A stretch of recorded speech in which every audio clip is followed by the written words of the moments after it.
The Phoenix and the Carpet by Edith Nesbit. Chapter 1. The Egg.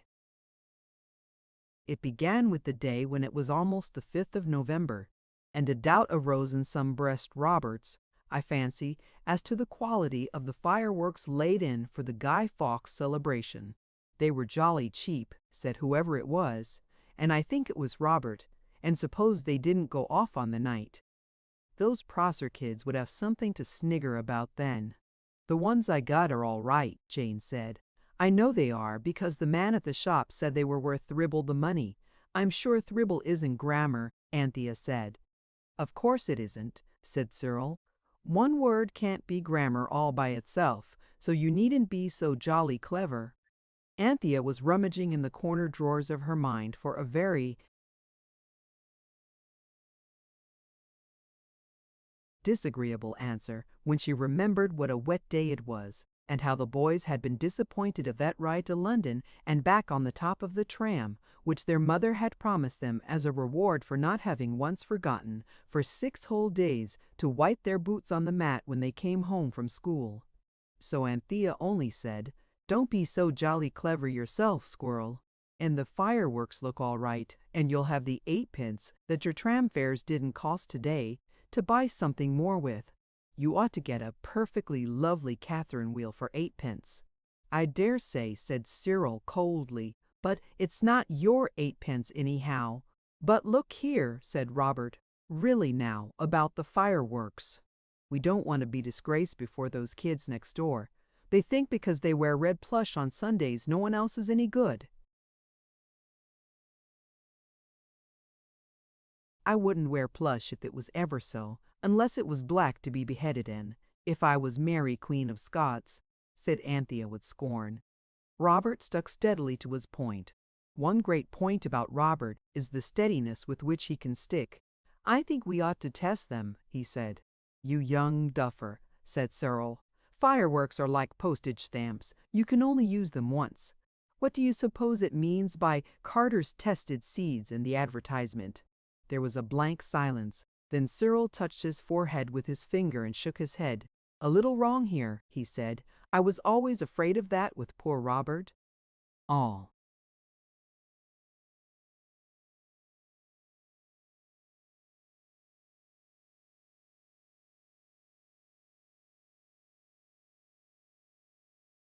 That cleverness, you know, and being top in algebra so often it's bound to tell dry up, said Robert fiercely. Don't you see? You can't test seeds if you do them all. You just take a few here and there, and if those grow, you can feel pretty sure the others will be what do you call it? Father told me up to sample. Don't you think we ought to sample the fireworks? Just shut our eyes and each draw one out, and then try them. But it's raining cats and dogs, said Jane. And Queen Anne is dead, rejoined Robert. No one was in a very good temper.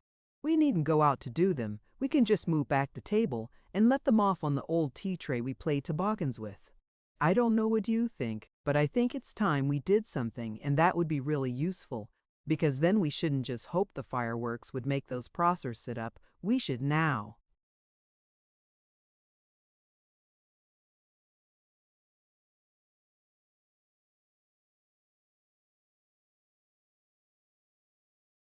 It would be something to do, Cyril owned, with languid approval. So the table was moved back, and then the hole in the carpet, that had been near the window till the carpet was turned round, showed most awfully. But Anthea stole out on tiptoe and got the tray when cook wasn't looking and brought it in and put it over the hole. Then all the fireworks were put on the table, and each of the 4 children shut its eyes very tight and put out its hand and grasped something. Robert took a cracker, Cyril and Anthea had Roman candles, but Jane's fat paw closed on the gem of the whole collection, the jack-in-the-box that had cost 2 shillings and one at least of the party. I will not say which, because it was sorry afterwards declared that Jane had done it on purpose. Nobody was pleased, for the worst of it was that these 4 children, with a very proper dislike of anything even faintly bordering on the sneakish, had a law unalterable as those.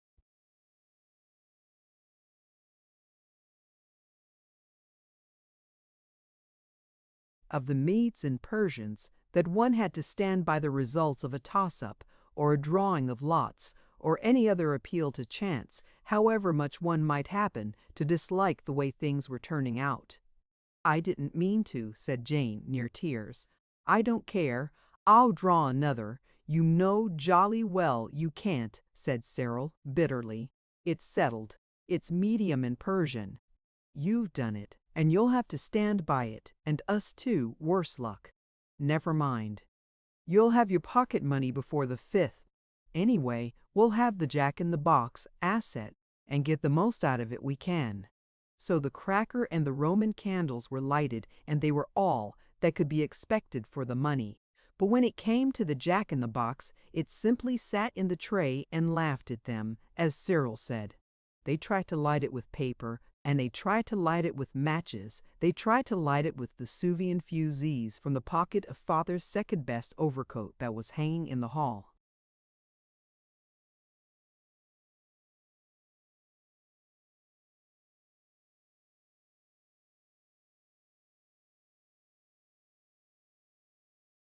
And then Anthea slipped away to the cupboard under the stairs where the brooms and dustpans were kept, and the rosiny firelighters that smell so nice and like the woods where pine trees grow, and the old newspapers and the beeswax and turpentine, and the horrid and stiff dark rags that are used for cleaning brass and furniture, and the paraffin for the lamps. She came back with a little pot that had once cost 7 pence halfpenny when it was full of red currant jelly, but the jelly had been all eaten long ago, and now Anthea had filled the jar with paraffin. She came in and she threw the paraffin over the tray just at the moment when Cyril was trying with the 23rd match to light the Jack-in-the-Box.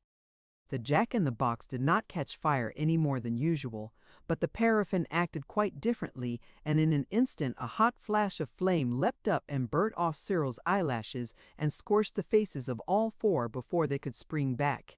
They backed in 4 instantaneous bounds as far as they could, which was to the wall, and the pillar of fire reached from floor to ceiling.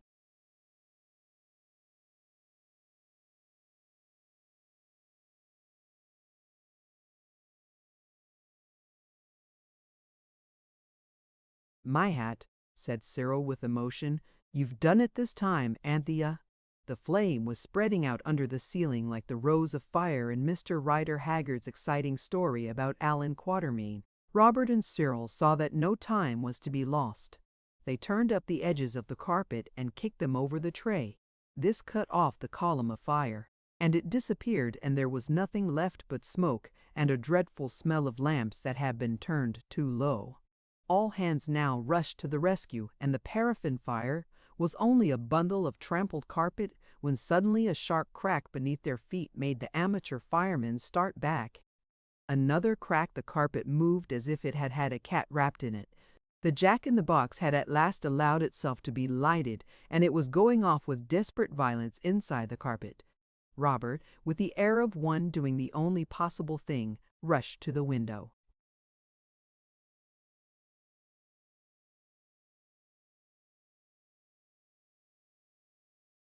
And opened it. Anthea screamed, Jane burst into tears, and Cyril turned the table wrong way up on top of the carpet heap.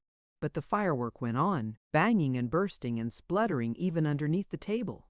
Next moment Mother rushed in, attracted by the howls of Anthea, and in a few moments the firework desisted, and there was a dead silence, and the children stood looking at each other's black faces and, out of the corners of their eyes, at Mother's white one. The fact that the nursery carpet was ruined occasioned but little surprise, nor was anyone really astonished that bed should prove the immediate end of the adventure. It has been said that all roads lead to Rome. This may be true, but at any rate, in early youth I am quite sure that many roads lead to Bed, and stop there, or you do. The rest of the fireworks were confiscated, and Mother was not pleased when,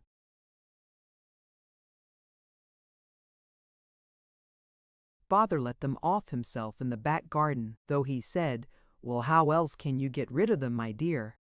You see, Father had forgotten that the children were in disgrace, and that their bedroom windows looked out onto the back garden. so that they all saw the fireworks most beautifully and admired the skill with which Father handled them. Next day, all was forgotten and forgiven. Only the nursery had to be deeply cleaned like spring cleaning, and the ceiling had to be whitewashed. And Mother went out. And just at tea time next day, a man came with a rolled-up carpet, and Father paid him. And Mother said, "If the carpet isn't in good condition, you know, I shall expect you to change it." And the man replied,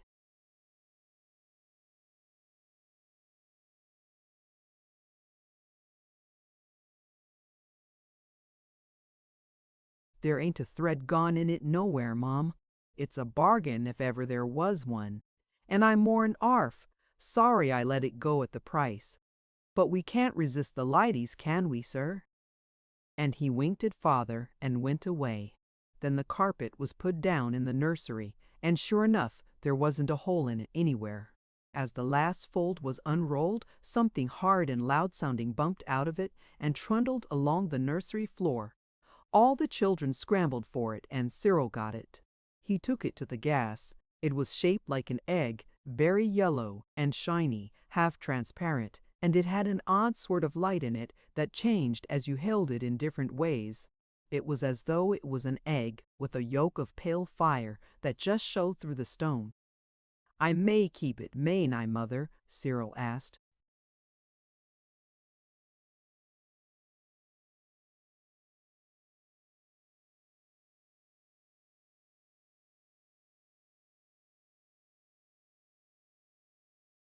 And of course Mother said no. They must take it back to the man who had brought the carpet, because she had only paid for a carpet and not for a stone egg with a fiery yolk to it. So she told them where the shop was, and it was in the Kentish Town Road, not far from the hotel that is called the Bull and Gate. It was a poky little shop, and the man was arranging furniture outside on the pavement very cunningly, so that the more broken parts should show as little as possible. And directly he saw the children he knew them again, and he began at once, without giving them a chance to speak. "No, you don't," he cried loudly. "I ain't a-going to take back no carpets, so don't you make no bloomin' error. A bargain's a bargain, and the carpet's perfect throughout." "We don't want you to take it back," said Cyril, "but we found something in it."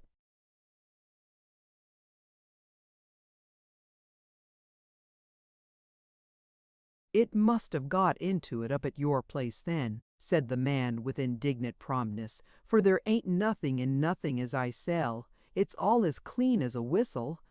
"I never said it wasn't clean," said Cyril. "But, oh, if it's Maud H.S.," said the man, "that's easy cured with borax, but I expect it was only an odd one. I tell you the carpet's good through and through. It hadn't got no moths when it left and's not so much as an egg." "But that's just it," interrupted Jane. "There were so much as an egg." The man made a sort of rush at the children and stamped his foot. "Clear out, I say," he shouted, "or I'll call for the police. A nice thing for customers to air you a coming a charging me with finding things in goods what I sells. Be off, afore I sends you off with a flea in your ears. Hi!"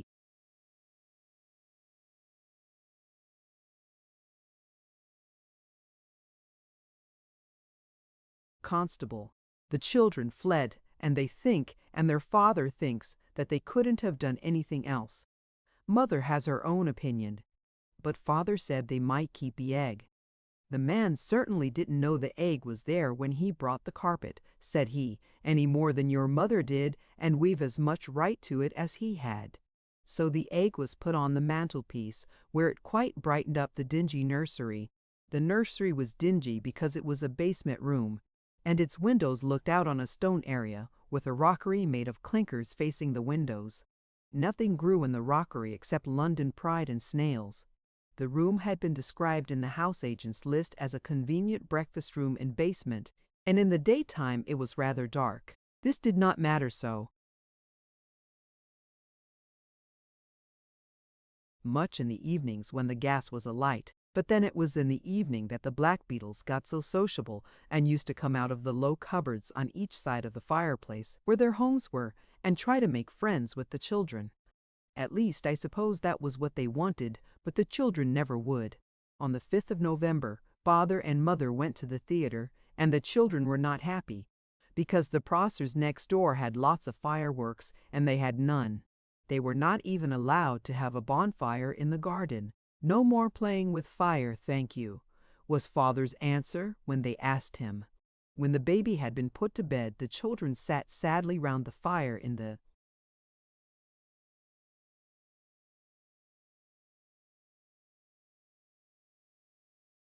nursery. "I'm beastly bored," said Robert. "Let's talk about the Pammead," said Anthea, who generally tried to give the conversation a cheerful turn.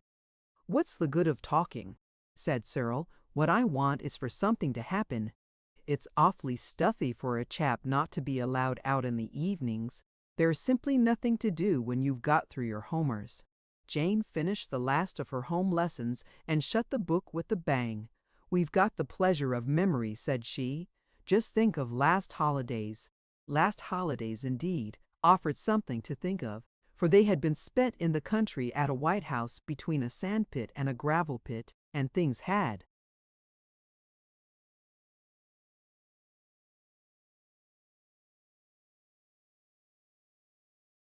happened. The children had found a Pammead, or sand fairy, and it had let them have anything they wished for, just exactly anything, with no bother about its not being really for their good, or anything like that. And if you want to know what kind of things they wished for and how their wishes turned out, you can read it all in a book called 5 Children and It. It was the Pammead. If you've not read it, perhaps I ought to tell you that the 5th child was the baby brother, who was called the Lamb because the first thing he ever said was "Ba," and that the other children were not particularly handsome, nor were they extra clever, nor extraordinarily good. But they were not bad sorts on the whole. In fact, they were rather like you. "I don't want to think about the pleasures of memory," said Cyril. "I want some more things to happen. We're very much luckier than anyone else, as it is," said Jane. "Why no one else?"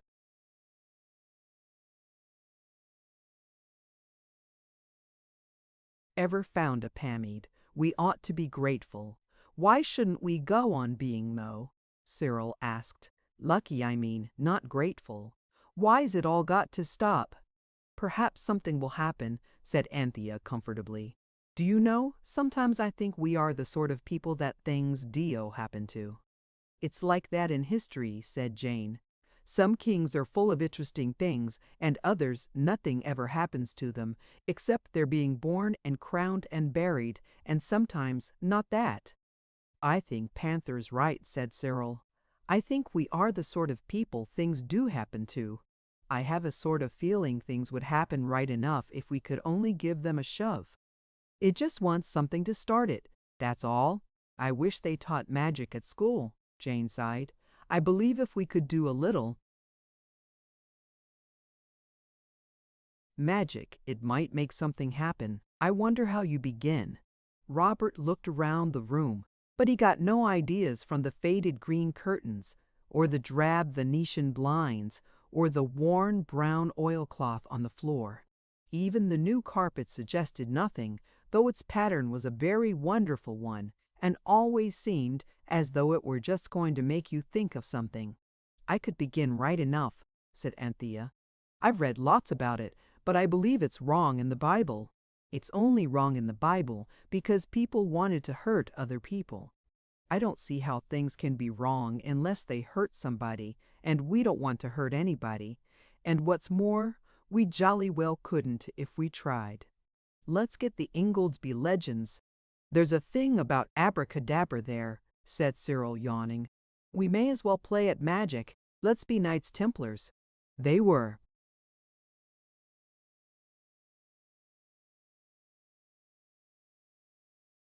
Awfully gone on magic. They used to work spells or something with a goat and a goose. Father says so." "Well, that's all right," said Robert unkindly. "You can play the goat right enough, and Jane knows how to be a goose." "I'll get Ingoldsby," said Anthea hastily. "You turn up the hearthrug." So they traced strange figures on the linoleum. where the hearthrug had kept it clean. They traced them with chalk that Robert had nicked from the top of the mathematical master's desk at school. You know, of course, that it is stealing to take a new stick of chalk, but it is not wrong to take a broken piece, so long as you only take one. I do not know the reason of this rule, nor who made it, and they chanted all the gloomiest songs they could think of, and of course nothing happened. So then Anthea said, "I'm sure a magic fire ought to be made of sweet-smelling wood, and have magic gums and essences and things in it."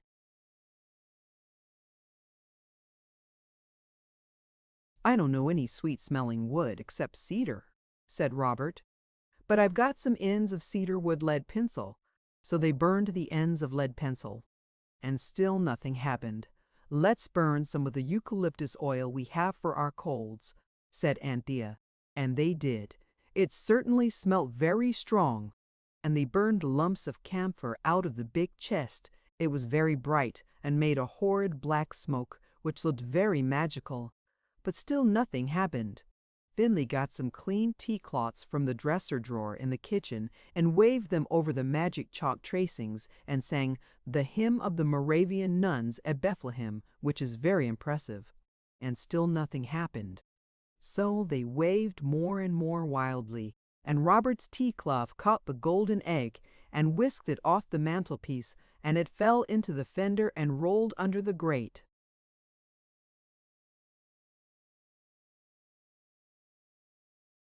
"Oh, crikey," said more than one voice, and everyone instantly fell down flat on its front to look under the grate, and there lay the egg, glowing in a nest of hot ashes.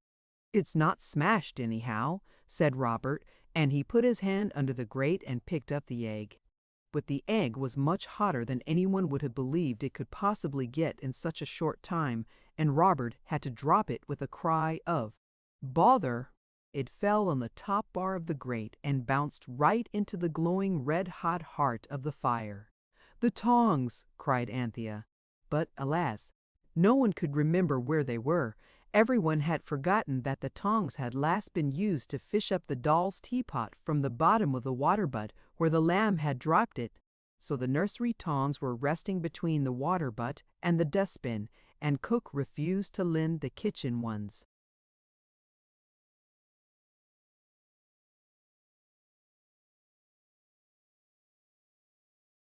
"Never mind," said Robert. "We'll get it out with the poker and the shovel." "Oh, stop!" cried Anthea. "Look at it! Look at it! Look, look, look! I do believe something is going to happen." For the egg was now red hot, and inside it something was moving. Next moment there was a soft cracking sound. The egg burst in two, and out of it came a flame-colored bird.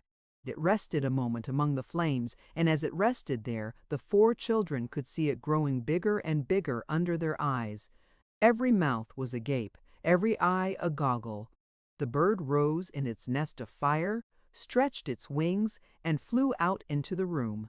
It flew round and round and round again, and where it passed the air was warm. Then it perched on the fender. The children looked at each other. Then Cyril put out a hand towards the bird. It put its head on one side and looked up at him as you may have seen a parrot do when it is just going to speak, so that the children were hardly astonished at all when it said, "Be careful, I am not nearly cool yet."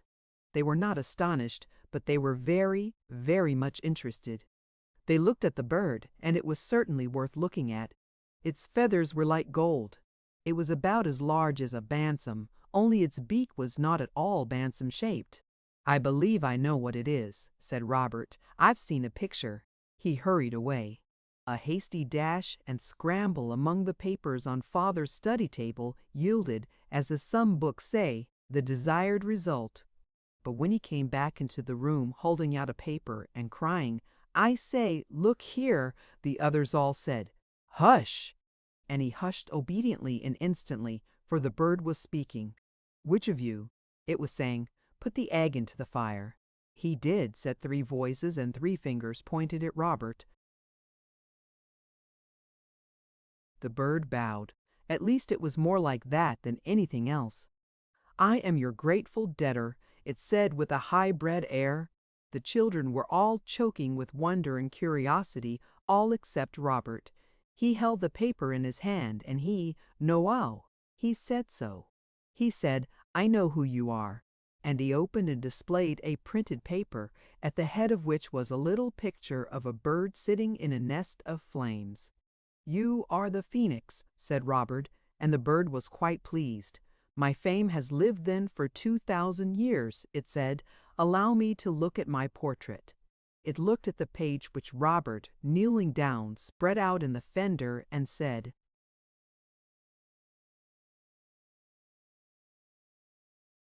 "It's not a flattering likeness. And what are these characters?" it asked, pointing to the printed part. "Oh, that's all dullish. It's not much about you, you know," said Cyril with unconscious politeness. "But you're in lots of books." "With portraits?" asked the Phoenix. "Well, no," said Cyril. "In fact, I don't think I ever saw any portrait of you but that one. But I can read you something about yourself if you like." The Phoenix nodded, and Cyril went off and fetched volume X of the old encyclopedia, and on page 246 he found the following: "Phoenix in ornithology, a fabulous bird of antiquity." "Antiquity is quite correct," said the Phoenix. "But fabulous, well, do I look it?"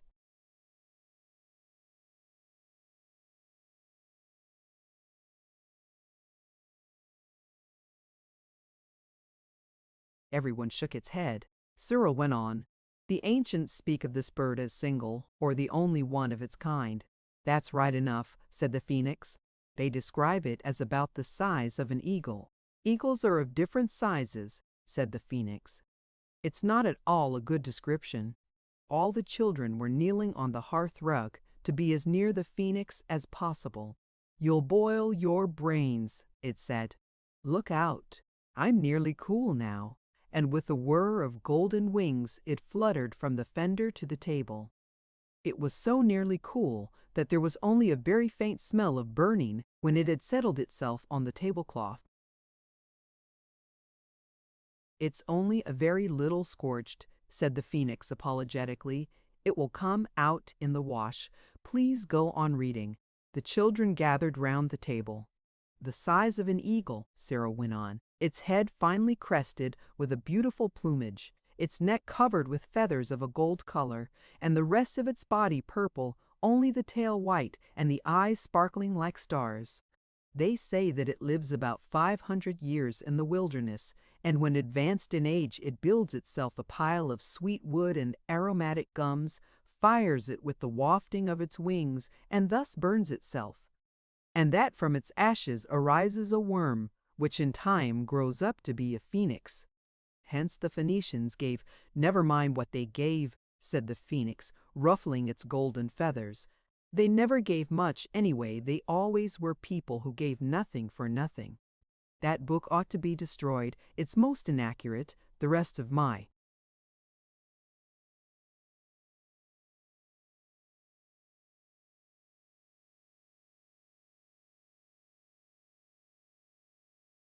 "Body was never purple, and as for my tail, well, I simply ask you, is it white?"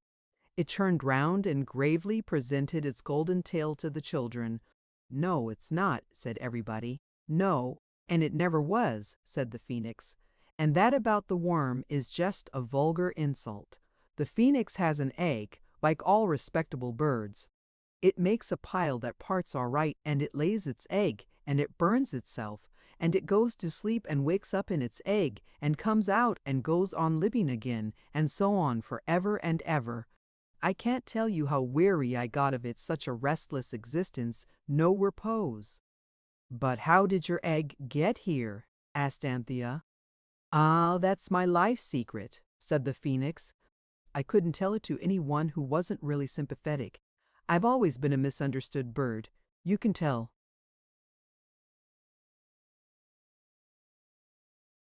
"That by what they say about the worm, I might tell you," it went on, looking at Robert with eyes that were indeed starry. "You put me on the fire." Robert looked uncomfortable. "The rest of us made the fire of sweet-scented woods and gums, though," said Cyril. "And "And it was an accident, my putting you on the fire," said Robert, telling the truth with some difficulty, for he did not know how the phoenix might take it. It took it in the most unexpected manner. "Your candid avowal," it said, "removes my last scruple. I will tell you my story.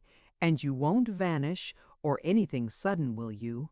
asked Anthea anxiously. "Why?" it asked, puffing out the golden feathers. "Do you wish me to stay here?"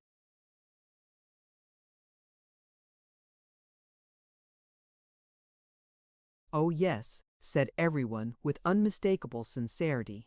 "Why?" asked the phoenix again, looking modestly at the tablecloth. "Because," said everyone at once, and then stopped short. Only Jane added after a pause, "You are the most beautiful person we've ever seen." "You are a sensible child," said the phoenix, "and I will not vanish or anything sudden. And I will tell you my tale. I had resided, as your book says, for many thousand years in the wilderness, which is a large, quiet place with very little really good society, and I was becoming weary of the monotony of my existence. But I acquired the habit of laying my egg and burning myself every 500 years, and you know how difficult it is to break yourself of a habit." "Yes," said Cyril. "Jane used to bite her nails, but I broke myself of it," urged Jane, rather hurt. "You know I did."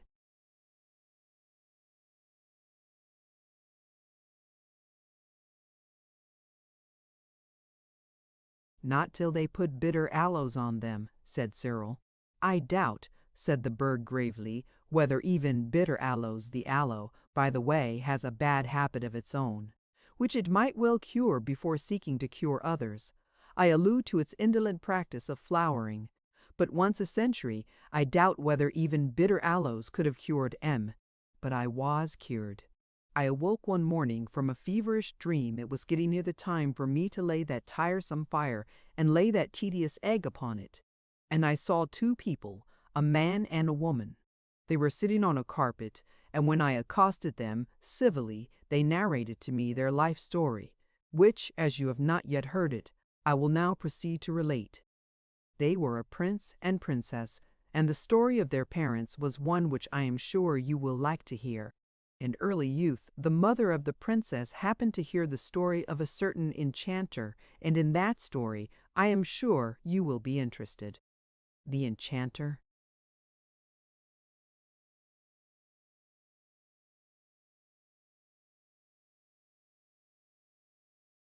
"Oh, please don't," said Anthea. "I can't understand all these beginnings of stories, and you seem to be getting deeper and deeper in them every minute. Do tell us your own story. That's what we really want to hear."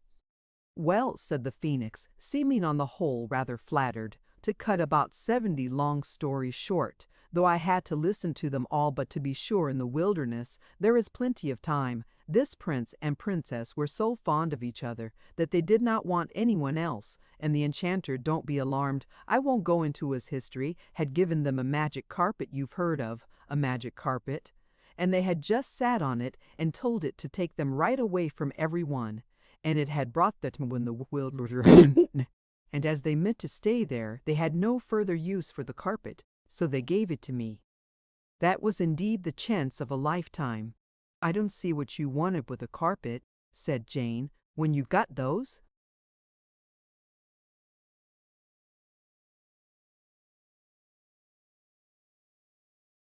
"Lovely wings."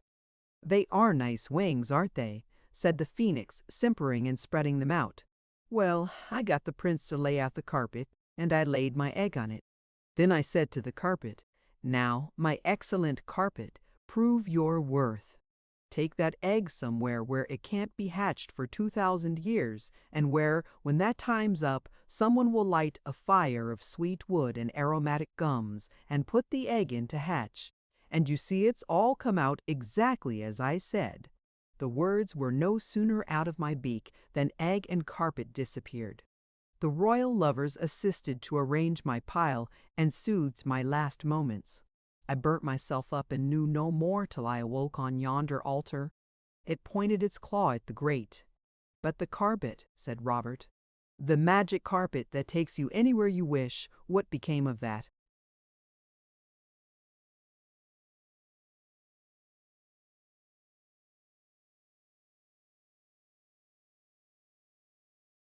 "Oh, that," said the Phoenix, carelessly. "I should say that that is the carpet. I remember the pattern perfectly."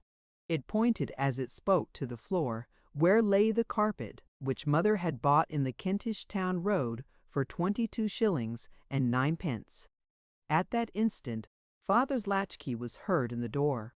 "Oh," whispered Cyril, "now we shall catch it for not being in bed."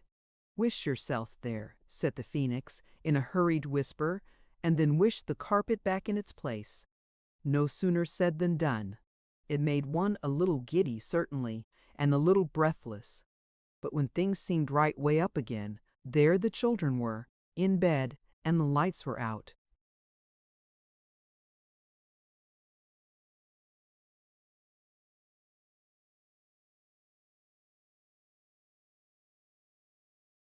They heard the soft voice of the Phoenix through the darkness. "I shall sleep on the cornice above your curtains," it said. "Please don't mention me to your kinsfolk." "Not much good," said Robert. "They'd never believe us. I say," he called through the half-open door to the girls, "talk about adventures and things happening. We ought to be able to get some fun out of a magic carpet and a phoenix." "Rather," said the girls in bed. "Children," said Father on the stairs, "go to sleep at once. What do you mean by talking at this time of night?" No answer was expected to this question, but under the bedclothes Cyril murmured one. "Mean?" he said. "Don't know what we mean." "I don't know what anything means." "But we've got a magic carpet and a phoenix," said Robert. "You'll get something else if Father comes in and catches you," said Cyril. "Shut up, I tell you. Robert, shut up." But he knew as well as you do that the adventures of that carpet and that phoenix were only just beginning. Father and Mother had not the least idea of what had happened in their absence. This is often the case, even when there are no magic carpets or phoenixes in the house. The next morning, but I am sure you would rather wait till the next chapter before you hear about that.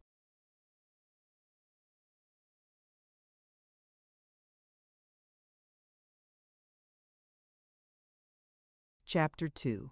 The Topless Tower.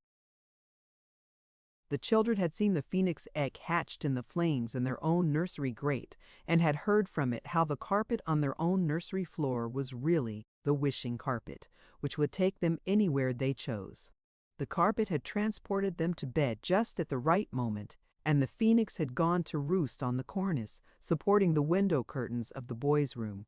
"Excuse me," said a gentle voice, and a courteous beak opened, very kindly and delicately, the right eye of Cyril. "I hear the slaves below preparing food." Awaken. A word of explanation and arrangement. "I do wish you wouldn't." The phoenix stopped speaking and fluttered away crossly to the cornice pole, for Cyril had hit out, as boys do when they are awakened suddenly, and the phoenix was not used to boys, and his feelings, if not his wings, were hurt. "Sorry," said Cyril, "coming awake all in a minute. Do come back. What was it?"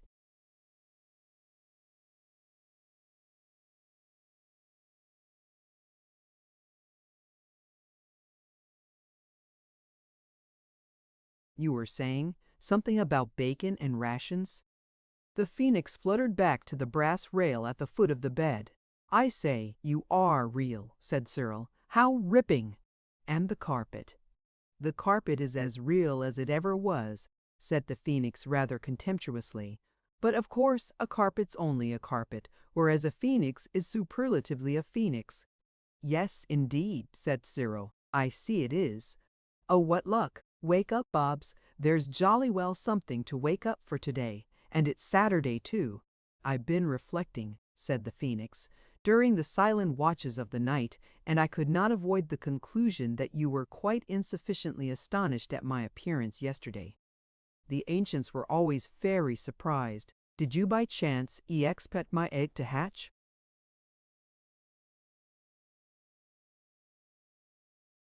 "Not us," Cyril said. "And if we had," said Anthea, who had come in her nightie when she heard the silvery voice of the phoenix, "we could never, never have expected it to hatch anything so splendid as you." The bird smiled. "Perhaps you've never seen a bird smile." "You see," said Anthea, wrapping herself in the boy's counterpane, for the morning was chill. "We've had things happen to us before," and she told the story of the pomade, or sand fairy. "Ah, yes," said the phoenix. "Semeeds were rare, even in my time. I remember I used to be called the pea-mead of the desert. I was always having compliments paid me. I can't think why." "Can you give wishes then?" asked Jane, who had now come in too.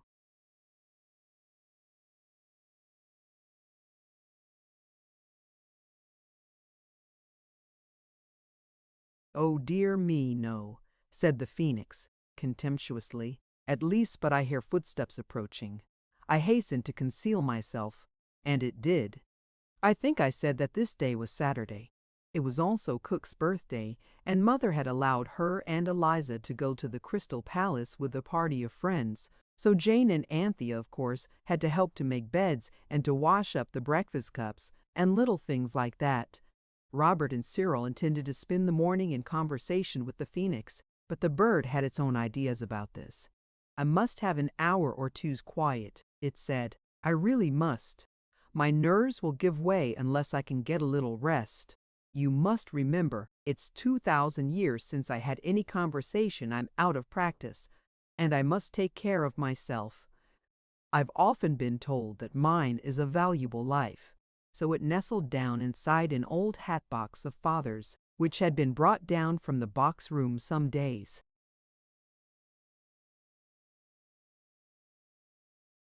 before, when a helmet was suddenly needed for a game of tournaments, with its golden head under its golden wing, and went to sleep.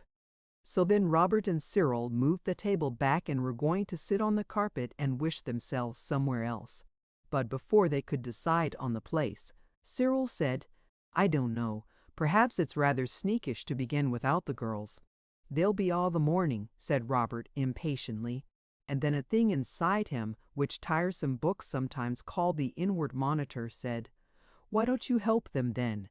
Cyril's inward monitor happened to say the same thing at the same moment, so the boys went and helped to wash up the teacups and to dust the drawing room.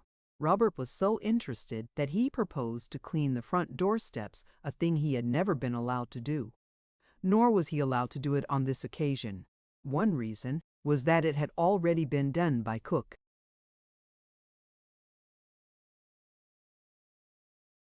When all the housework was finished, the girls dressed the happy, wriggling baby in his blue highwayman coat and three-cornered hat, and kept him amused while Mother changed her dress and got ready to take him over to Granny's. Mother always went to Granny's every Saturday, and generally some of the children went with her. But today they were to keep house, and their hearts were full of joyous and delightful feelings every time they remembered that the house they would have to keep had a phoenix in it and a wishing carpet.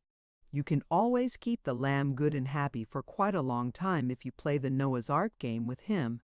It is quite simple. He just sits on your lap and tells you what animal he is, and then you say the little poetry piece about whatever animal he chooses to be. Of course, some of the animals, like the zebra and the tiger, haven't got any poetry because they are so difficult to rhyme to. The lamb knows quite well.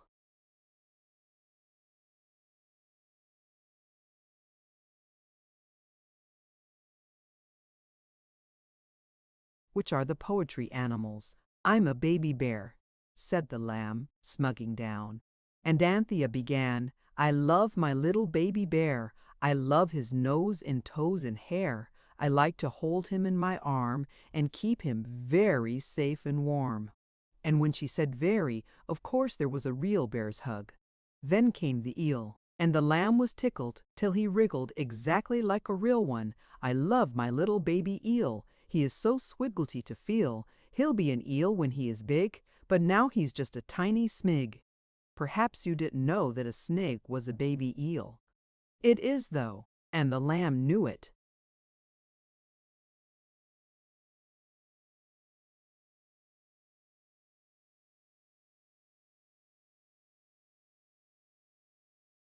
"Hedgehog now," he said, and Anthea went on, "My baby hedgehog, how I like ye, though your back's so prickly spiky. Your front is very soft, I've found, so I must love you front ways round." And then she loved him front ways round, while he squealed with pleasure. It is a very baby game, and of course the rhymes are only meant for very, very small people, not for people who are old enough to read books, so I won't tell you any more of them.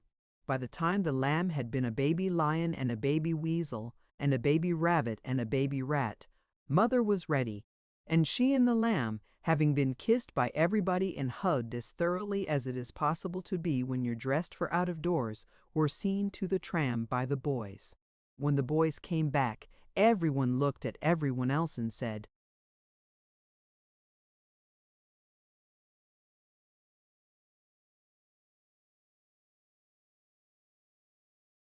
"Now." They locked the front door, and they locked the back door, and they fastened all the windows.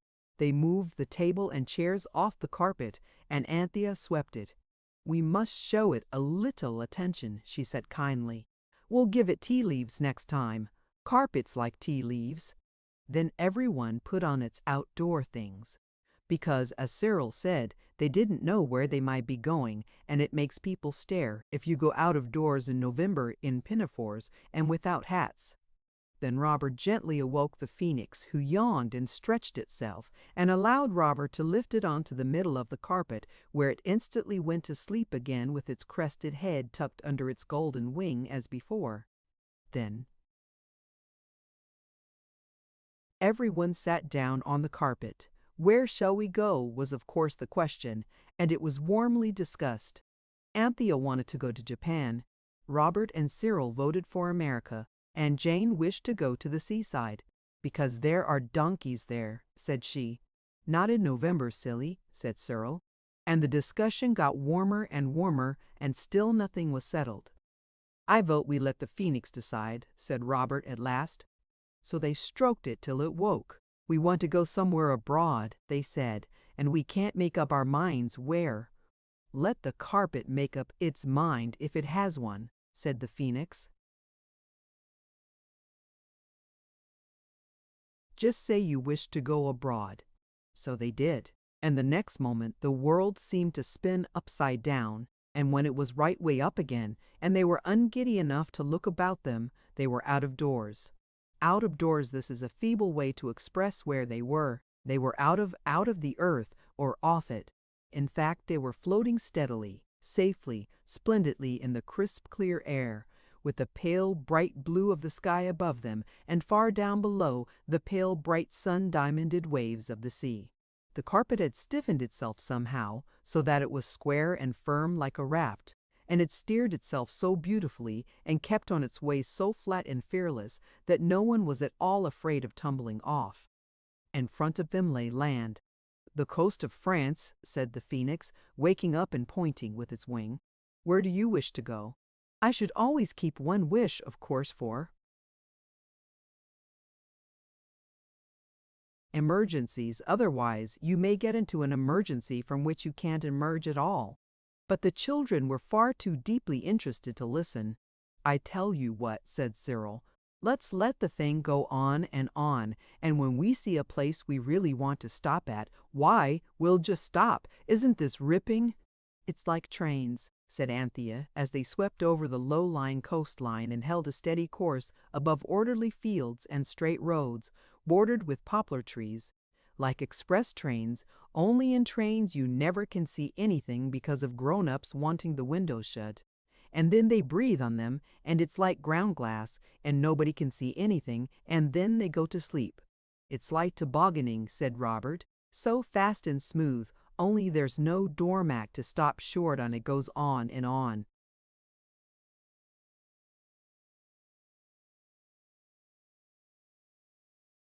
"You darling phoenix," said Jane, "it's all your doing. Oh, look at that ducky little church and the women with flappy cappy things on their heads." "Don't mention it," said the phoenix with sleepy politeness. "Oh," said Cyril, summing up all the rapture that was in every heart. "Look at it all. Look at it and think of the Kentish town road." Everyone looked and everyone thought. And the glorious, gliding, smooth, steady rush went on, and they looked down on strange and beautiful things and held their breath and let it go in deep sighs and said, "Oh!" and "Ah!" till it was long past dinner time. It was Jane who suddenly said, "I wish we'd brought that jam tart and cold mutton with us." It would have been jolly to have a picnic in the air. The jam tart and cold mutton were, however, far away, sitting quietly in the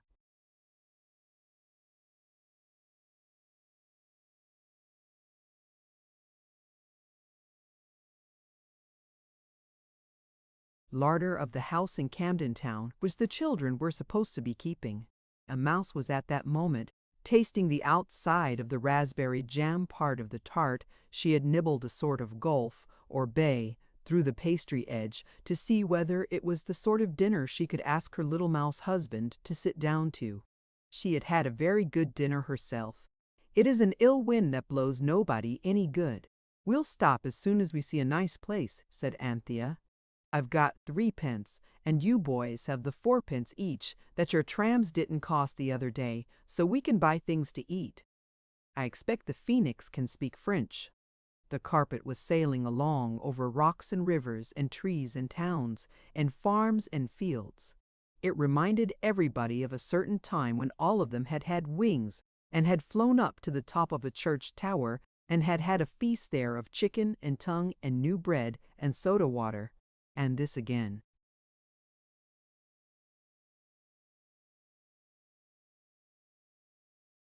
Reminded them how hungry they were. And just as they were all being reminded of this very strongly indeed, they saw ahead of them some ruined walls on a hill, and strong and upright, and really to look at as good as new, a great square tower. "The top of that's just the exactly same size as the carpet," said Jane. "I think it would be good to go to the top of that, because then none of the Abbey natives would be able to take the carpet away, even if they wanted to. And some of us could go out and get things to eat by them honestly. Not take them out of larder windows. I think it would be better if we went," Anthea was beginning, but Jane suddenly clenched her hands.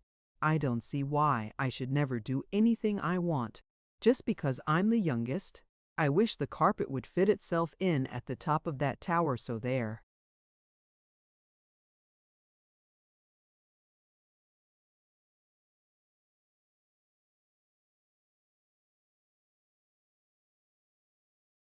The carpet made a disconcerting bound, and next moment it was hovering above the square top of the tower. Then slowly and carefully it began to sink under them. It was like a lift going down with you at the Army and Navy stores. "I don't think we ought to wish things without all agreeing to them first," said Robert huffishly. "Hullo! What on earth?" For unexpectedly and grayly something was coming up all round the 4 sides of the carpet. It was as if a wall were being built by magic quickness. It was a foot high, it was 2 feet high, 3, 4, 5. It was shutting out the light more and more, and Thea looked up at the sky and the walls that now rose 6 feet above them. "We're dropping into the tower," she screamed. "There wasn't any top to it, so the carpet's going to fit itself in at the bottom." Robert sprang to his feet. "We ought to have hullo an owl's nest." He put his knee on a jutting, smooth piece of gray stone and reached his hand into a deep window slit broad to the inside of the tower and narrowing like a funnel to the outside. "Look sharp!" cried everyone, but Robert did not look sharp enough. By the time he had drawn his hand out of the owl's nest, there were no eggs. There the carpet had sunk 8 feet below him. "Jump, you silly cuckoo!" cried Cyril with brotherly anxiety, but Robert couldn't turn round all in a minute into a jumping position. He wriggled and twisted and got onto the broad ledge, and by the time he was ready to jump the walls of the tower had risen up 30 feet above the others, who were still sinking with the carpet, and Robert found himself in the embrasure of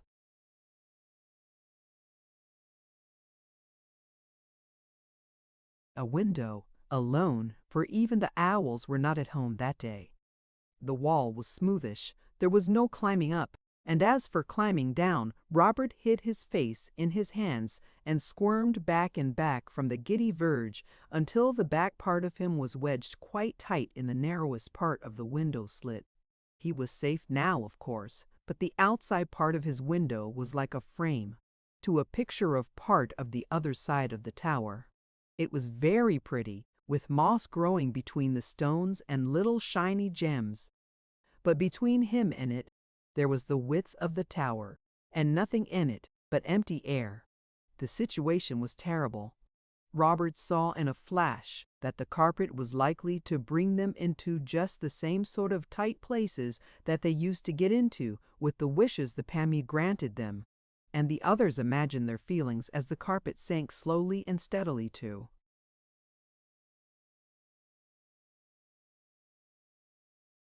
The very bottom of the tower, leaving Robert clinging to the wall. Robert did not even try to imagine their feelings. He had quite enough to do with his own. But you can.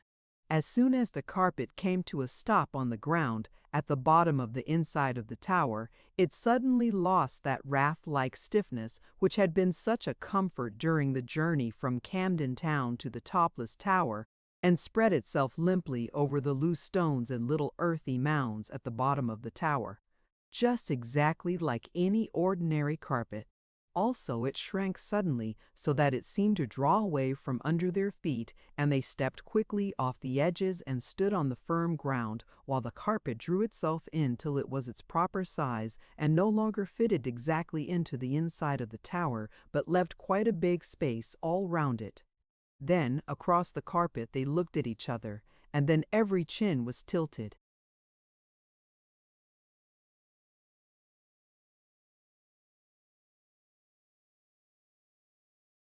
Up, and every eye sought vainly to see where poor Robert had got to.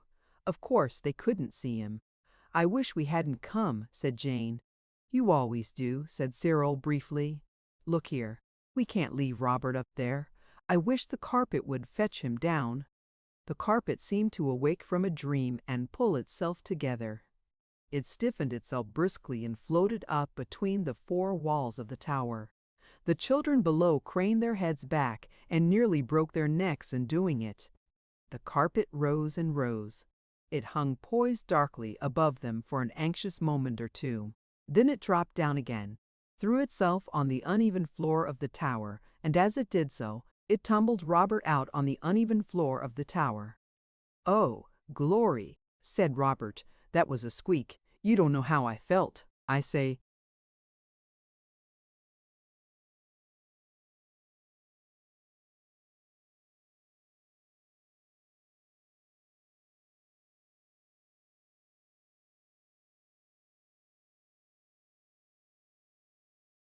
I'd had about enough for a bit. Let's wish ourselves at home again and have a go at that jam tart and mutton. We can go out again afterwards. Right-o," said everyone, for the adventure had shaken the nerves of all. So they all got on to the carpet again and said, "I wish we were at home." And lo and behold, they were no more at home than before. The carpet never moved.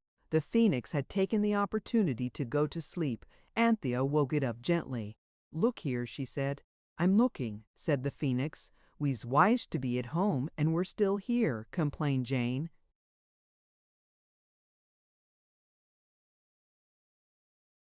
"No," said the phoenix, looking about it at the high dark walls of the tower. "No, I quite see that." "But we wish to be at home," said Cyril. "No doubt," said the bird politely. "And the carpet hasn't moved an inch," said Robert. "No," said the phoenix, "I see it hasn't. But I thought it was a wishing carpet." "So it is," said the phoenix. "Then why?" asked the children all together. "I did tell you no," said the phoenix, "only you are so fond of listening to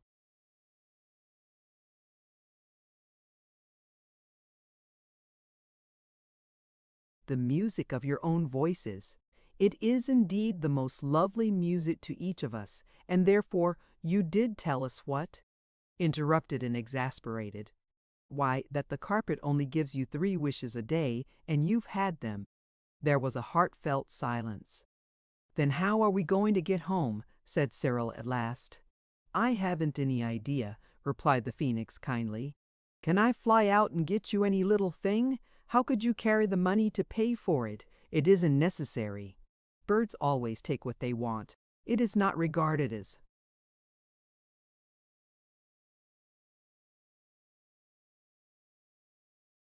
stealing, except in the case of magpies. The children were glad to find they had been right in supposing this to be the case, on the day when they had wings and had enjoyed somebody else's ripe plums. Yes, let the Phoenix get us something to eat anyway, Robert urged. If it will be so kind, you mean, corrected Anthea in a whisper. If it will be so kind, and we can be thinking while it's gone. So the Phoenix fluttered up through the gray space of the tower and vanished at the top, and it was not till it had quite gone that Jane said, "Suppose it never comes back." It was not a pleasant thought, and though Anthea once said, "Of course it will come back, I'm certain it's a bird of its word," a further gloom was cast by the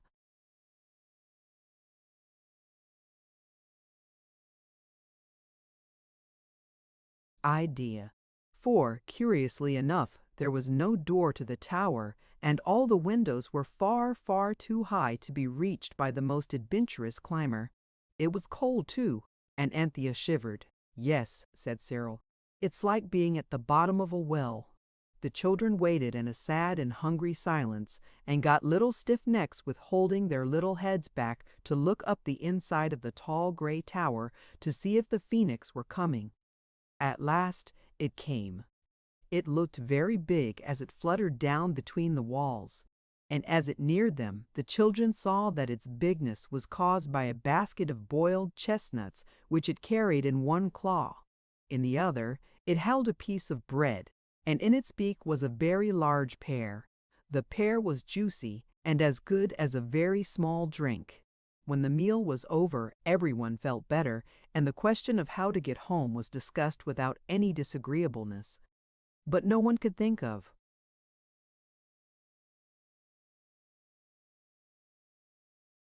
any way out of the difficulty, or even out of the tower. For the Phoenix, though its beak and claws had fortunately been strong enough to carry food for them, was plainly not equal to flying through the air with 4 well-nourished children. "We must stay here, I suppose," said Robert at last, "and shout out every now and then, and someone will hear us and bring ropes and ladders and rescue us like out of mines, and they'll get up a subscription to send us home like castaways." "Yes, but we shan't be home before Mother is, and then Father'll take away the carpet and say it's dangerous or something," said Cyril. "I do wish we hadn't come," said Jane. And everyone else said shut up, except Anthea, who suddenly awoke the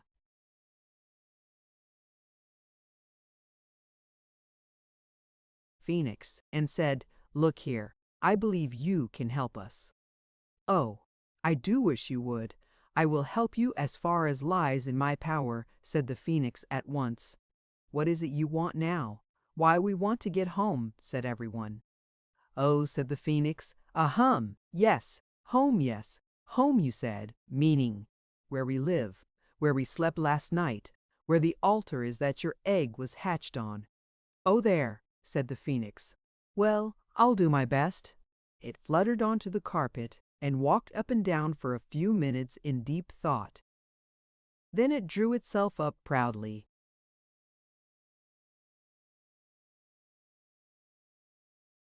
"I can help you," it said.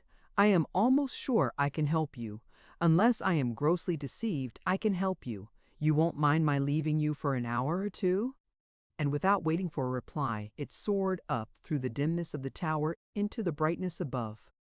"Now," said Cyril firmly, "it said an hour or two. But I've read about captives and people shut up in dungeons and catacombs and things awaiting release, and I know each moment is an eternity. Those people always do something to pass the desperate moments. It's no use our trying to tame spiders because we shan't have time." "I hope not," said Jane doubtfully. "But we ought to scratch our names on the stones or something." "I say, talking of stones," said Robert, "you see that heap of stones against the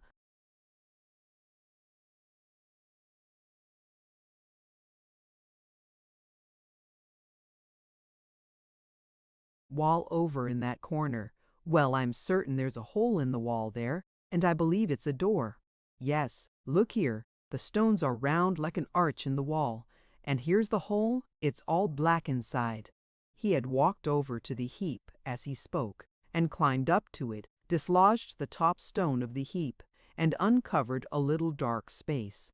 Next moment everyone was helping to pull down the heap of stones, and very soon everyone threw off its jacket, for it was warm work. "It is a door," said Cyril, wiping his face. "And not a bad thing either, if he was going to add, if anything happens to the phoenix, but he didn't, for fear of frightening Jane." He was not an unkind boy when he had leisure to think of such things. The arched hole in the wall grew larger and larger. It was very, very black even.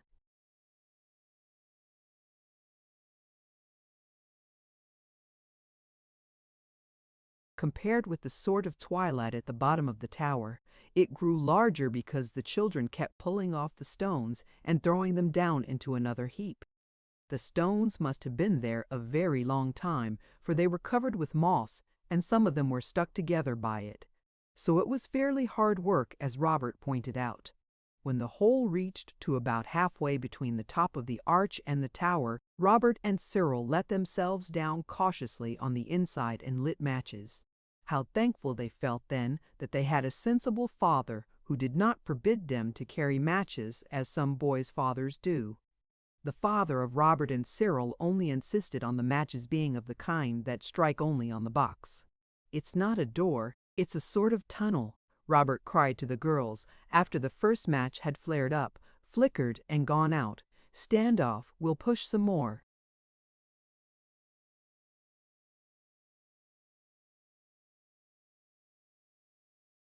Stones down! They did, amid deep excitement. And now the stone heap was almost gone, and before them the girls saw the dark archway leading to unknown things. All doubts and fears as to getting home were forgotten in this thrilling moment. It was like Monte Cristo. It was like, "I say," cried Anthea suddenly, "come out! There's always bad air in places that have been shut up. It makes your torches go out, and then you die.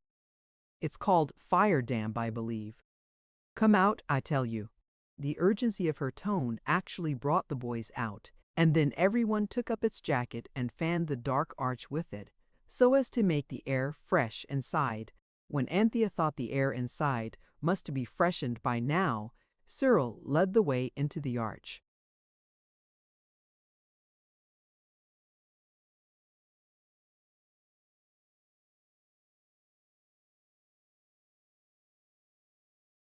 The girls followed, and Robert came last because Jane refused to tail the procession lest something should come in after her and catch at her from behind.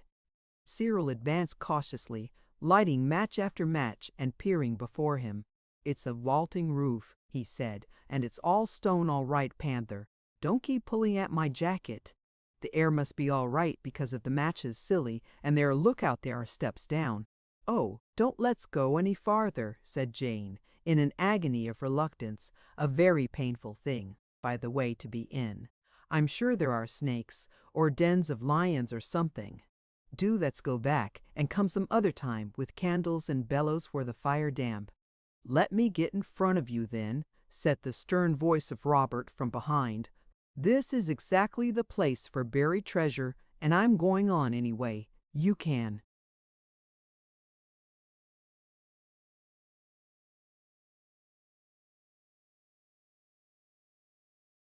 "Stay behind if you like," and then, of course, Jane consented to go on. So, very slowly and carefully, the children went down the steps.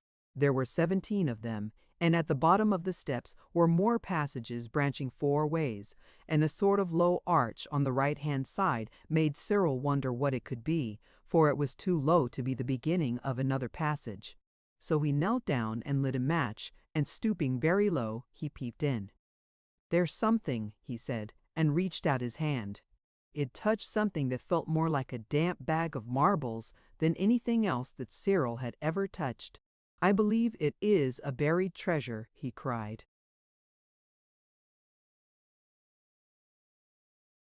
And it was. For even as Anthea cried, "Oh, hurry up, squirrel, fetch it out," Cyril pulled out a rotting canvas bag about as big as the paper ones the greengrocer gives you with Barcelona nuts in for 6 pence. "There's more of it, a lot more," he said. As he pulled, the rotten bag gave way, and the gold coins ran and span and jumped and bumped and chinked and clinked on the floor of the dark passage. I wonder what you would say if you suddenly came upon a buried treasure. What Cyril said was, "Oh, bother, I burnt my fingers." And as he spoke, he dropped the match. "And it was the last," he added. There was a moment of desperate silence. Then Jane began to cry. "Don't," said Anthea. "Don't, Pussy, you'll exhaust the air if you cry. We can get out all right."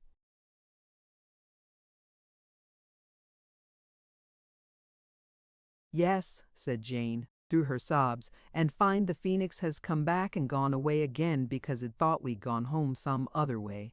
And oh, I wish we hadn't come."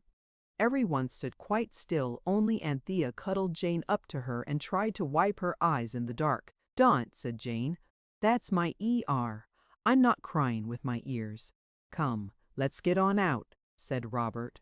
But that was not so easy, for no one could remember exactly which way they had come. It is very difficult to remember things in the dark, unless you have matches with you, and then of course it is quite different even if you don't strike one. Everyone had come to agree with Jane's constant wish, and despair was making the darkness blacker than ever, when quite suddenly the floor seemed to tip.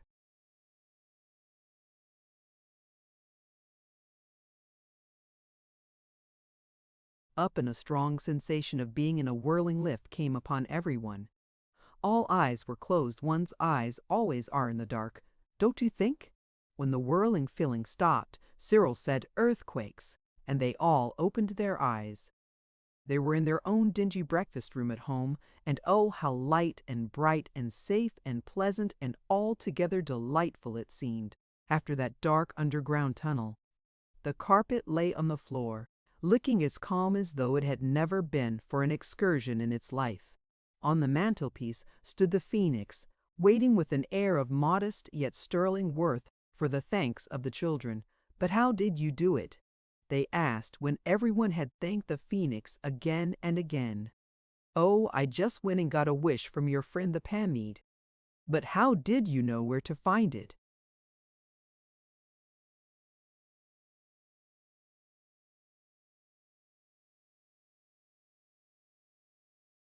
"I found that out from the carpet. These wishing creatures always know all about each other. They're so clannish, like the Scots, you know, all related." "But the carpet can't talk, can it?" "No." "Then how did I get the Pameed's address? I tell you I got it from the carpet." "Did it speak then?" "No," said the phoenix thoughtfully.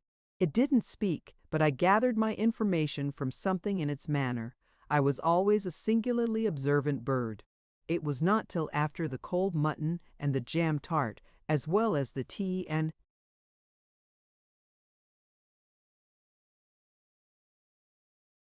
bread and butter, that anyone found time to regret the golden treasure which had been left scattered on the floor of the underground passage, and which, indeed, no one had thought of till now, since the moment when Cyril burned his fingers at the flame of the last match. "What owls and goats we were," said Robert. "Look how we've always wanted treasure." "And now, never mind," said Anthea, trying as usual to make the best of it. "We'll go back again and get it all, and then we'll give everybody presents." More than a quarter of an hour passed most agreeably in arranging what present should be given to whom, and, when the claims of generosity had been satisfied, the talk ran for 50 minutes on what they would buy for themselves. It was Cyril who broke in on Robert's almost too technical account of the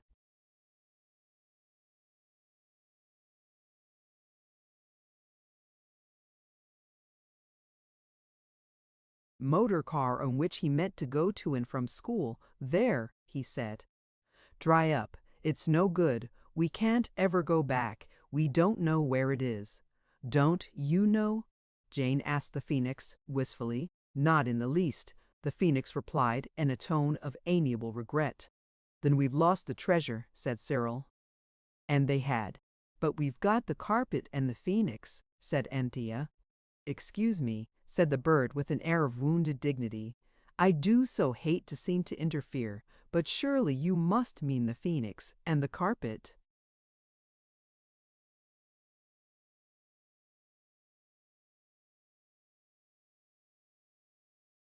Chapter 3. The Quan Quan. It was on a Saturday that the children made their first glorious journey on the wishing carpet. Unless you are too young to read at all, you will know that the next day must have been Sunday. Sunday at 18, Camden Terrace, Camden Town, was always a very pretty day. Father always brought home flowers on Saturday, so that the breakfast table was extra beautiful.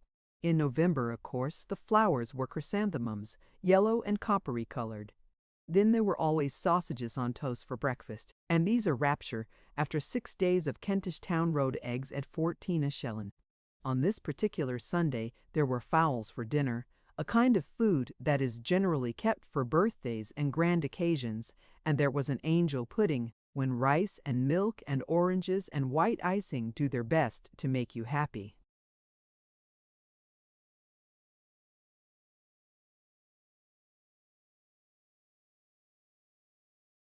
After dinner Father was very sleepy indeed, because he had been working hard all the week, but he did not yield to the voice that said, "Go and have an hour's rest." He nursed the lamb, who had a horrid cough that cook said was whooping cough, as sure as eggs, and he said, "Come along, kiddies. I've got a ripping book from the library called The Golden Age, and I'll read it to you." Mother settled herself on the drawing-room sofa and said she could listen quite nicely with her eyes shut. The lambs snugged into the armchair corner of Daddy's arm, and the others got into a happy heap on the hearth rug. At first, of course, there were too many feet and knees and shoulders and elbows, but real comfort was actually settling down on them, and the phoenix and the carpet were put away on the back top shelf of their minds, beautiful things that could be taken out and played with later, when a surly solid knock came at the jarns. Drawing-room door. It opened an angry inch, and the cook's voice said, "Please, ma'am, may I speak to you a moment?"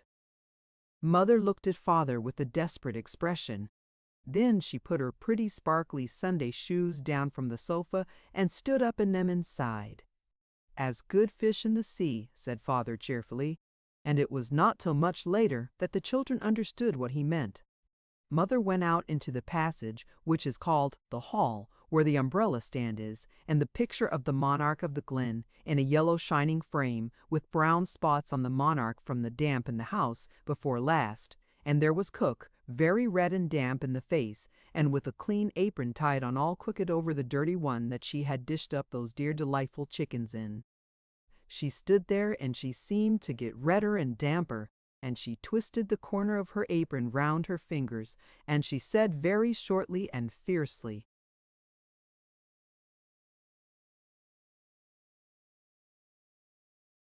"If you please, ma'am, I should wish to leave at my day month." Mother leaned against the hat stand.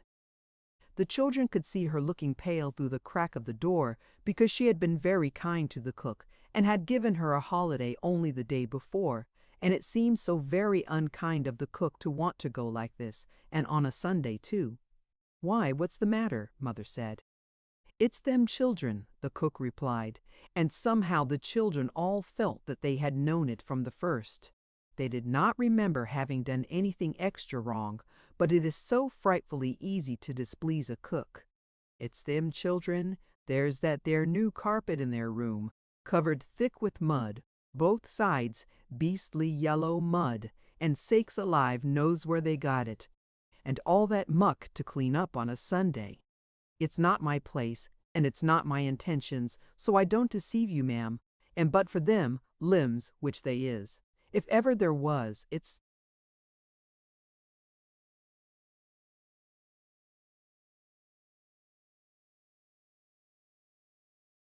"Not a bad place, though I says it, and I wouldn't wish to leave. But I'm very sorry," said Mother gently.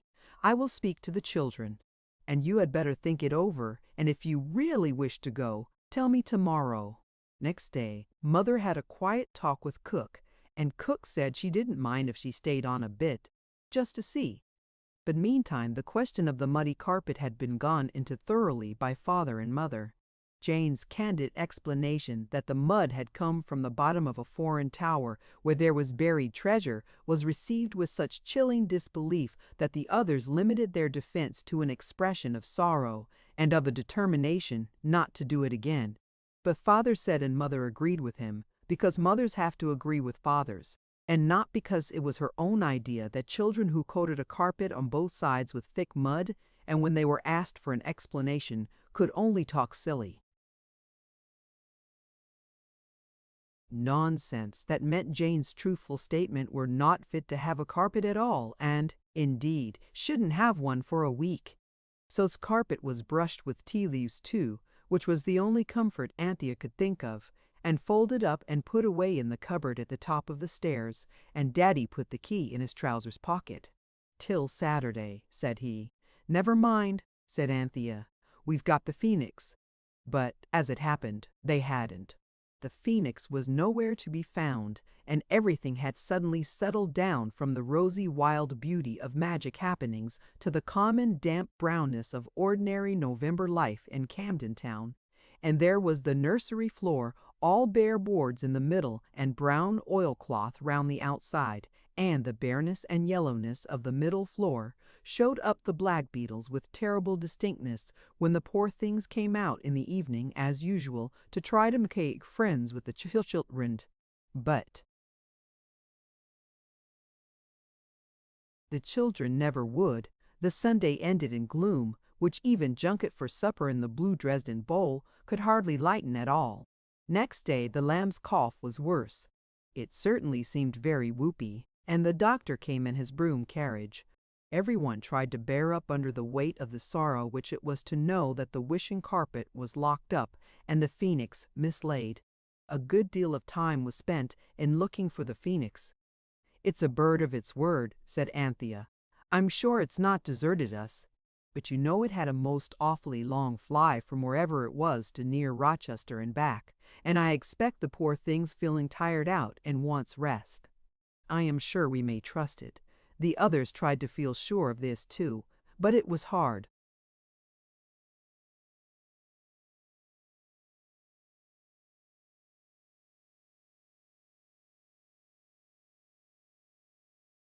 No one could be expected to feel very kindly towards the cook, since it was entirely through her making such a fuss about a little foreign mud that the carpet had been taken away. "She might have told us," said Jane, "and Panther and I would have cleaned it with tea leaves." "She's a cantankerous cat," said Robert. "I shan't say what I think about her," said Anthea primly, "because it would be evil speaking, lying and slandering." "It's not lying to say she's a disagreeable pig, and a beastly blue-nosed Boswas," said Cyril, who had read the eyes of light and intended to talk like Tony as soon as he could teach Robert to talk like Paul. And all the children, even Anthea, agreed that even if she wasn't a blue-nosed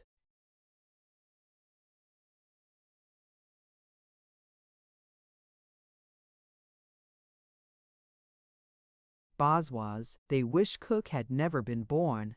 But I ask you to believe that they didn't do all the things on purpose which so annoyed the cook during the following week, though I dare say the things would not have happened if the cook had been a favorite. This is a mystery. Explain it if you can.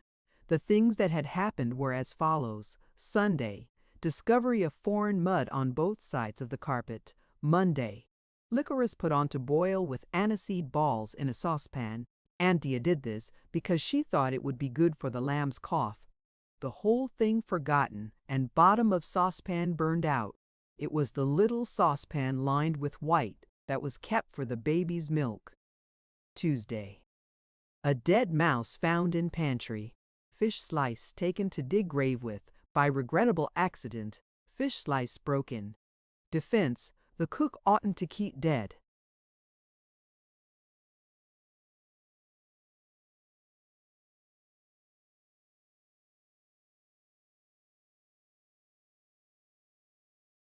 Mice in pantries. Wednesday, chopped suet left on kitchen table. Robert added chop soap, but he says he thought the suet was soap too. Thursday. Broke the kitchen window by falling against it during a perfectly fair game of bandits in the area. Friday. Stopped upgrading of kitchen sink with putty and filled sink with water to make a lake to sail paper boats in. Went away and left the tap running. Kitchen hearthrug and cook shoes ruined. On Saturday the carpet was restored. There had been plenty of time during the week to decide where it should be asked to go when they did get it back. Mother had gone over to Granny's and had not taken the lamb because he had a bad cough, which cook repeatedly said was whooping cough as sure as eggs is.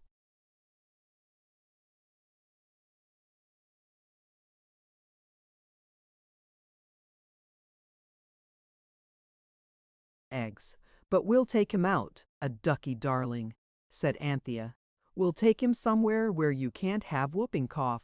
Don't be so silly, Robert. If he does talk about it, no one'll take any notice. He's always talking about things he's never seen. So they dressed the lamb and themselves in out-of-doors clothes, and the lamb chuckled and coughed and laughed and coughed again, poor dear, and all the chairs and tables were moved off the carpet by the boys, while Jane nursed the lamb and Anthea rushed through the house in one last wild hunt for the missing phoenix. It's no use waiting for it, she said, reappearing breathless in the breakfast room. But I know it hasn't deserted us. It's a bird of its word.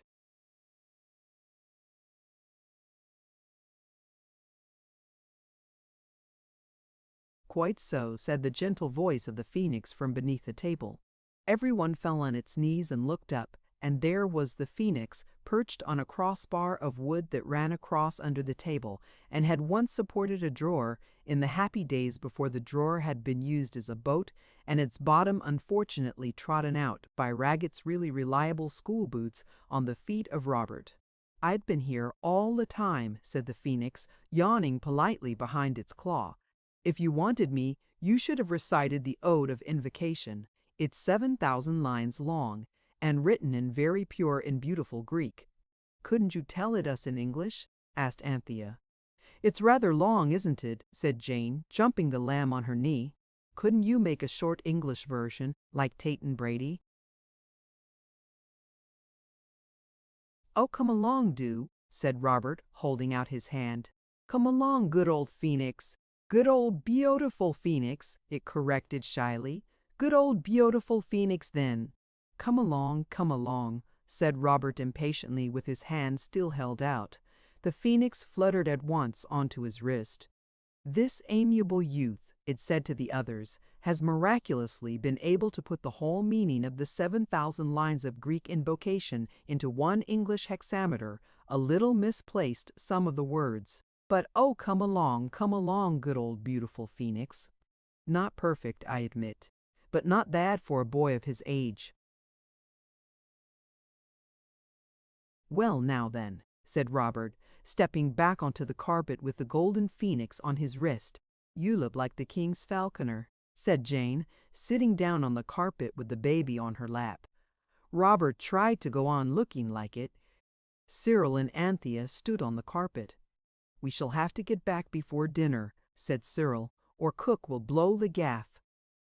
She hasn't sneaked since Sunday, said Anthea.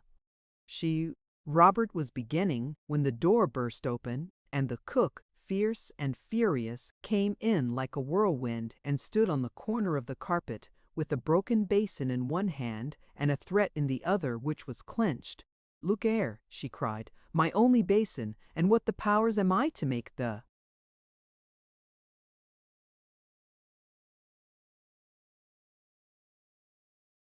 biscuit and kidney pudding in that your ma ordered for your dinners? You don't deserve no dinners, so yer don't. I'm awfully sorry, cook, said Anthea gently. It was my fault, and I forgot to tell you about it. It got broken when we were telling our fortunes with melted lead, you know, and I meant to tell you. Meant to tell me, replied the cook. She was red with anger, and really I don't wonder meant to tell. Well, I mean to tell, too. I've held my tongue this week through, because the missus she said to me quiet-like, we mustn't expect old heads on young shoulders. But now I shan't hold it no longer. There was the soap you put in our pudding, and me and Eliza never so much as breathed it to your ma, though well we might, and the saucepan, and the fish slice, and my gracious cats alive! When you got that blessed child dressed up in his outdoors for?"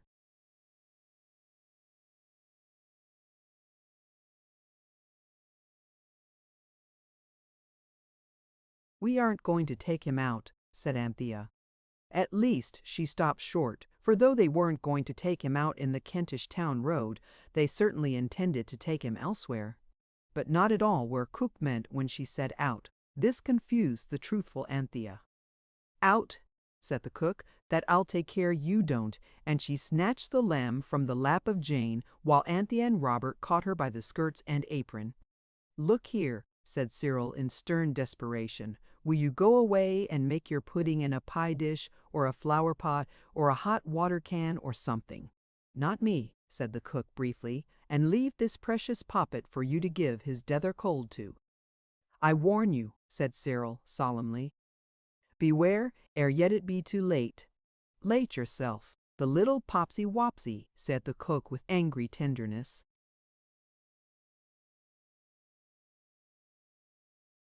"They shan't take it out, no more they shan't. And where did you get that there yellow fowl?" She pointed to the phoenix. Even Anthea saw that unless the cook lost her situation, the loss would be theirs. "I wish," she said suddenly, "we were on a sunny southern shore, where there can't be any whooping cough." She said it through the frightened howls of the lamb, and the sturdy scoldings of the cook, and instantly the giddy go round and falling lift, feeling swept over the whole party, and the cook sat down flat on the carpet, holding the screaming lamb tight to her stout print-covered self, and calling on screaming Bridget to help her. She was an Irishwoman. The moment the tipsy-topsy-turvy feeling stopped, the cook opened her eyes, gave one sounding screech, and shut them again, and Anthea took the opportunity to get the desperately howling lamb into her own arms. "It's all right," she said. "Own Panther's got you. Look at the trees, and the sand, and the shells, and the great big tortoises. Oh dear, how hot it is!" It certainly was, for the trusty carpet had laid itself out on a southern shore that was sunny and no mistake, as Robert remarked. The greenest of green slopes led up to glorious groves, where palm trees and all the tropical flowers and fruits that you read of in Westward Ho! And fair play were growing in rich profusion. Between the green slope and the blue sea lay a stretch of sand that looked like a carpet of jeweled cloth of gold, for it was not grayish as our northern sand is, but yellow and changing opal color like sunshine and rainbows. And at the very moment when the wild, whirling, blinding, deafening, tumbling upside-downness of the carpet moving stopped, the children had the happiness of seeing 3 large live turtles waddle down to the edge of the sea and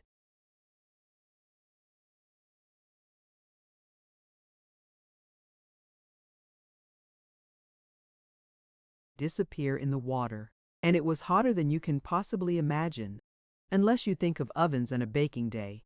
Everyone without an instant's hesitation tore off its London in November outdoor clothes, and Anthea took off the lamb's highwayman blue coat and his 3-cornered hat, and then his jersey, and then the lamb himself suddenly slipped out of his little blue tight breeches and stood up happy and hot in his little white shirt. "I'm sure it's much warmer than the seaside in the summer," said Anthea. "Mother always lets us go barefoot then." So the lamb's shoes and socks and gaiters came off, and he stood digging his happy naked pink toes into the golden smooth sand. "I'm a little white duck dicky," said he, "a little white duck dicky what swims."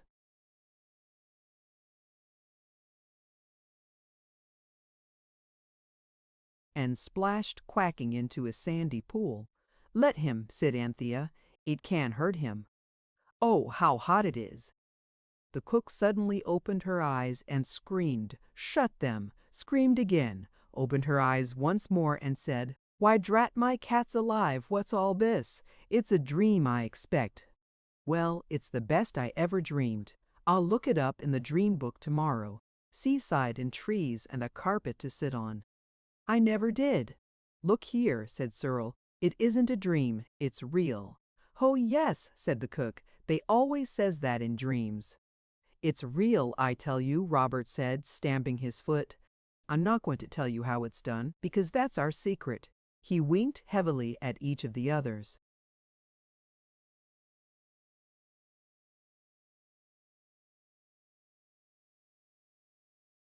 In turn, "But you wouldn't go away and make that pudding, so we had to bring you, and I hope you like it." "I do that, and no mistake," said the cook unexpectedly. "And it being a dream, it don't matter what I say, and I will say, if it's my last word, that of all the aggravating little varmints—" "Calm yourself, my good woman," said the Phoenix. "Good woman, indeed," said the cook. "Good woman yourself." Then she saw who it was that had spoken. "Well, if I ever," said she. "This is something like a dream. Yellow fowls a-talking and all. I've heard of such, but never did I think to see the day." "Well then," said Cyril impatiently, "sit here and see the day now. It's a jolly fine day. Here, you others, a council." They walked along the shore till they were out of earshot of the cook, who still sat gazing about her with a happy, dreamy, vacant smile. "Look here," said Cyril, "we must roll the carpet up and hide it so that we can get at it at any moment. The lamb can be getting rid of his whooping cough all the morning, and we can look about, and if the savages on this island are cannibals, we'll hook it and take her back. And if not, we'll live her here." "Is that being kind to servants and animals, like the clergyman said?" asked Jane. "Nor she isn't kind," retorted Cyril. "Well, anyway," said Anthea, "the safest thing is to leave the carpet there with her sitting on it. Perhaps it'll be a lesson to her, and anyway, if she thinks it's a dream, it won't matter what she says when she gets home." So the extra coats and hats and mufflers were piled on the carpet. Cyril shouldered the well and happy lamb, the Phoenix perched on Robert's wrist.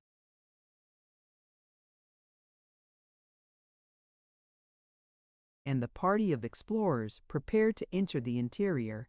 The grassy slope was smooth, but under the trees there were tangled creepers with bright strange-shaped flowers, and it was not easy to walk. "We ought to have an explorer's axe," said Robert. "I shall ask Father to give me one for Christmas." There were curtains of creepers with scented blossoms hanging from the trees, and brilliant birds darted about quite close to their faces. "Now tell me honestly," said the Phoenix, "are there any birds here handsomer than I am? Don't be afraid of hurting my feelings. I'm a modest bird, I hope." "Not one of them," said Robert with conviction, "is a patch upon you." "I was never a vain bird," said the Phoenix, "but I own that you confirm my own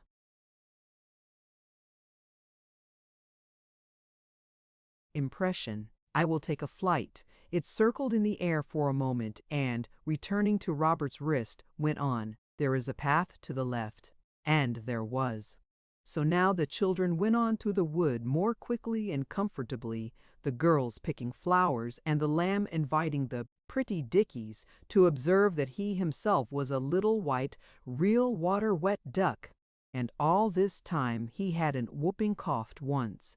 The path turned and twisted, and, always threading their way amid a tangle of flowers, the children suddenly passed a corner and found themselves in a forest clearing where there were a lot of pointed huts, the huts, as they knew at once, of savages. The boldest heart beat more quickly. Suppose they were cannibals. It was a long way back to the carpet. "Hadn't we better go back?" said Jane. "Go now," she said, and her voice trembled a little. "Suppose they eat us?" "Nonsense, Pussy," said Cyril firmly. "Look, there's a goat tied up. That shows they don't eat people." "Let's go on and say we're missionaries," Robert suggested. "I shouldn't advise that," said the Phoenix very earnestly. "Why not?" "Well, for one thing, it isn't true," replied the Golden Bird. It was while they stood hesitating on the edge of the clearing that a tall man suddenly came out of one of the huts. He had hardly any clothes, and his body all over was a dark and beautiful coppery color, just like the chrysanthemums. Father had brought home on Saturday. In his hand he held a spear. The whites of his eyes and the white of his teeth were the only light things about him, except that where the sun shone on his shiny brown body, it looked white too. If you will look carefully at the next shiny savage you meet with next to nothing on, you will see at once if the sun happens to be shining at the time that I am right about this. The savage looked at the children. Concealment was impossible. He uttered a shout that was more like, "Oh go gurry bag wog," than anything else the children had ever heard, and at once brown coppery people leapt out of every hut and swarmed like ants about the clearing. There was no time for discussion, and no one wanted to discuss anything, anyhow. Whether these coppery people were cannibals or not now seemed to matter very little. Without an instant's hesitation, the 4 children turned and ran back along the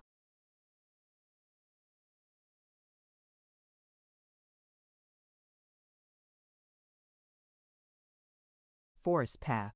The only pause was Anthea's. She stood back to let Cyril pass because he was carrying the lamb, who screamed with delight. He had not whooping coughed a single once since the carpet landed him on the island. "Gee up, squirrel, gee, gee," he shouted, and Cyril did gee up. The path was a shorter cut to the beach than the creeper-covered way by which they had come, and almost directly they saw through the trees the shining blue and gold and opal of sand and sea. "Stick to it," cried Cyril, breathlessly. They did stick to it. They tore down the sands they could hear behind them as they ran the patter of feet, which they knew too well were copper-colored. The sands were golden and opal-colored and bare. There were wreaths of tropic seaweed. There were rich tropic shells of the kind you would not buy in the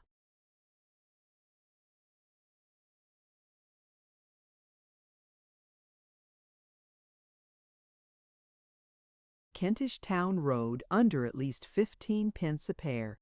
There were turtles basking lumpily on the water's edge, but no cook, no clothes, and no carpet.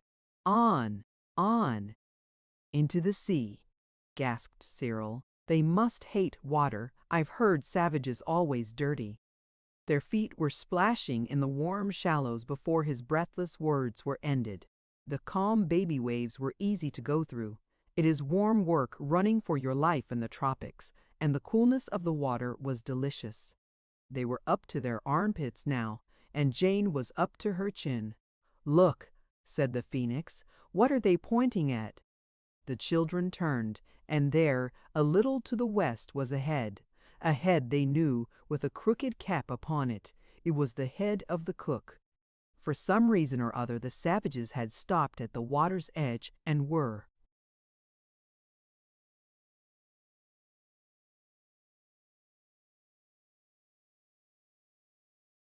all talking at the top of their voices, and all were pointing copper-colored fingers, stiff with interest and excitement, at the head of the cook. The children hurried towards her as quickly as the water would let them. "What on earth did you come out here for?" Robert shouted. "And where on earth's the carpet?" "It's not on earth, bless you," replied the cook happily. "It's under me in the water. I got a bit warm setting there in the sun, and I just says, I wish I was in a cold bath, just like that, and next minute here I was. It's all part of the dream." Everyone at once saw how extremely fortunate it was that the carpet had had the sense to take the cook to the nearest and largest bath the sea, and how terrible it would have been if the carpet had taken itself and her to the stuffy little bathroom of the house in Camden Town.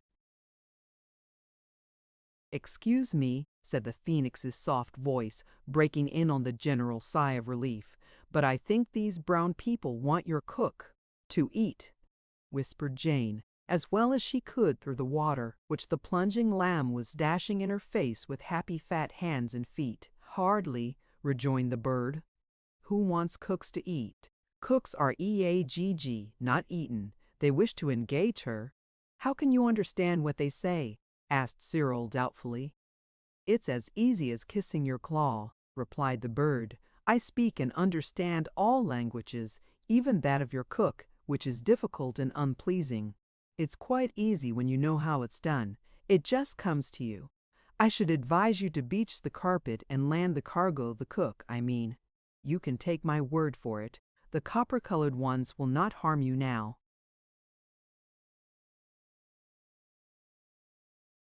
It is impossible not to take the word of the phoenix when it tells you to. So the children at once got hold of the corners of the carpet and, pulling it from under the cook, towed it slowly in through the shallowing water and at last spread it on the sand. The cook, who had followed, instantly sat down on it, and at once the copper-colored natives, now strangely humble, formed a ring round the carpet and fell on their faces on the rainbow and gold sand. The tallest savage spoke in this position, which must have been very awkward for him, and Jane noticed that it took him quite a long time to get the sand out of his mouth afterwards. He says, the phoenix remarked after some time, that they wished to engage your cook permanently. Without a character? Asked Anthea, who had heard her mother speak of such things. They do not wish to engage her as cook, but as queen, and queens need not have characters. There was a breathless pause. Well, said Cyril, of all the choices, but there's no accounting for tastes. Everyone laughed at the idea of the cook's being engaged as queen. They could not help it. I do not advise laughter, warned a phoenix, ruffling out his golden feathers, which were extremely wet. And it's not their own choice.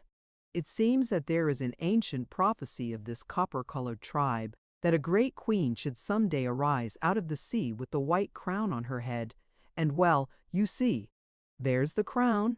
It pointed its claw at Cook's cap, and a very dirty cap it was, because it was the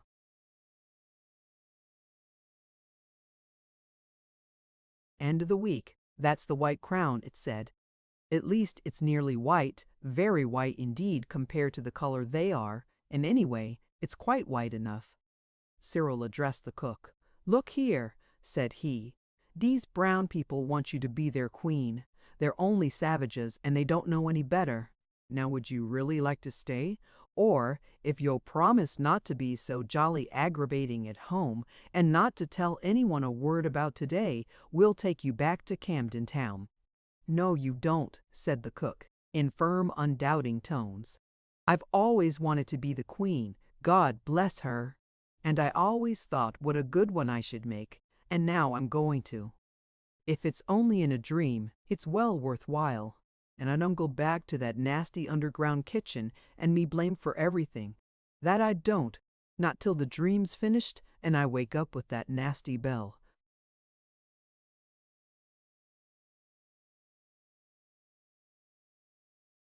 Rang-tanging in my ears, so I tell you. Are you sure, Anthea anxiously asked the phoenix, that she will be quite safe here? She will find the nest of a queen a very precious and soft thing, said the bird solemnly. There you hear, said Cyril. You're in for a precious soft thing, so mind you're a good queen, cook. It's more than you'd any right to expect, but long may you reign. Some of the cook's copper-colored subjects now advance from the forest with long garlands of beautiful flowers, white and sweet-scented, and hung them respectfully round the neck of their new sovereign. What? All them lovely bouquets for me, exclaimed the enraptured cook. Well,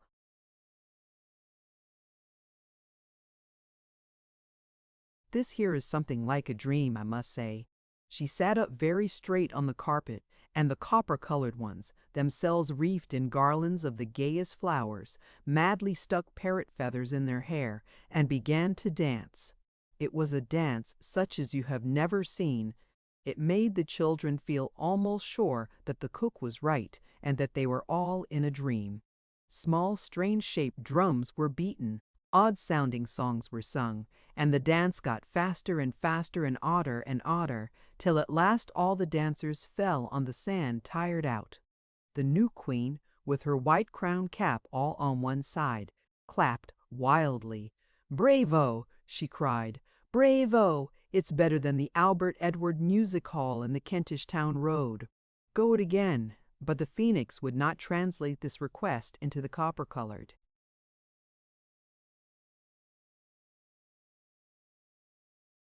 language, and when the savages had recovered their breath, they implored their queen to leave her white escort and come with them to their huts. "The finest shall be yours, O Queen," said they. "Well, so long," said the cook, getting heavily onto her feet when the Phoenix had translated this request. "No more kitchens and attics for me, thank you. I'm off to my royal palace, I am. And I only wish this here dream would keep on for ever and ever."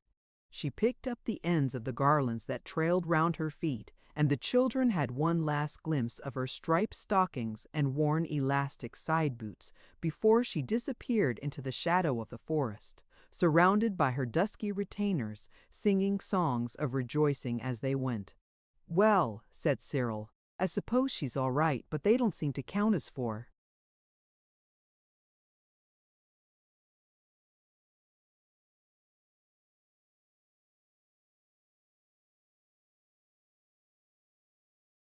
Much, one way or the other. "Oh," said the Phoenix, "they think you're merely dreams." The prophecy said that the queen would arise from the waves with a white crown and surrounded by white dream children. "That's about what they think. You are." "And what about dinner?" said Robert abruptly. "There won't be any dinner, with no cook and no pudding basin," Anthea reminded him. "But there's always bread and butter."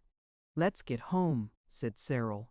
The lamb was furiously unwishful to be dressed in his warm clothes again, but Anthea and Jane managed it, by force disguised as coaxing, and he never once whooping coughed.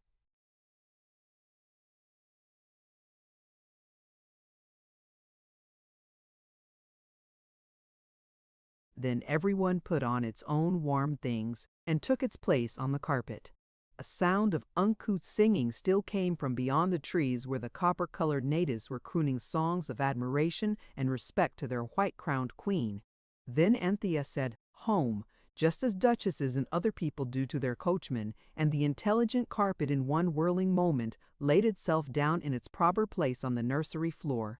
And at that very moment Eliza opened the door and said, "Cook's gone. I can't find her anywhere, and there's no dinner ready. She hasn't taken her box nor yet her outdoor things. She just ran out to see the time. I shouldn't wonder the kitchen clock never did give her satisfaction, and she's got run over or fell down in a fit as likely as not. You'll have to put up with the cold bacon for your dinners, and what on earth you've got your outdoor things on, for I don't know. And then I'll slip out and see if they know anything about her at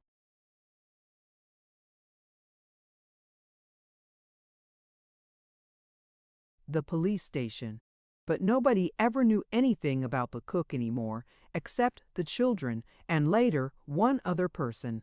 Mother was so upset at losing the cook, and so anxious about her, that Anthea felt most miserable, as though she had done something very wrong indeed. She woke several times in the night, and at last decided that she would ask the Phoenix to let her tell her mother all about it. But there was no opportunity to do this next day, because the Phoenix, as usual, had gone to sleep in some out-of-the-way spot, after asking, as a special favor, not to be disturbed for 24 hours. The lamb never whooping coughed once all that Sunday, and mother and father said what good medicine it was that the doctor had given him. But the children knew that it was the southern shore where you can't have whooping cough that had cured him. The lamb babbled of colored sand and water, but no one took any notice of that. He often talked of things that hadn't happened. It was on Monday morning, very early indeed, that Anthea woke and suddenly made up her mind. She crept downstairs in her nightgown. It was very chilly, sat down on the carpet, and with a beating heart wished herself on the sunny shore where you can't have whooping cough. And next moment there she was. The sand was splendidly warm. She could feel it at once, even through the carpet. She folded the carpet and put it over her shoulders like a shawl, for she was determined not to be parted from it for a single instant, no matter how hot it might be to wear. Then, trembling a little, and trying to keep up her courage by saying over and over, "It is my duty, it is my duty," she went up the forest path.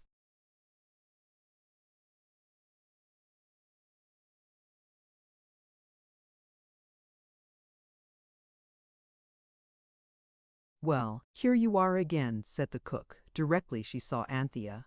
"This dream does keep on."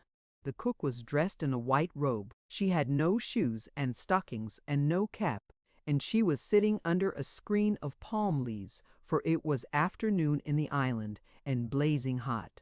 She wore a flower wreath on her hair, and copper-colored boys were fanning her with peacock's feathers.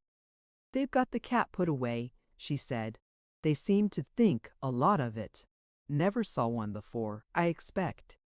"Are you happy?" asked Anthea, panting. The sight of the cook as queen quite took her breath away. "I believe you, my dear," said the cook heartily. "Nothing to do unless you want to. But I'm getting rested now. Tomorrow I'm going to start cleaning out my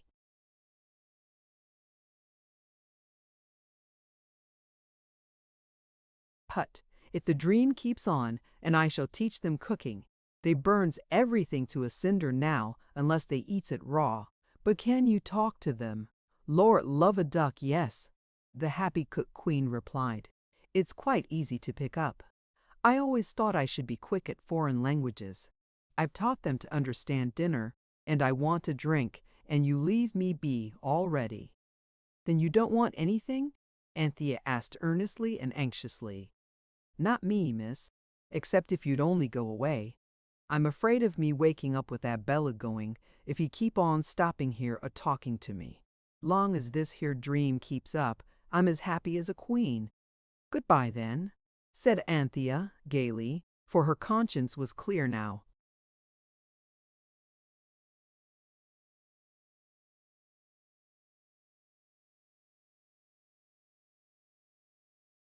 She hurried into the wood, threw herself on the ground, and said, "Home." And there she was, rolled in the carpet on the nursery floor.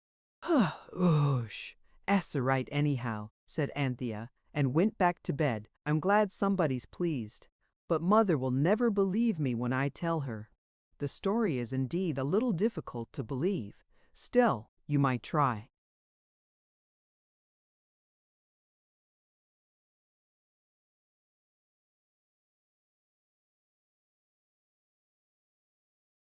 Chapter 4. To Baza. Mother was really a great dear. She was pretty, and she was loving, and most frightfully good when you were ill, and always kind, and almost always just. That is, she was just when she understood things. But of course she did not always understand things. No one understands everything, and mothers are not angels, though a good many of them come pretty near it. The children knew that mother always wanted to do what was best for them, even if she was not clever enough to know exactly what was the best. That was why all of them, but much more particularly Anthea, felt rather uncomfortable at keeping the great secret from her of the wishing carpet and the phoenix. And Anthea, whose inside mind was made so that she was able to be much more uncomfortable than the others, had decided that she must tell her mother the truth, however little likely it was that her mother would believe it. "Then I shall have done what's right," said she to the phoenix, "and if she doesn't believe me it won't be my fault, will it?"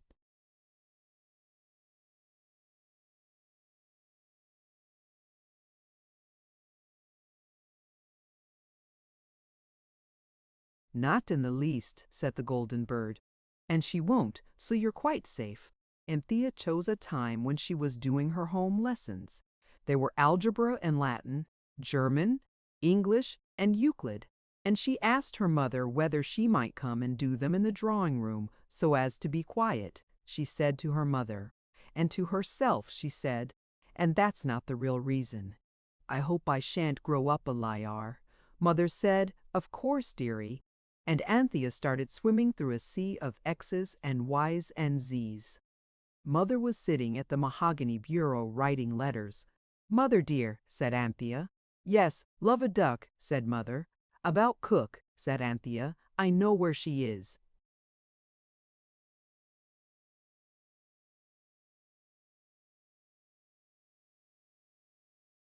"Do you, dear?" said Mother. "Well, I wouldn't take her back after the way she has behaved." "It's not her fault," said Anthea. "May I tell you about it from the beginning?"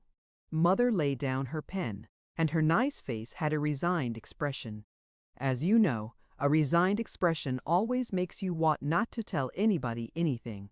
"It's like this," said Anthea in a hurry. "That egg, that came in the carpet, we put it in the fire and it hatched into the phoenix, and the carpet was a wishing carpet, and—" "A very nice game, darling," said Mother, taking up her pen.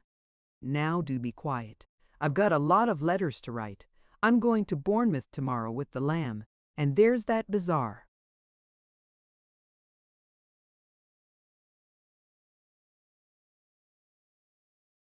Anthea went back to XYZ, and Mother's pen scratched busily. "But Mother," said Anthea, when Mother put down the pen to lick an envelope, "the carpet takes us wherever we like, and I wish it would take you where you could get a few nice Eastern things for my bazaar," said Mother. "I promised them, and I'd no time to go to Liberty's now." "It shall," said Anthea, "but Mother—" "Well, dear," said Mother, a little impatiently, for she had taken up her pen again. "The carpet took us to a place where you couldn't have whooping cough, and the lamb hasn't whooped since, and we took cook because she was so tiresome, and then she would stay and be queen of the savages. They thought her cap was a crown, and—"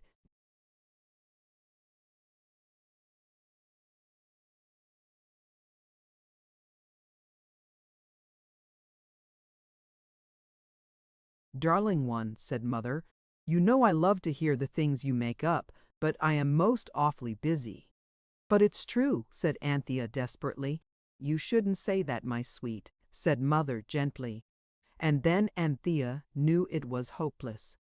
"Are you going away for long?" asked Anthea. "I've got a cold," said Mother, "and Daddy's anxious about it, and the lamb's cough. He hasn't coughed since Saturday."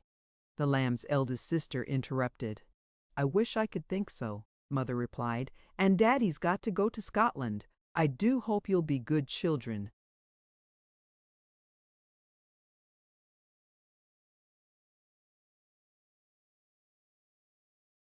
We will," said Anthea fervently. "When's the bazaar?" "On Saturday," said Mother, "at the schools. Oh, don't talk any more, there's a treasure. My head's going round, and I've forgotten how to spell whooping cough."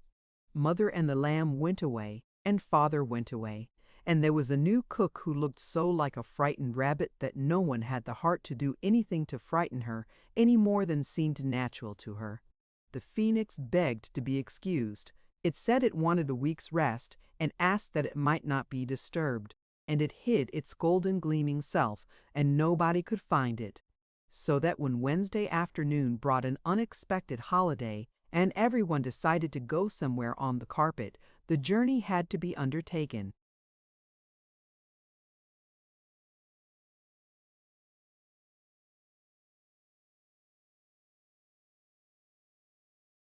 Without the phoenix.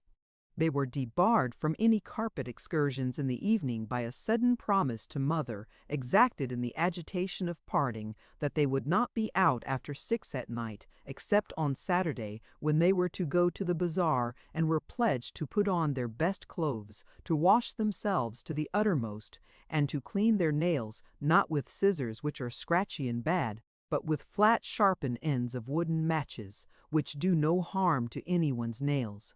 "Let's go and see the lamb," said Jane, but everyone was agreed that if they appeared suddenly in Bournemouth, it would frighten Mother out of her wits, if not into a fit. So they sat on the carpet and thought and thought and thought till they almost began to squint. "Look here," said Cyril, "I know. Please, carpet, take us somewhere where we can see the lamb and Mother, and no one can see us." "Except the lamb," said Jane quickly, and the next moment they found themselves recovering from the upside-down movement, and there they were sitting on the carpet, and the carpet was laid out over another thick soft carpet of brown pine needles. There were green pine trees overhead, and a swift clear little stream was running as fast as ever it could between steep banks, and there, sitting on the pine needle carpet, was Mother without her hat, and the sun was shining brightly, although it was November, and there was the lamb, as jolly, and not whooping at all. "The carpet's deceived us," said Robert gloomily. "Mother will see us directly she turns her head." But the faithful carpet had not deceived them. Mother turned her dear head and looked straight at them, and did not see.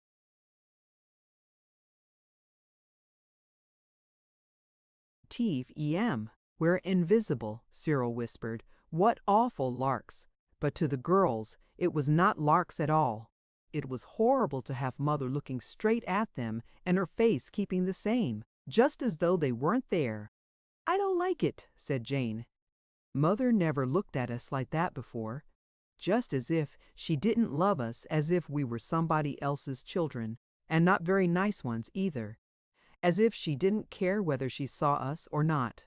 "It is horrid," said Anthea, almost in tears.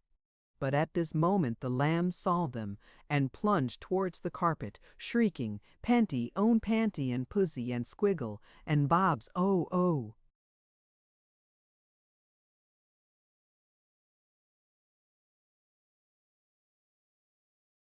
Anthea caught him and kissed him. So did Jane. They could not help it. He looked such a darling, with his blue three-cornered hat all on one side, and his precious face all dirty, quite in the old, familiar way. "I love you, Panty. I love you, and you, and you, and you," cried the lamb. It was a delicious moment. Even the boys thumped their baby brother joyously on the back. Then Anthea glanced at Mother, and Mother's face with a pale sea-green color, and she was staring at the lamb as if she thought he had gone mad. And indeed, that was exactly what she did think. "My lamb, my precious, come to Mother," she cried, and jumped up and ran to the baby. She was so quick that the invisible children had to leap back, or she would have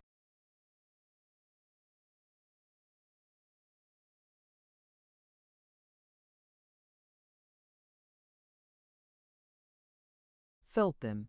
And to feel what you can't see is the worst sort of ghost feeling. Mother picked up the lamb and hurried away from the pine wood. "Let's go home," said Jane, after a miserable silence.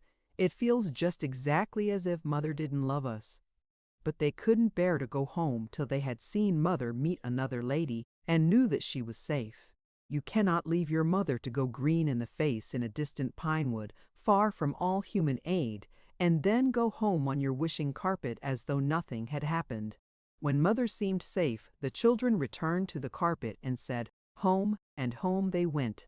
"I don't care about being invisible myself," said Cyril.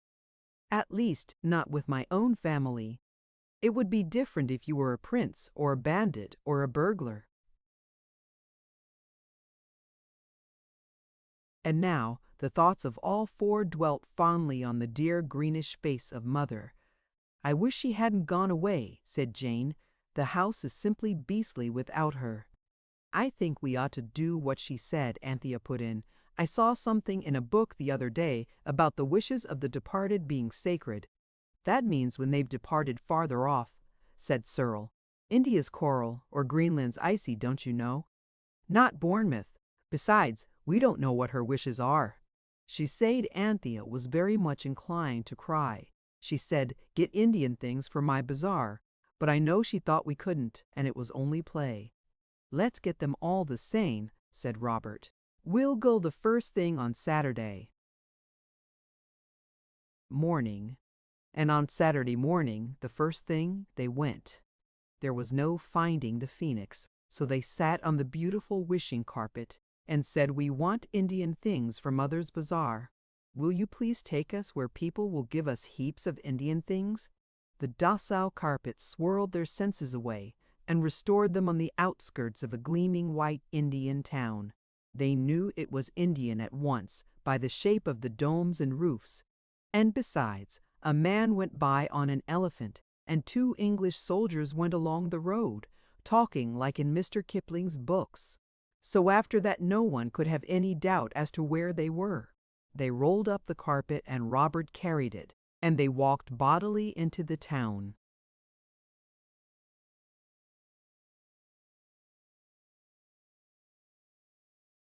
It was very warm, and once more they had to take off their London in November coats and carry them on their arms. The streets were narrow and strange, and the clothes of the people in the streets were stranger, and the talk of the people was strangest of all. "I can't understand a word," said Cyril. How on earth are we to ask for things for our bazaar? And they're poor people too, said Jane. I'm sure they are. What we want is a Raja or something. Robert was beginning to unroll the carpet, but the others stopped him, imploring him not to waste a wish. We asked the carpet to take us where we could get Indian things for bazaars, said Anthea. And it will.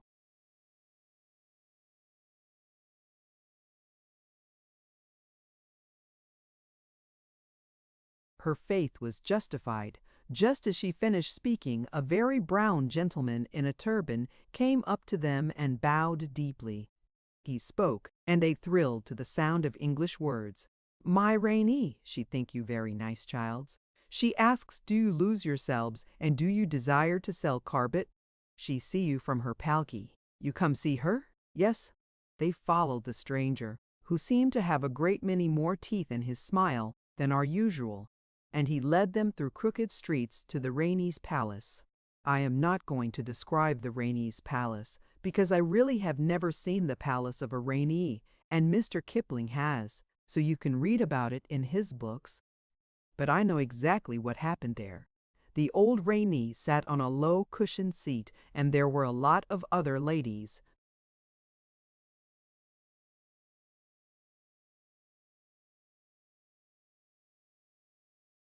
With her all in trousers and veils, and sparkling with tinsel and gold and jewels. And the brown turbaned gentleman stood behind a sort of carved screen, and interpreted what the children said and what the Queen said. And when the Queen asked to buy the carpet, the children said, No. Why? Asked the Rainey. And Jane briefly said why, and the interpreter interpreted. The Queen spoke, and then the interpreter said, My mistress says it is a good story, and you tell it all through without thought of time.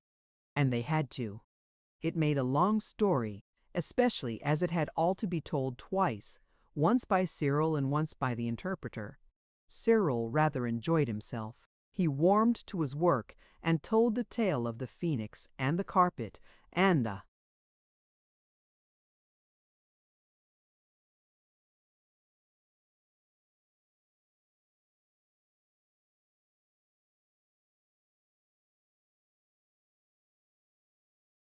Lone Tower and the Queen Cook in language that grew insensibly more and more Arabian Nightsy, and the Rainey and her ladies listened to the interpreter and rolled about on their fat cushions with laughter. When the story was ended, she spoke, and the interpreter explained that she had said, Little one, thou art a heaven-born teller of tales, and she threw him a string of turquoises from round her neck. Oh, how lovely, cried Jane and Anthea. Cyril bowed several times, and then cleared his throat and said, Thank her very, very much, but I would much rather she gave me some of the cheap things in the bazaar. Tell her I want them to sell again, and give the money to buy clothes for poor people who haven't any. Tell him he has my leave to sell my gift and clothe the naked with its price, said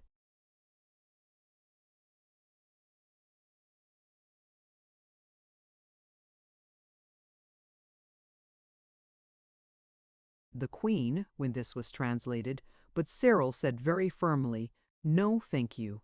The things have got to be sold today at our bazaar, and no one would buy a turquoise necklace at an English bazaar. They'd think it was sham, or else they'd want to know where we got it. So then the Queen sent out for little pretty things, and her servants piled the carpet with them. I must needs lend you an elephant to carry them away, she said, laughing.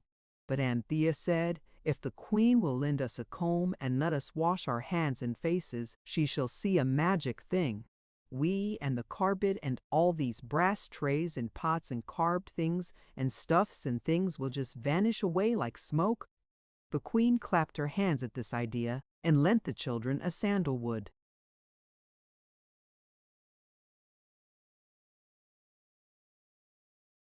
Come and laid with ivory lotus flowers, and they washed their faces and hands in silver basins. Then Cyril made a very polite farewell speech, and quite suddenly he ended with the words, And I wish we were at the bazaar at our schools. And of course they were. And the Queen and her ladies were left with their mouths open, gazing at the bare space on the inlaid marble floor where the carpet and the children had been. "That is magic, if ever magic was," said the Queen, delighted with the incident, which indeed has given the ladies of that court something to talk about on wet days ever since. Cyril's stories had taken some time, so had the meal of strange sweet foods that they had had while the little pretty things were being bought, and the gas in the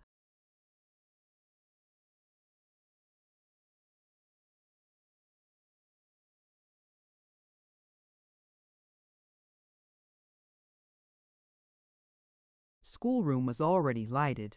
Outside, the winter dusk was stealing down among the Camden town houses. "I'm glad we got washed in India," said Cyril.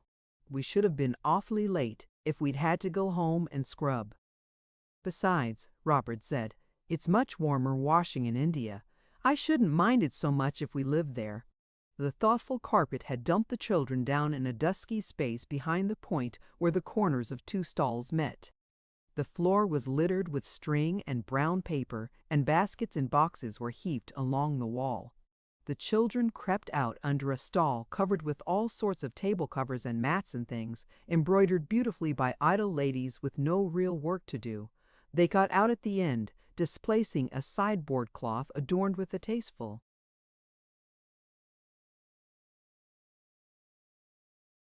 pattern of blue geraniums.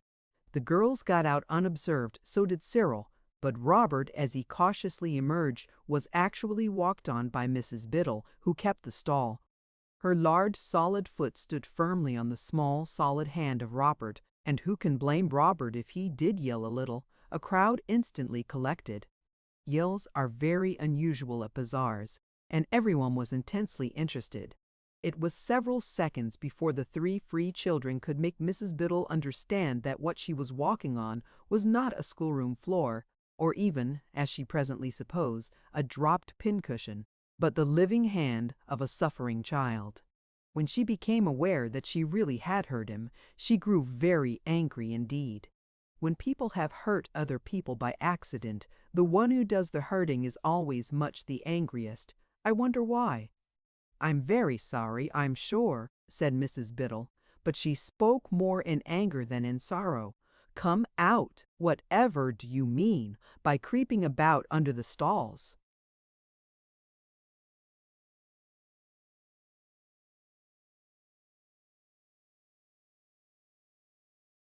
"Like earwigs.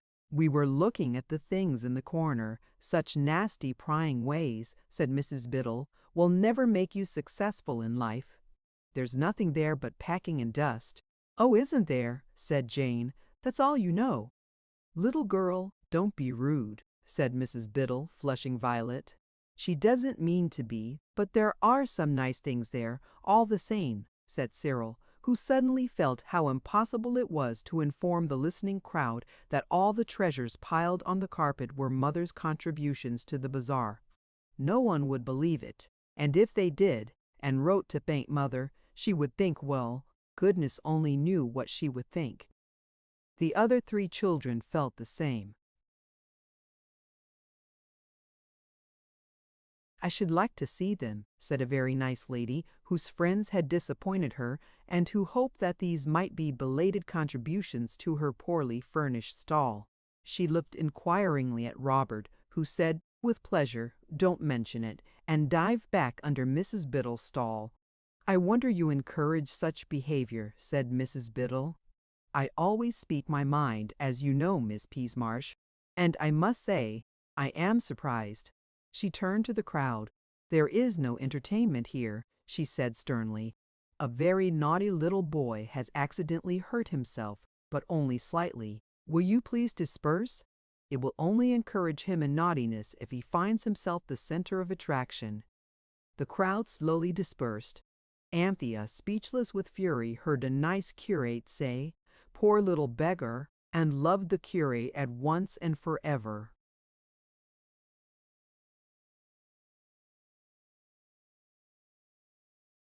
Then Robert wriggled out from under the stall with some Benares brass and some inlaid sandalwood boxes. "Liberty!" cried Miss Peasmarsh.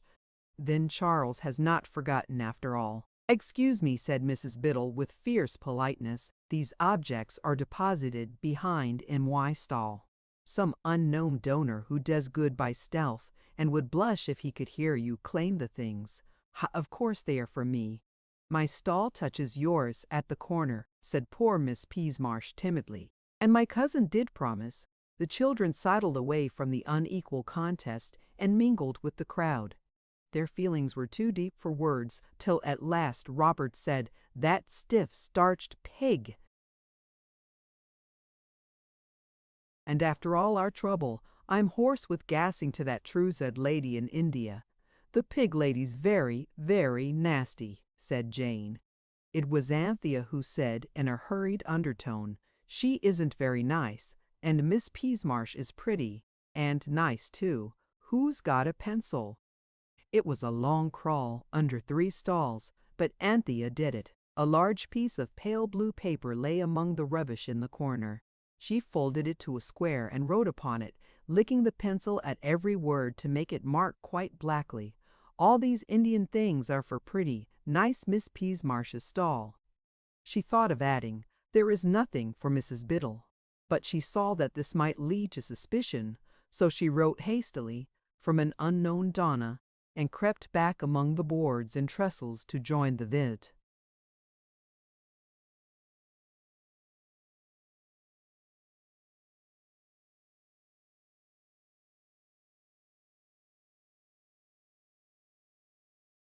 Others, so that when Mrs. Biddle appealed to the bazaar committee, and the corner of the stall was lifted and shifted so that stout clergymen and heavy ladies could get to the corner without creeping under stalls, the blue paper was discovered, and all the splendid shining Indian things were given over to Miss Peasmarsh, and she sold them all, and got £35 for them. "I don't understand about that blue paper," said Mrs. Biddle. "It looks to me like the work of a lunatic, and saying you were nice and pretty, it's not the work of a sane person." Anthea and Jane begged Miss Peasmarsh to let them help her to sell the things, because it was their brother who had announced the good news that the things had come. Miss Peasmarsh was very willing, for now her stall, that had been so neglected, was surrounded by people who wanted to buy, and she was glad to be.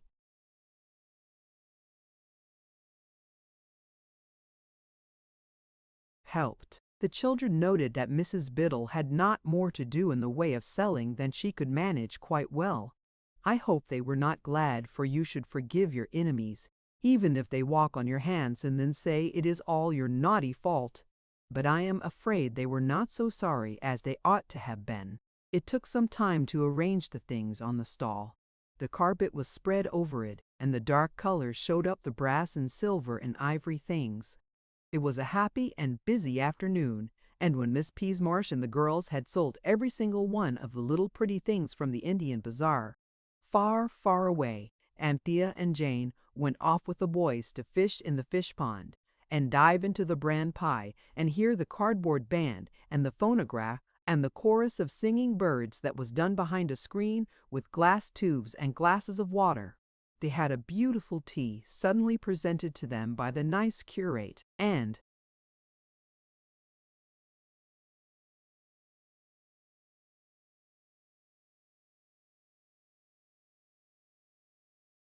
Miss Peasmarsh joined them before they had had more than 3 cakes each. It was a merry party, and the curate was extremely pleasant to everyone, even to Miss Peasmarsh, as Jane said afterwards. "We ought to get back to the stall," said Anthea, when no one could possibly eat any more, and the curate was talking in a low voice to Miss Peasmarsh about after Easter. "There's nothing to go back for," said Miss Peasmarsh gaily. "Thanks to you dear children, we sold everything." "There the carpet," said Cyril. "Oh," said Miss Peasmarsh radiantly, "don't bother about the carpet. I've sold even that. Mrs. Biddle gave me 10 shillings for it. She said it would do for her servant's bedroom." "Why," said Jane, "her servants don't have carpets. We had cook from her, and she told us so." "No scandal about Queen Elizabeth, if you please," said the curate cheerfully, and Miss Peasmarsh laughed and looked at him as though she had never dreamed that anyone could be so amusing. But the others were struck dumb. How could they say, "The carpet is ours"? for who brings carpets to bazaars?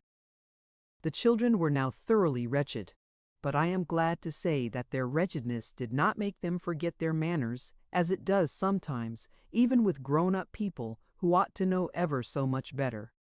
They said, "Thank you very much for the jolly tea, and thanks for being so jolly, and thanks awfully for giving us such a jolly time," for the curate had stood fish ponds, and bran pies, and phonographs, and the chorus of singing birds, and had stood them like a man. The girls hugged Miss Peasmarsh, and as they went away, they heard the curate say, "Jolly little kids, yes, but what about you? We'll let it be directly after Easter." "Ah, do say you will." And Jane ran back and said, before Anthea could drag her away, "What are you going to do after Easter?" Miss Peasmarsh smiled and looked very pretty indeed, and the curate said, "I hope I am going to take a trip to the Fortunate Islands." "I wish we could take you on the wishing carpet," said Jane. "Thank you," said the curate, "but I'm afraid I can't wait for that. I must go to the Fortunate Islands before they make me a bishop. I should have no time afterwards."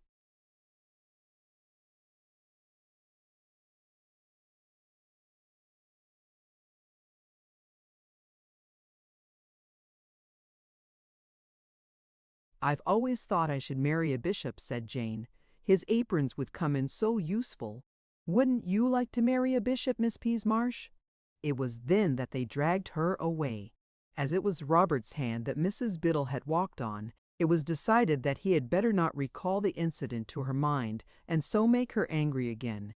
Anthea and Jane had helped to sell things at the rival stall, so they were not likely to be popular. A hasty council of four decided that Mrs. Biddle would hate Cyril less than she would hate the others, so the others mingled with the crowd, and it was he who said to her, "Mrs. Biddle, W.E. meant to have that carpet. Would you sell it to us? We would give you—"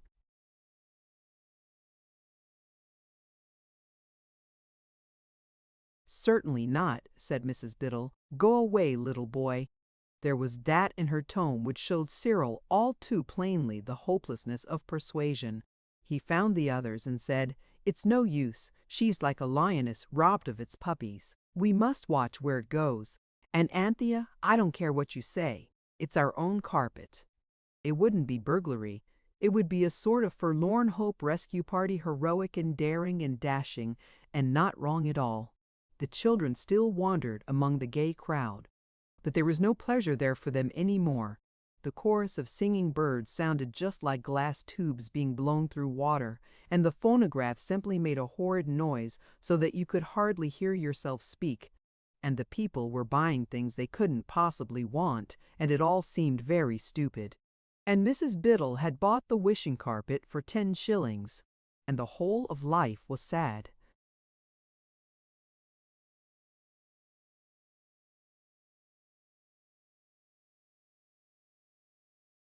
And gray and dusty, and smell of slight gas escapes, and hot people, and cake and crumbs, and all the children were very tired indeed. They found a corner within sight of the carpet, and there they waited miserably, till it was far beyond their proper bedtime. And when it was 10, the people who had bought things went away, but the people who had been selling stayed to count up their money.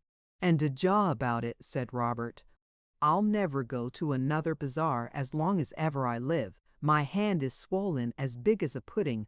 I expect the nails in her horrible boots were poisoned." Just then someone who seemed to have a right to interfere said, "Everything is over now. You had better go home." So they went, and then they waited on the pavement under the gas lamp, where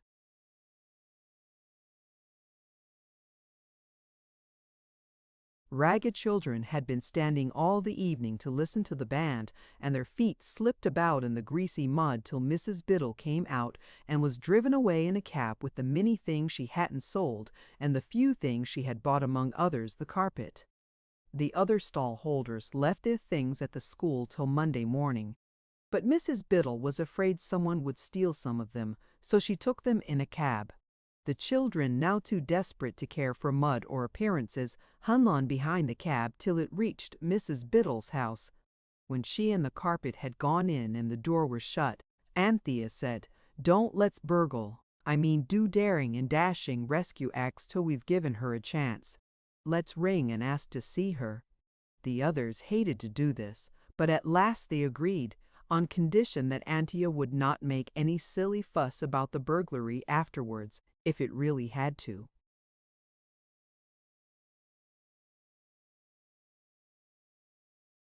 Come to that, so they knocked and rang, and a scared-looking parlor-maid opened the front door.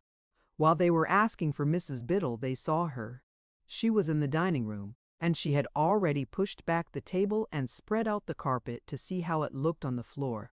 "I knew she didn't want it for her servant's bedroom," Jane muttered. Anthea walked straight past the uncomfortable parlor-maid, and the others followed her. Mrs. Biddle had her back to them and was smoothing down the carpet with the same boot that had trampled on the hand of Robert, so that they were all in the room, and Cyril, with great presence of mind, had shut the room door before she saw them. "Who is it, Jane?" she asked in a sour voice, and then turning suddenly she saw who it was. Once more her face grew violet, a deep, dark violet. "You wicked, daring little things!" she cried. "How dare you come here? At this time of night, too! Be off, or I'll send for the police." "Don't be angry," said Anthea soothingly. "We only wanted to ask you to let us have the carpet. We have quite 12 shillings between us, and—" "How dare you!" cried Mrs. Biddle, and her voice shook with angriness. "You do look horrid," said Jane suddenly. Mrs. Biddle actually stamped that booted foot of hers. "You rude, bare-faced child," she said. Anthea almost shook Jane, but Jane pushed forward in spite of her. "It really is our nursery carpet," she said. "You ask anyone if it isn't."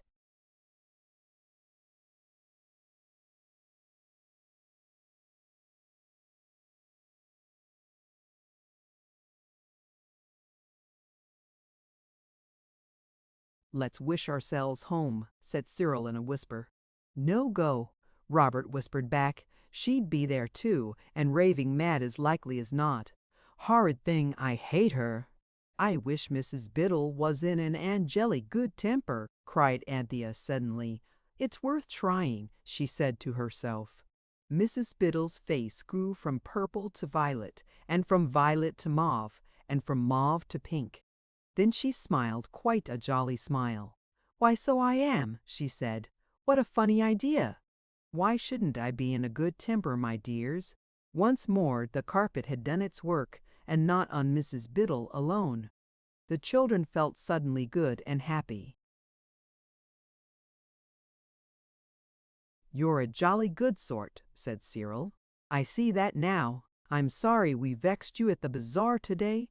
"Not another word," said the changed Mrs. Biddle. "Of course you shall have the carpet, my dears, if you've taken such a fancy to it." "No, no, I won't have more than the 10 shillings I paid." "It does seem hard to ask you for it after you bought it at the bazaar," said Anthea, "but it really is our nursery carpet. It got to the bazaar by mistake, with some other things." "Did it really now? How vexing," said Mrs. Biddle kindly. "Well, my dears, I can very well give the extra 10 shillings, so you take your carpet, and we'll say no more about it. Have a piece of cake before you go. I'm so sorry I stepped on your hand, my boy. Is it all right now?" "Yes, thank you," said Robert. "I say you are good." "Not at all," said Mrs. Biddle heartily. "I'm delighted to be able to give any little pleasure to you dear children." And she helped them to roll up the carpet, and the boys carried it away between them. "You are a dear," said Anthea, and she and Mrs. Biddle kissed each other heartily. "Well," said Cyril as they went along the street. "Yes," said Robert, "and the odd part is that you feel just as if it was a real her being so jolly, I mean, and not only the carpet making her nice." "Perhaps it is real," said Anthea, "only it was covered up with crossness and—"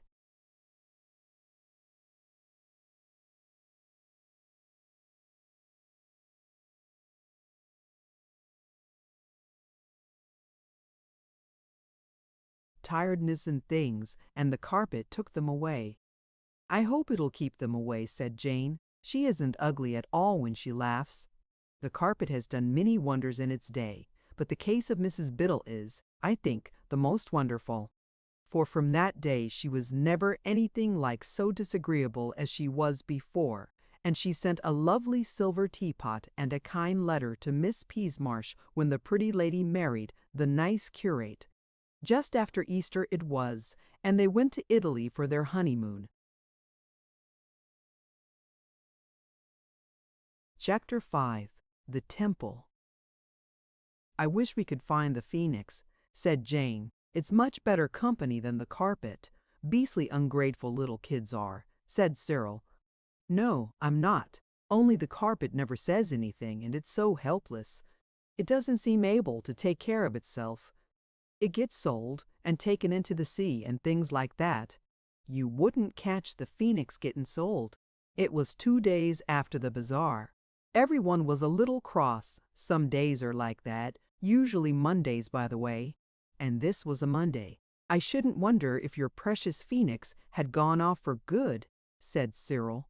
And I don't know that I blame it. Look at the weather. It's not worth looking at, said Robert, and indeed it wasn't.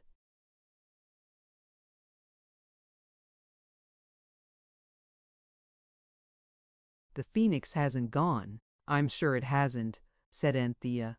I'll have another look for it.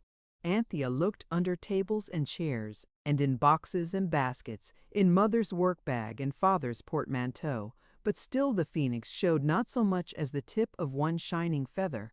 Then suddenly Robert remembered how the whole of the Greek invocation song of 7,000 lines had been condensed by him into one English hexameter, so he stood on the carpet and chanted, "Oh, come along, you good old beautiful phoenix," and almost at once there was a rustle of wings down the kitchen stairs, and the phoenix sailed in on wide gold wings. "Where on earth have you been?" asked Anthea. "I've looked everywhere for."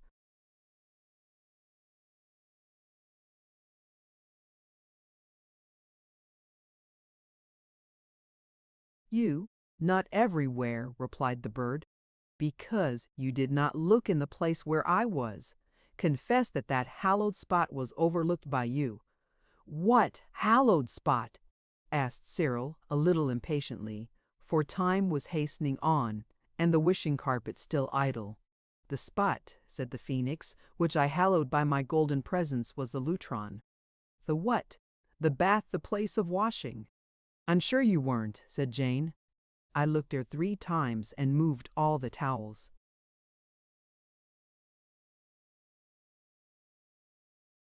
"I was concealed," said the phoenix, "on the summit of a metal column, enchanted I should judge, for it felt warm to my golden toes, as though the glorious sun of the desert shone ever upon it."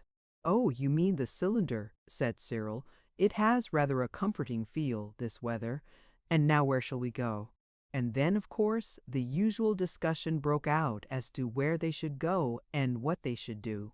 And naturally, everyone wanted to do something that the others did not care about. "I am the eldest," Cyril remarked. "Let's go to the North Pole." "This weather, likely." Robert rejoined, "Let's go to the equator."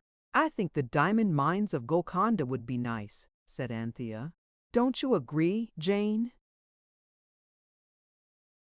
"No, I don't," retorted Jane. "I don't agree with you. I don't agree with anybody." The phoenix raised a warning claw. "If you cannot agree among yourselves, I fear I shall have to leave you," it said.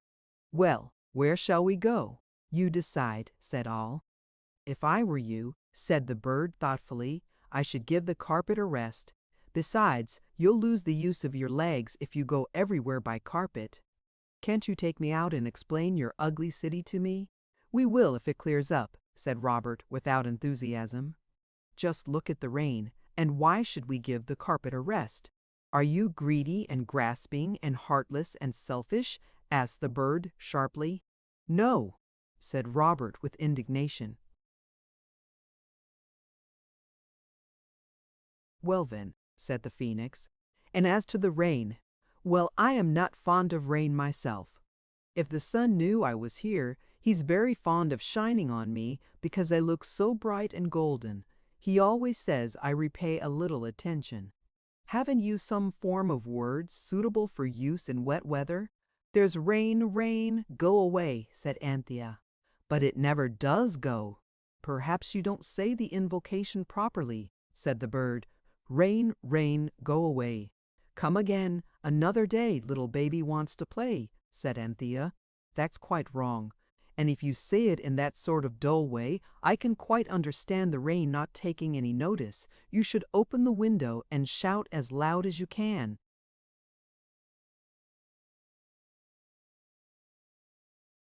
Rain, rain, go away, come again another day. Now we want the sun, and so, pretty rain, be kind and go. You should always speak politely to people when you want them to do things, and especially when it's going away that you want them to do. And today you might add, shine, great sun, the lovely phoenix is here, and wants to be shown on, splendid sun, by thee. That's poetry, said Cyril decidedly. It's like it, said the more cautious Robert. I was obliged to put in lovely, said the phoenix, modestly, to make the line long enough. There are plenty of nasty words just that length, said Jane. But everyone else said, hush. And then they opened the window and shouted the 7 lines as loud as they could, and the phoenix said all the words with them except lovely, and when they came to that it looked down and coughed bashfully. The rain hesitated a moment, and then went away. There's true politeness, said the phoenix, and the next moment it was perched on the window ledge, opening and shutting its radiant wings and flapping out its golden feathers in such a flood of glorious sunshine as you sometimes have at sunset in autumn time. People said afterwards that there had not been such sunshine in December for years and years and years. And now, said the bird, we will go out into the city, and you shall take me to see one of my temples.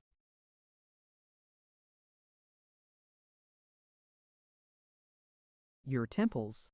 I gather from the carpet that I have many temples in this land. I don't see how you can find anything out from it, said Jane. It never speaks. All the same, you can pick up things from a carpet, said the bird. I've seen you do it, and I have picked up several pieces of information in this way. That papyrus on which you showed me my picture, I understand that it bears on it the name of the street of your city in which my finest temple stands, with my image graved in stone and in metal over against its portal. You mean the fire insurance office, said Robert. It's not really a temple, and they don't— Excuse me, said the phoenix coldly. You are wholly misinformed. It is a temple, and they do. Don't let's waste the sunshine, said Anthea. We might argue as we go along to save time. So the phoenix consented to make itself a nest in the breast of Robert's Norfolk jacket, and they all went out into the splendid sunshine. The best way to the temple of the phoenix seemed to be to take the tram, and on the top of it the children talked, while the phoenix now and then put out a wary beak, cocked a cautious eye, and contradicted what the children were saying. It was a delicious ride, and the children felt how lucky they were to have had the money to pay for it. They went with the tram as far as it went, and when it did not go any farther, they stopped too and got off. The tram stops at the end of the Gray's Inn Road, and it was Cyril who thought that one might well find a short-cut to the Phoenix office through the little streets and courts that lie tightly packed between Fetter Lane and Ludgate Circus. Of course, he was quite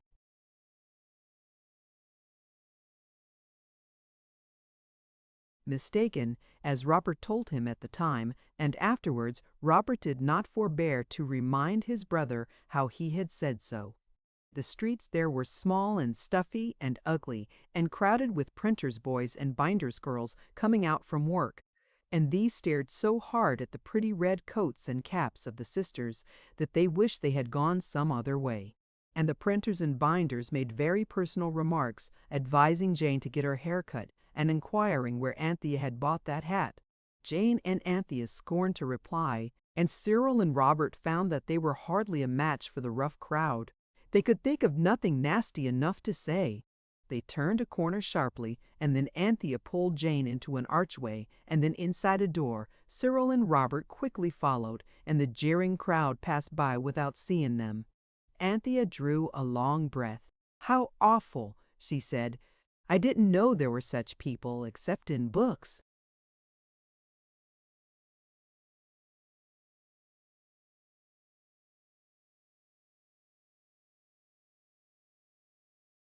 It was a bit thick, but it's partly you girls' fault, coming out in those flashy coats. "We thought we ought to, when we were going out with the phoenix," said Jane. And the bird said, "Quite right, too," and incautiously put out his head to give her a wink of encouragement. And at the same instant a dirty hand reached through the grim balustrade of the staircase beside them and clutched the phoenix, and a hoarse voice said, "I say, Herb, blowed if this ain't our poll parrot, what we lost. Thank you very much, Lighty, for bringing him home to roost." The four turned swiftly. Two large and ragged boys were crouched amid the dark shadows of the stairs. They were much larger than Robert and Cyril, and one of them had snatched the phoenix away and was holding it high above their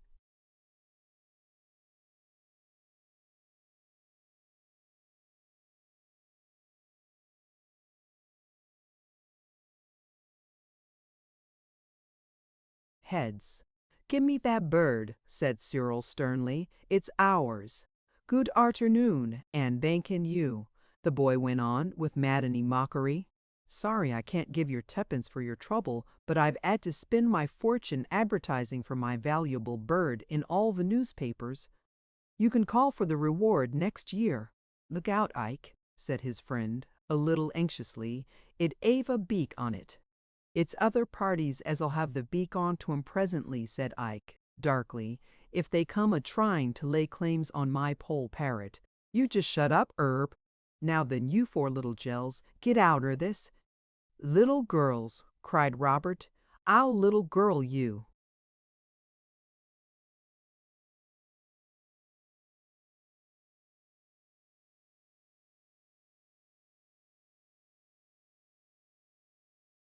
He sprang up 3 stairs and hid out. There was a squawk, the most bird-like noise anyone had ever heard from the phoenix, and a fluttering, and a laugh in the darkness, and Ike said, "There now, you been and gone and strook my poll parrot right in the fever, strook him something cruel, you have." Robert stamped with fury. Cyril felt himself growing pale with rage, and with the effort of screwing up his brain to make it clever enough to think of some way of being even with those boys. Anthea and Jane were as angry as the boys, but it made them want to cry. Yet it was Anthea who said, "Do, please, let us have the bird. Do, please, get along and leave us and our bird alone."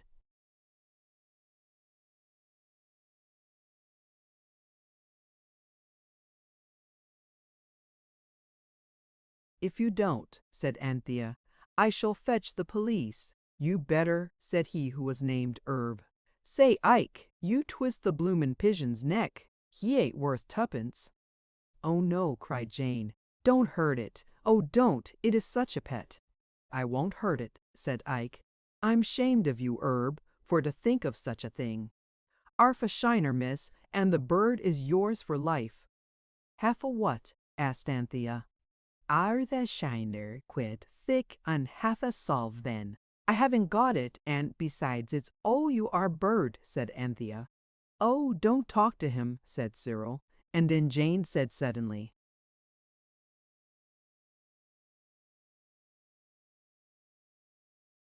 "Phoenix, dear Phoenix, we can't do anything. You must manage it." "With pleasure," said the Phoenix, and Ike nearly dropped it in his amazement. "I say, it do talk soothin' like," said he. "Yous," said the Phoenix, "sons of misfortune, hear my words." "My eyes," said Ike. "Look out, Ike," said Herb. "You'll throttle the joker, and I see it once was weight in flimsies. Hearken, O iconoclastus, despiser of sacred images, and thou, Urbanus, dweller in the sordid city. Forbear this adventure lest a worse thing befall." "Luvus," said Ike, "and it had been taught at school in just."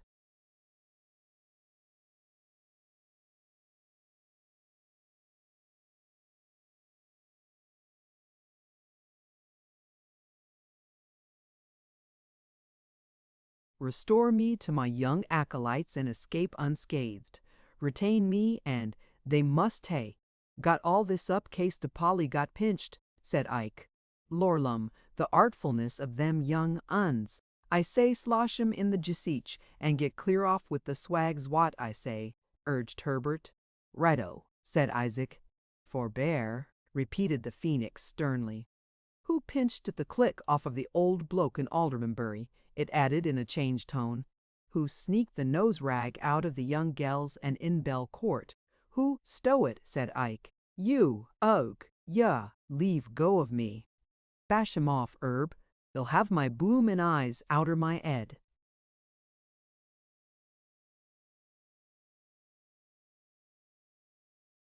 There were howls, a scuffle, a flutter. Ike and Herb fled up the stairs, and the Phoenix swept out through the doorway. The children followed, and the Phoenix settled on Robert, like a butterfly on a rose, as Anthea said afterwards, and wriggled into the breast of his Norfolk jacket, like an eel into mud, as Cyril later said. Why ever didn't you burn him? You could have, couldn't you? Asked Robert, when the hurried flight through the narrow courts had ended in the safe wideness of Farringdon Street. I could have, of course, said the bird, but I didn't think it would be dignified to allow myself to get warm about a little thing like that. The fates, after all, have not been illiberal to me. I have a good many friends among the London sparrows, and I have a beak and claws. These happenings had somewhat shaken the adventurous temper of the Jeedmai,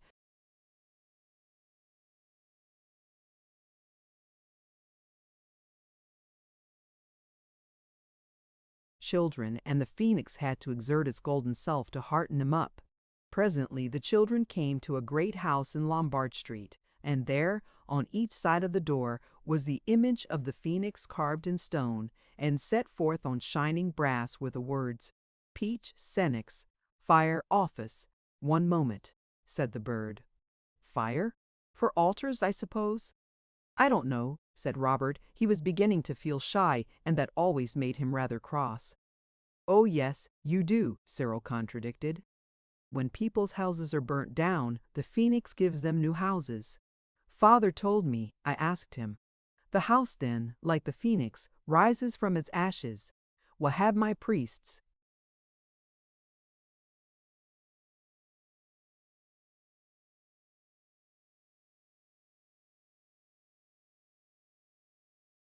Dell it with the sons of men. The sons of men pay, you know, said Anthea.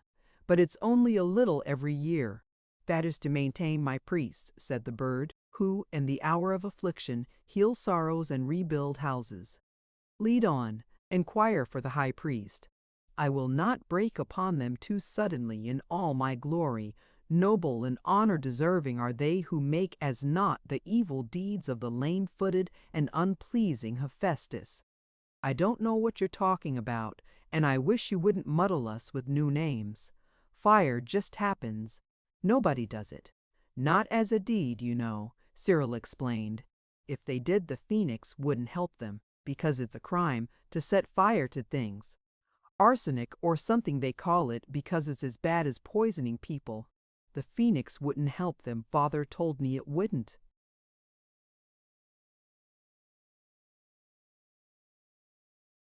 My priests do well, said the Phoenix.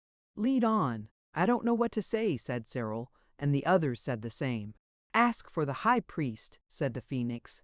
Say that you have a secret to unfold that concerns my worship, and he will lead you to the innermost sanctuary. So the children went in, all four of them, though they didn't like it, and stood in a large and beautiful hall adorned with Doton tiles, like a large and beautiful bath with no water in it, and stately pillars supporting the roof. An unpleasing representation of the Phoenix in brown pottery disfigured one wall. There were counters and desks of mahogany and brass, and clerks bent over the desks and walked behind the counters. There was a great clock over an inner doorway. Inquire for the high priest, whispered the Phoenix. An attentive clerk in decent black, who controlled his mouth but not his.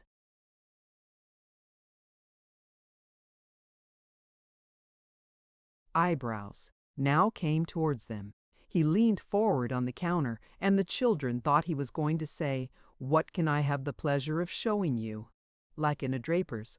Instead of which the young man said, "And what do you want?" "We want to see the high priest." "Get along with you," said the young man. An elder man, also decent in black coat, advanced. "Perhaps it's Mr. Blank, not for worlds would I give the name. He's a Masonic high priest, you know." A porter was sent away to look for Mr. Asterisk. I cannot give his name, and the children were left there to look on, and be looked on by all the gentlemen at the pewto.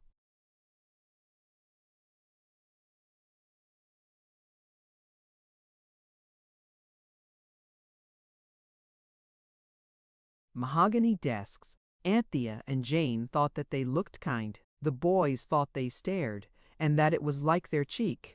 The porter returned with the news that Mr. Dot Dash Dot, I dare not reveal his name, was out, but that Mr. Here, a really delightful gentleman, appeared. He had a beard and a kind and merry eye, and each one of the four knew at once that this was a man who had kiddies of his own and could understand what you were talking about.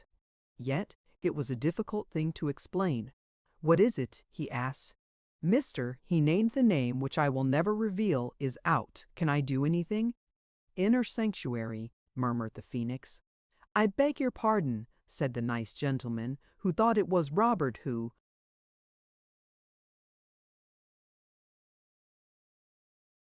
had spoken. "We have something to tell you," said Cyril, but he glanced at the porter, who was lingering much nearer than he need have done. "This is a very public place." The nice gentleman laughed. "Come upstairs, then," he said, and led the way up a wide and beautiful staircase. Anthea says the stairs were of white marble, but I am not sure. On the corner post of the stairs at the top was a beautiful image of the phoenix in dark metal, and on the wall at each side was a flat sort of image of it.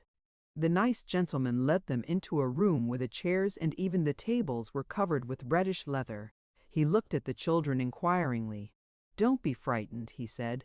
"Tell me exactly what you want."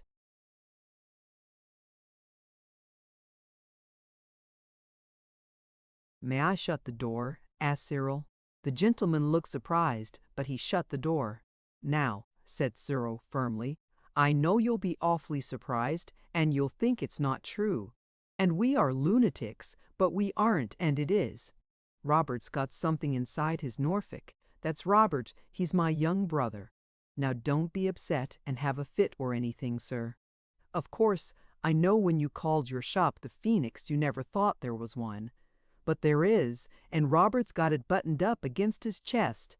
If it's an old curio in the form of a phoenix, I dare say the board," said the nice gentleman, as Robert began to fumble with his buttons.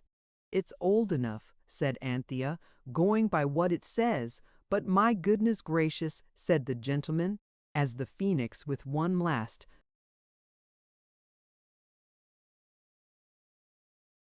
wriggle that melted into a flutter, got out of its nest in the breast of Robert and stood up on the leather-covered table.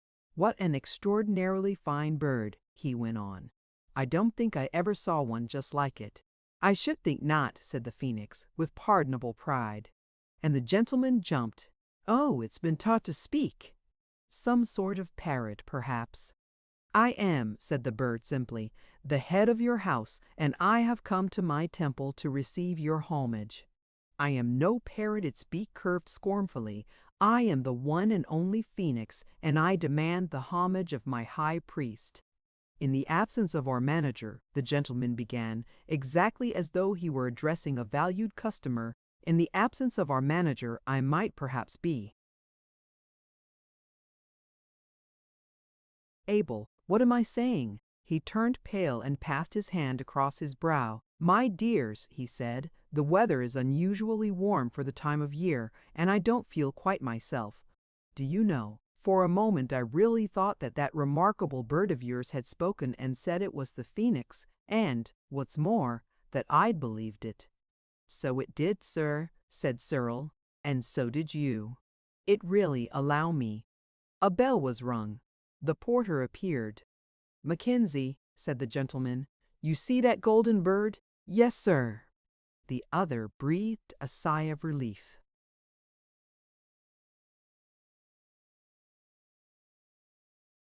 "It is real, then?" "Yes, sir, of course, sir." "You take it in your hand, sir," said the porter sympathetically, and reached out his hand to the phoenix, who shrank back on toes curved with agitated indignation. "Forbear," it cried. "How dare you seek to lay hands on me?" The porter saluted. "Beg pardon, sir," he said. "I thought you was a bird." "I am a bird, the phoenix." "Of course you are, sir," said the porter. "I see that the first minute directly I got my breath, sir." "That will do," said the gentleman. "Ask Mr. Wilson and Mr. Sterry to step up."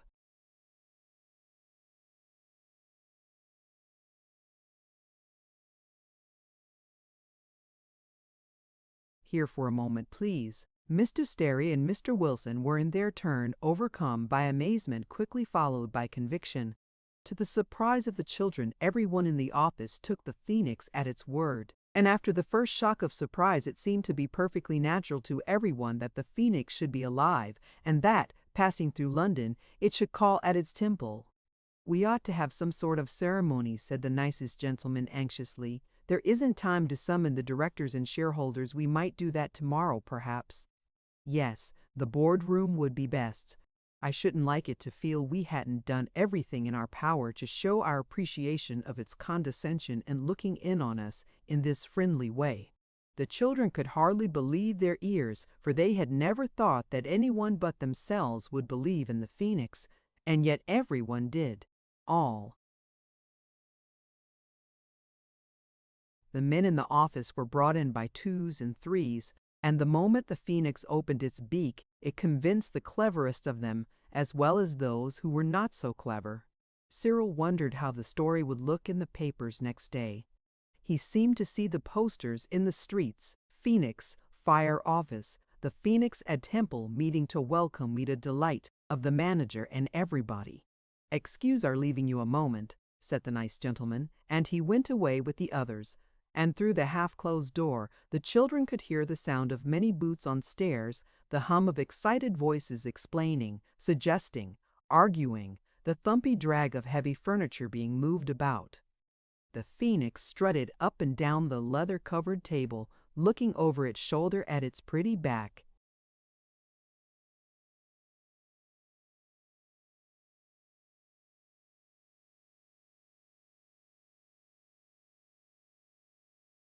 "You see what a convincing manner I have," it said proudly.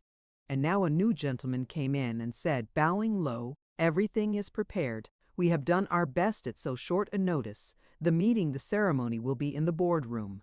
Will the Honorable Phoenix walk? It is only a few steps, or would it like to be? Would it like some sort of conveyance? My Robert will bear me to the boardroom, if that be the unlovely name of my temples in most court," replied the bird. So they all followed the gentleman. There was a big table in the boardroom, but it had been pushed right up under the long windows at one side, and chairs were arranged in rows across the room, like those you have at schools when there is a magic lantern on Our Eastern Empire, or on the way we do in the Navy. The doors were of carved wood, very beautiful, with a carved phoenix above. Anthea noticed that the chairs in the front rows were of the kind that her mother so loved to ask the price of in old furniture shops and never could buy, because the price was always nearly £20 each. On the mantelpiece were some heavy bronze candlesticks and a clock, and on the top of the clock was another image of the phoenix. "Remove that effigy," said the phoenix to the gentlemen who were there, and it was hastily taken down. Then the phoenix fluttered to the middle of the mantelpiece and stood there, looking more golden than ever. Then every one in the house and the office came in, from the cashier to the women who cooked the clerks' dinners in the beautiful kitchen at the top of the house, and everyone bowed to the phoenix and then sat down in the chair. "Gentlemen," said the nicest gentleman, "we have met here today."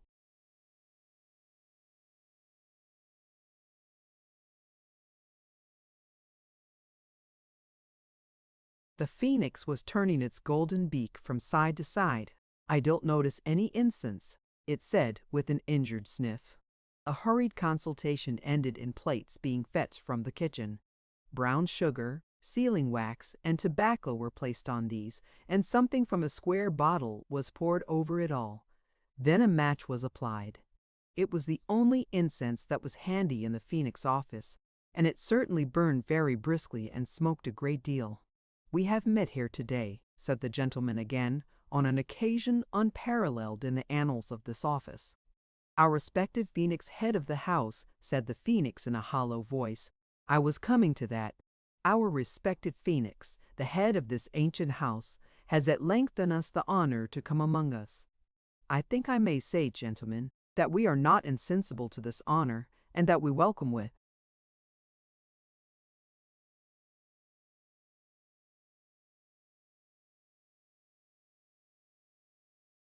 no uncertain voice one whom we have so long desired to see in our midst. Several of the younger clerks thought of saying "Here, here," but they feared it might seem disrespectful to the bird.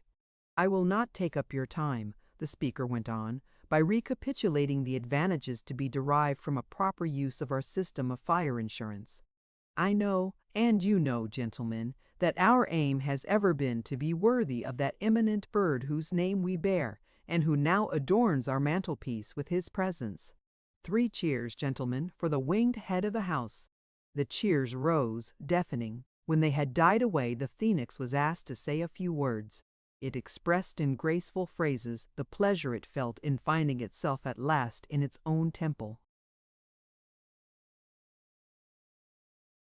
"And," it went on, "you must not think me wanting in appreciation of your very hearty and cordial reception when I ask that an ode may be recited or a choric song sung.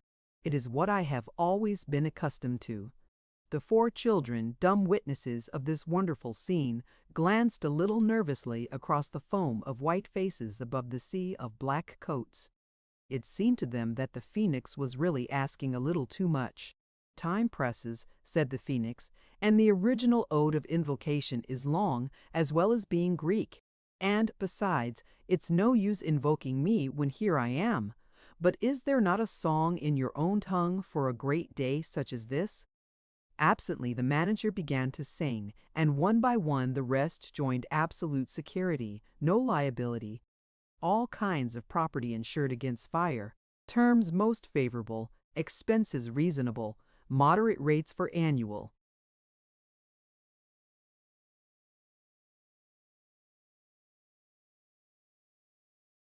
Insurance. "That one is not my favorite," interrupted the Phoenix, "and I think you've forgotten part of it." The manager hastily began another.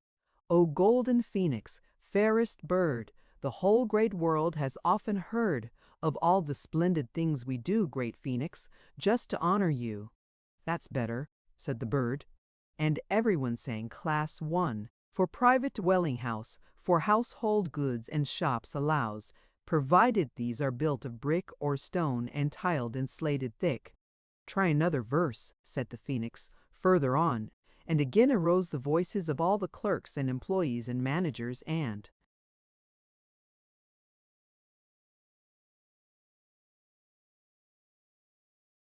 secretaries and cooks. "In Scotland our insurance yields the price of burnt-up stacks in fields." "Skip that verse," said the Phoenix. "Thatched dwellings and their whole contents we deal with also with their rents. O glorious Phoenix, look and see that these are dealt with in Class 3. The glories of your temple throng, too thick to go in any song, and we attend, O good and wise, to days of grace and merchandise. When people's homes are burned away, they never have a cent to pay, if they have done as all should do, O Phoenix, and have honored you. So let us raise our voice and sing the praises of the Phoenix King. In Classes 1 and 2 and 3, oh, trust to him, for kind is he."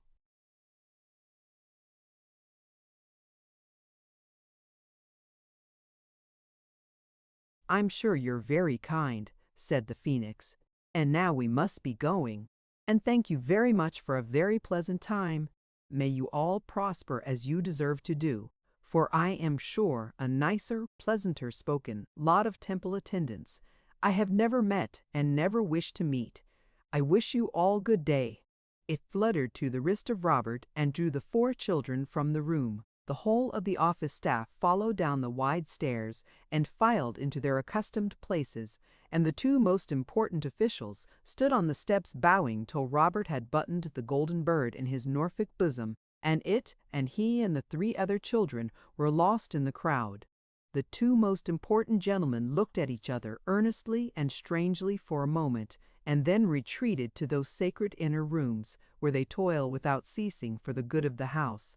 And a moment they were all in their places, managers, secretaries, clerks, and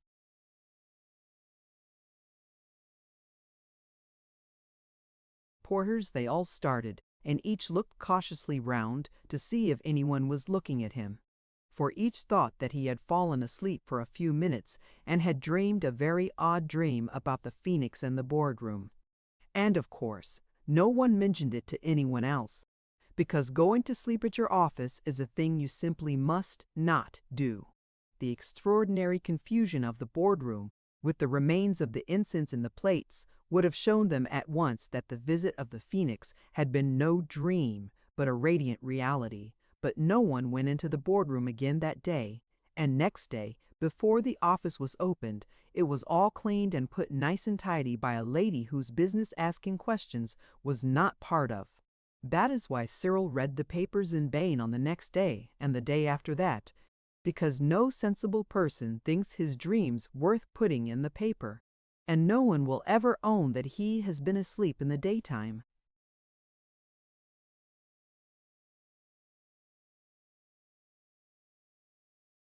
The phoenix was very pleased, but it decided to write an ode for itself. It thought the ones it had heard at its temple had been too hastily composed. Its own ode began, "For beauty and for modest worth, the phoenix has not its equal on earth." And when the children went to bed that night, it was still trying to cut down the last line to the proper length without taking out any of what it wanted to say. That is what makes poetry so difficult.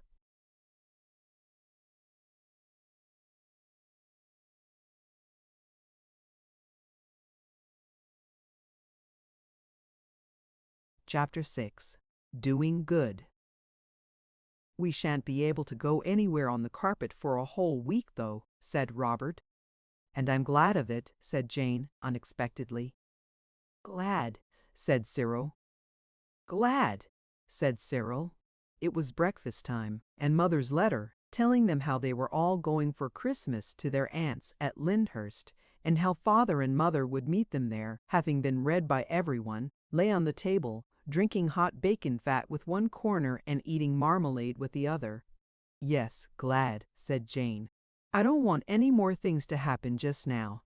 I feel like you do when you've been to 3 parties in a week, like we did at Granny's once, and extras in between, toys and chalks and things like that. I want everything to be just real and no fancy things happening at all. I don't like being obliged to keep things from Mother," said Anthea. "I don't know why, but it makes me feel selfish and mean. If we could only get the mater to believe it, we might take her to the jolliest places," said Cyril thoughtfully. "As it is, we've just got to be selfish and mean if it is that. But I don't feel it is."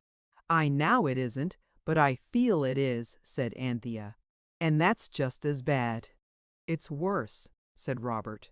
"If you knew it and didn't feel it, it wouldn't matter so much." "That's being a hardened criminal, Father says," put in Cyril, and he picked up Mother's letter and wiped its corners with his handkerchief, to whose color a trifle of bacon fat and marmalade made but little difference. "We're going tomorrow anyhow," said Robert. "Don't," he added with a good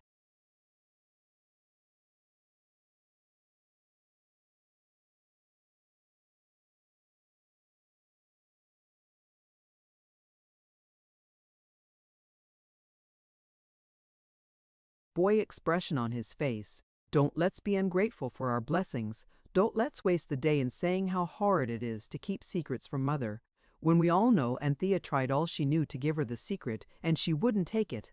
Let's get on the carpet and have a jolly good wish. You'll have time enough to repent of things all next week." "Yes," said Cyril, "let's. It's not really wrong." "Well, look here," said Anthea. You know there's something about Christmas that makes you want to be good, however little you wish it at other times. Couldn't we wish the carpet to take us somewhere where we should have the chance to do some good and kind action? It would be an adventure just the same, she pleaded. I don't mind, said Cyril.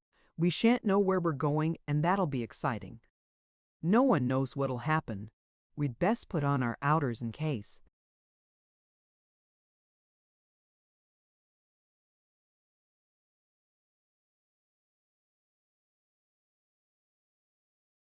We might rescue a traveler buried in the snow, like St. Bernard dogs, with barrels round our necks, said Jane, beginning to be interested.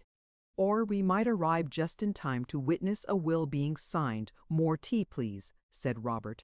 And we should see the old man hide it away in the secret cupboard, and then, after long years, when the rightful heir was in despair, we should lead him to the hidden panel and— Yes, interrupted Anthea, or we might be taken to some freezing garret in a German town, where a poor little pale, sick child— We haven't any German money, interrupted Cyril, so that's no go. What I should like would be getting into the middle of a war and getting hold of secret intelligence and taking it to the general, and he would make me a lieutenant or a scout or a hussar. When breakfast was cleared away, Anthea swept the carpet, and the children sat down on it, together with the phoenix, who had been especially invited, as a Christmas treat, to come with them and witness the good and kind action they were about to do. 4 children and 1 bird were ready, and the wish was wished. Everyone closed its eyes, so as to feel the topsy-turvy swirl of the carpet's movement as little as possible. When the eyes were opened again, the children found themselves on the carpet, and the carpet was in its proper place on the floor of their own nursery at Camden Town. I say, said Cyril, here's a go. Do you think it's worn out? The wishing part of it, I mean. Robert anxiously.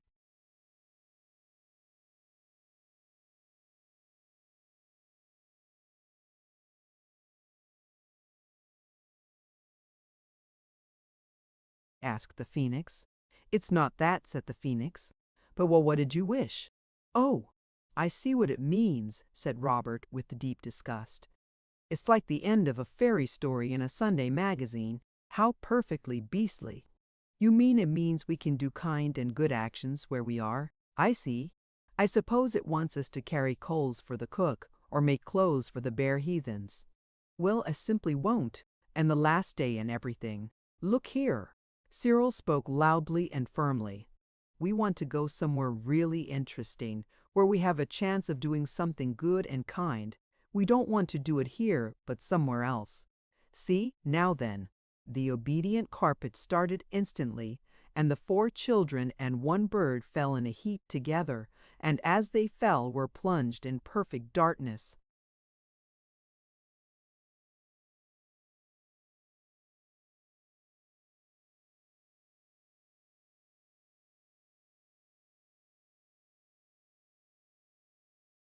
Are you all there? Said Anthea breathlessly through the black dark. Everyone owned that it was there. Where are we? Oh, how shivery and wet it is. Oh, I've put my hand in a puddle. Has anyone got any matches? Said Anthea hopelessly. She felt sure that no one would have any. It was then that Robert, with a radiant smile of triumph that was quite wasted in the darkness, where of course no one could see anything, drew out of his pocket a box of matches, struck a match and lighted a candle, 2 candles. And everyone, with its mouth open, blinked at the sudden light. Well done, Bobs, said his sisters, and even Cyril's natural brotherly feelings could not check his admiration of Robert's foresight.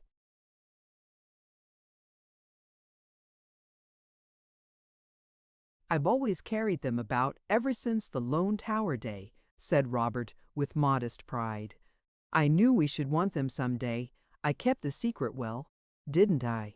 Oh, yes, said Cyril with fine scorn. I found them the Sunday after when I was feeling in your Norfolks for the knife you borrowed off me. But I thought you'd only sneak them for Chinese lanterns, or reading in bed by. Bobs, said Anthea suddenly, do you know where we are? This is the underground passage, and look, there's the money. and the money bags, and everything. By this time the tin eyes had got used to the light of the candles, and no one could help seeing that Anthea spoke the truth. "It seems an odd place to do good and kind acts in, though," said Jane. "There's no one to do them to." "Don't you be too sure," said Cyril. "Just round the next turning we might find a prisoner who has languished here for years and years, and we could take him out on our carpet and restore him to his sorrowing friends." "Of course we could," said Robert, standing up and holding the candle above his head to see further off. "Or we might find the bones of a poor prisoner and take them to his friends to be buried properly. That's always a kind action in books, though I never could see what bones matter."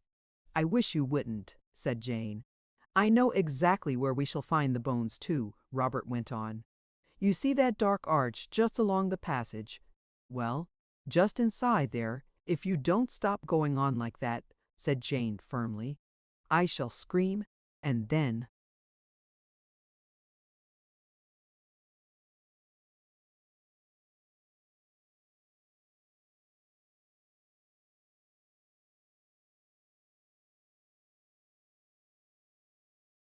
"I'll faint so now, then, and I will too," said Anthea. Robert was not pleased at being checked in his flight of fancy. "You girls will never be great writers," he said bitterly. "They just love to think of things in dungeons and chains and knobbly bare human bones." And Jane had opened her mouth to scream, but before she could decide how you began when you wanted to faint, the golden voice of the phoenix spoke through the gloom. "Peace," it said. "There are no bones here except the small but useful sets that you have inside you.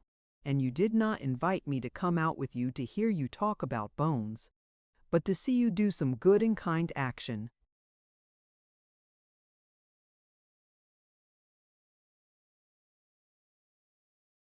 "We can't do it here," said Robert sulkily. "No," rejoined the bird. "The only thing we can do here, it seems, is to try to frighten our little sisters." "He did it really, and I'm not so very little," said Jane rather ungratefully. Robert was silent. It was Cyril who suggested that perhaps they had better take the money and go. "That wouldn't be a kind act, except to ourselves. And it wouldn't be good, whatever way you look at it," said Anthea, "to take money that's not ours." "We might take it and spend it all on benefits to the poor and aged," said Cyril. "That wouldn't make it right to steal," said Anthea stoutly. "I don't know," said Cyril. They were all standing up now. "Stealing is taking things that belong to someone else, and there's no one else. It can't be stealing if—" "That's right," said Robert with ironical approval. "Stand here all day arguing while the candles burn out. You'll like it awfully when it's all dark again and bony." "Let's get out then," said Anthea. "We can argue as we go." So they rolled off the carpet and went. But when they had crept along to the place where the passage led into the topless tower, they found the way blocked by a great stone, which they could not move. "There," said Robert. "I hope you're satisfied." "Everything has two ends," said the phoenix softly, "even a quarrel or a secret passage."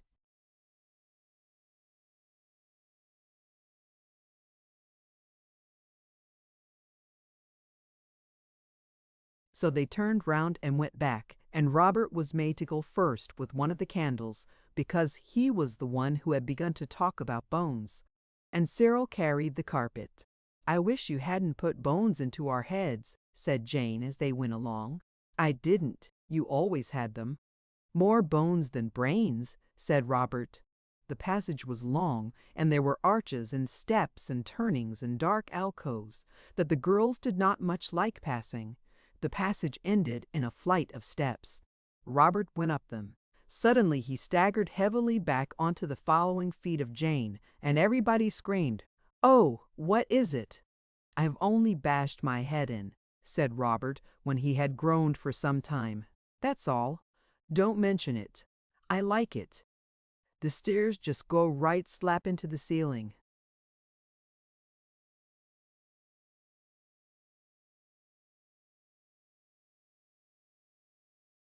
And it's a stone ceiling. You can't do good and kind actions underneath a paving stone. Stairs aren't made to lead just to paving stones as a general rule, said the Phoenix.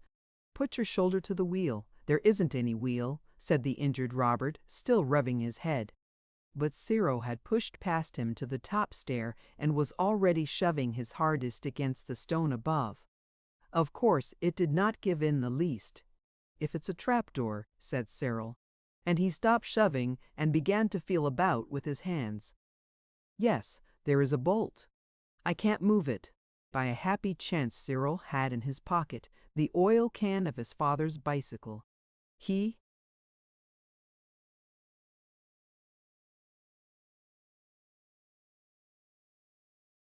put the carpet down at the foot of the stairs, and he lay on his back with his head on the top step and his feet straggling down among his young relations, and he oiled the bolt till the drops of rust and oil fell down on his face.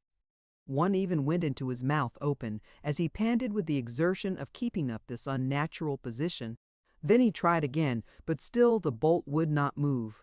So now he tied his handkerchief, the one with the bacon fat and marmalade on it, to the bolt, and Robert's handkerchief to that, in a reef knot, which cannot come undone however much you pull, and indeed gets tighter and tighter the more you pull it. This must not be confused with a granny knot, which comes undone if you look at it. And then he and Robert pulled, and the girls put their arms round their brothers and pulled too, and suddenly the bolt gave way with a rusty scrunch, and they all rolled together to the bottom of the stairs, all but the Phoenix, which had taken to its wings when the pulling began. Nobody was hurt much, because the rolled-up carpet broke their fall, and now,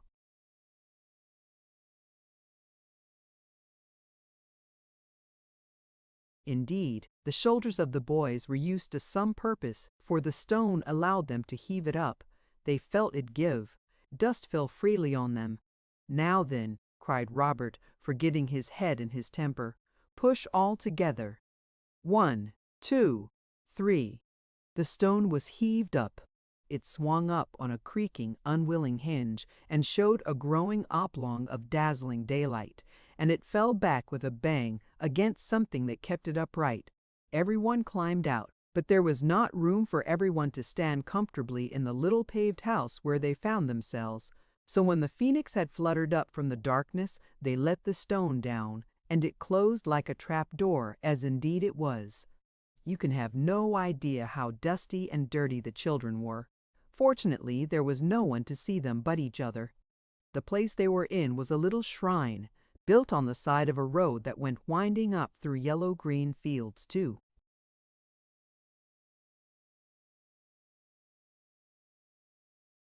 The topless tower. Below them were fields and orchards, all bare boughs and brown furrows, and little houses and gardens. The shrine was a kind of tiny chapel with no front wall, just a place for people to stop and rest in and wish to be good. So the Phoenix told them. There was an image that had once been brightly colored, but the rain and snow had beaten in through the open front of the shrine, and the poor image was dull and weather-stained. Under it was written, Saint Denis, priez pour nous. It was a sad little place, very neglected and lonely, and yet it was nice. Anthea thought that poor travelers should come to this little rest house in the hurry and worry of their journeyings and be quiet for a few minutes and think about being good. The thought of Saint Jean de Luz, who had, no doubt, in his time, been very good and kind, made Anthea want more than ever to do something kind and good. Tell us, she said to the Phoenix, what is the good and kind action the carpet brought us here to do?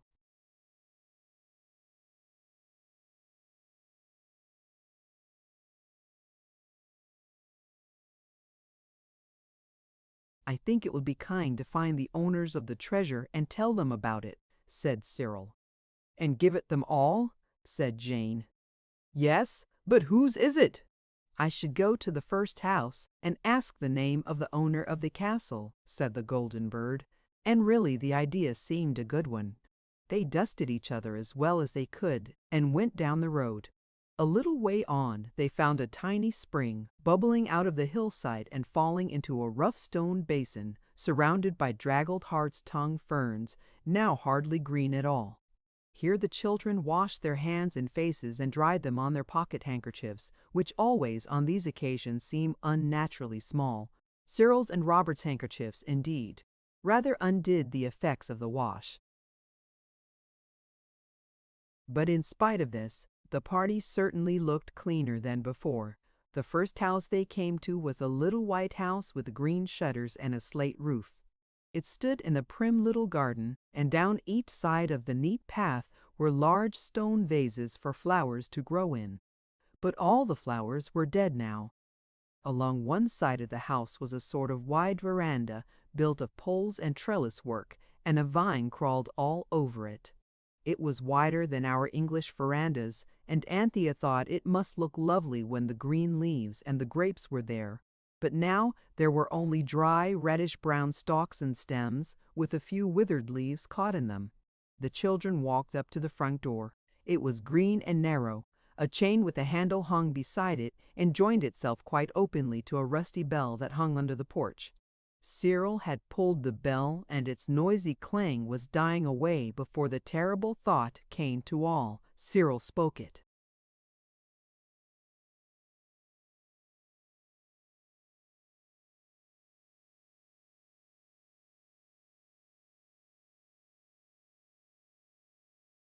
"My hat," he breathed. "We don't know any French." At this moment the door opened. A very tall, lean lady with pale ringlets like whitey brown paper or oak shavings stood before them. She had an ugly gray dress and a black silk apron. Her eyes were small and gray and not pretty, and the rims were red, as though she had been crying. She addressed the party in something that sounded like a foreign language and ended with something which they were sure was a question. Of course, no one could answer it. "What does she say?" Robert asked, looking down into the hollow of his jacket where the phoenix was nestling. But before the phoenix could answer, the whitey-brown lady's face was lighted up by a most charming smile. You are from the England," she cried. "I love so much the England."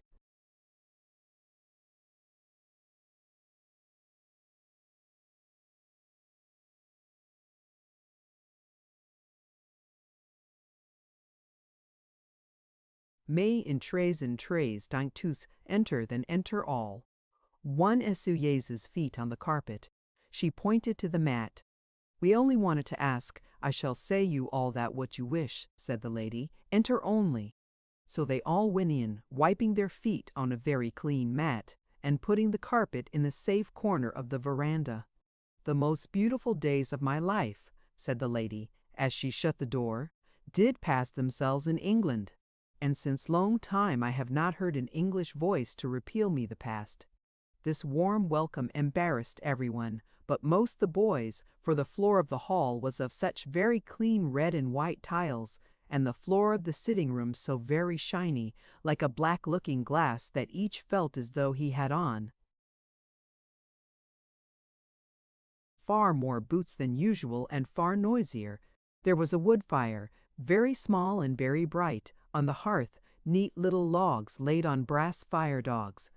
Some portraits of powdered ladies and gentlemen hung in oval frames on the pale walls.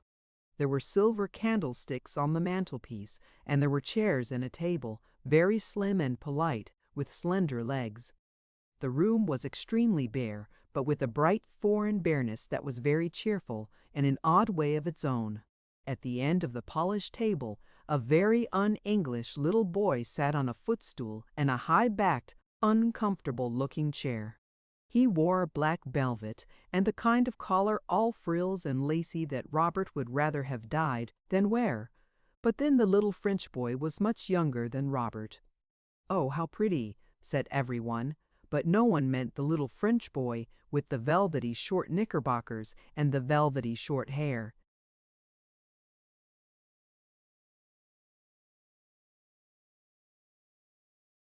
What everyone admired was a little Christmas tree, very green and standing in a very red little flower pot, and hung round with very bright little things made of tinsel and colored paper. There were tiny candles on the tree, but they were not lighted yet. "But yes, is it not that it is genteel?" said the lady. "Sit down you then, and let us see." The children sat down in a row on the stiff chairs against the wall, and the lady lighted a long slim red taper at the wood flame, and then she drew the curtains and lit the little candles, and when they were all lighted the little French boys suddenly shouted, "Bravo, ma tante!" "Oh, qui est gentil!" And the English children shouted, "Hooray!"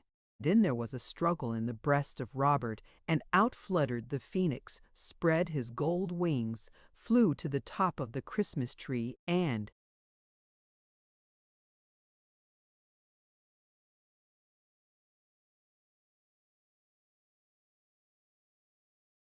perched there. "Ah, catch it then!" cried the lady. "It will itself burn your genteel parakeet." "It won't," said Robert. "Thank you."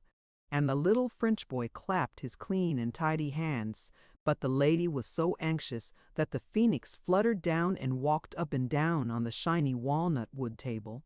"Is it that it talks?" asked the lady, and the phoenix replied in excellent French. It said, "Parfaitement, madame." "Oh, the pretty parakeet," said the lady. "Can it say still of other things?" And the phoenix replied, this time in English, "Why are you sad so near Christmas time?"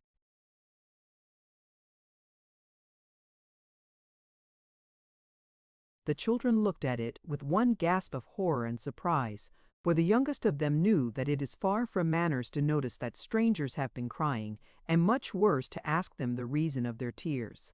And of course the lady began to cry again, very much indeed, after calling the phoenix a bird without a heart, and she could not find her handkerchief, so Anthea offered hers, which was still very damp and no use at all.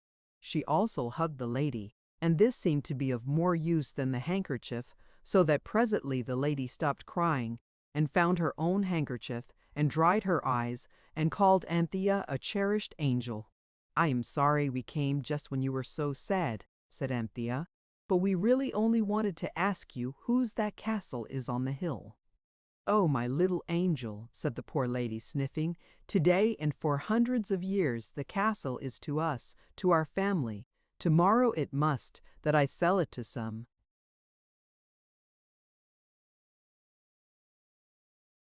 strangers, and my little Henri, who ignores all, he will not have never the lands paternal.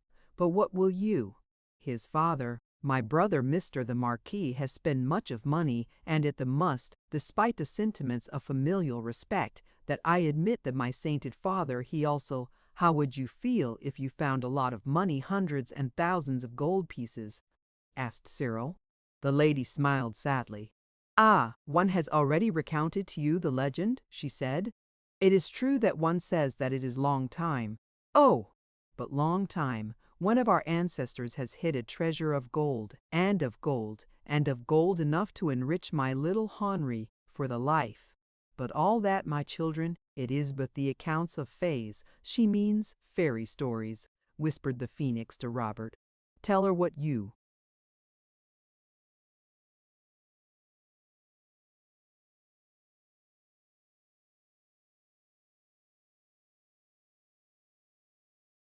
have found." So Robert told, while Anthea and Jane hugged the lady for fear she should faint for joy, like people in books, and they hugged her with the earnest, joyous hugs of unselfish delight. "It's no use explaining how we got in," said Robert, when he had told of the finding of the treasure, "because you would find it a little difficult to understand and much more difficult to believe. But we can show you where the gold is, and help you to fetch it away." The lady looked doubtfully at Robert as she absently returned the hugs of the girls. "No, he's not making it up," said Anthea. "It's true, true, and we are so glad."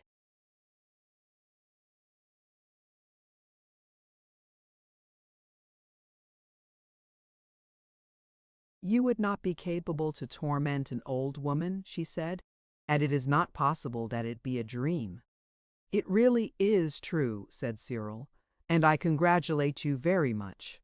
His tone of studied politeness seemed to convince more than the raptures of the others. "If I do not dream," she said, "Henri, come to Manon, and you shall come all with me to Mr. the curate. Is it not?" Manon was a wrinkled old woman with a red and yellow handkerchief twisted round her head.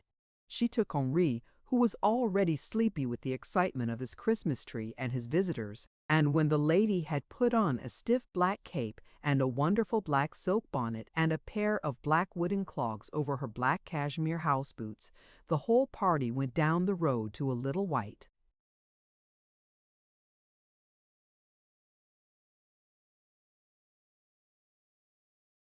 house very like the one they had left, where an old priest with a good face welcomed them with a politeness so great that it hid his astonishment.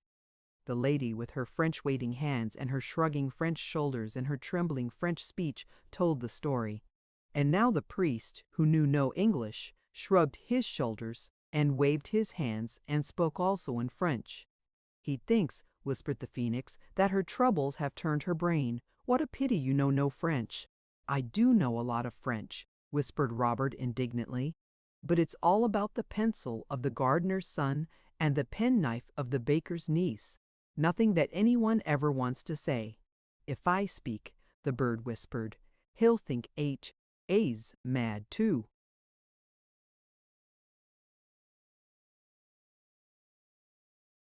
"Tell me what to say. Say, c'est vrai, monsieur." "Venez donc voir," said the Phoenix. And then Robert earned the undying respect of everybody by suddenly saying, very loudly and distinctly, "C'est vrai, monsieur. Venez donc voir." The priest was disappointed when he found that Robert's French began and ended with these useful words, but, at any rate, he saw that if the lady was mad, she was not the only one, and he put on a big besavory hat and got a candle and matches and a spade, and they all went up the hill to the wayside shrine of St. John of Luz. "Now," said Robert, "I will go first and show you where it is." So they prized the stone up with a corner of the spade, and Robert did go first.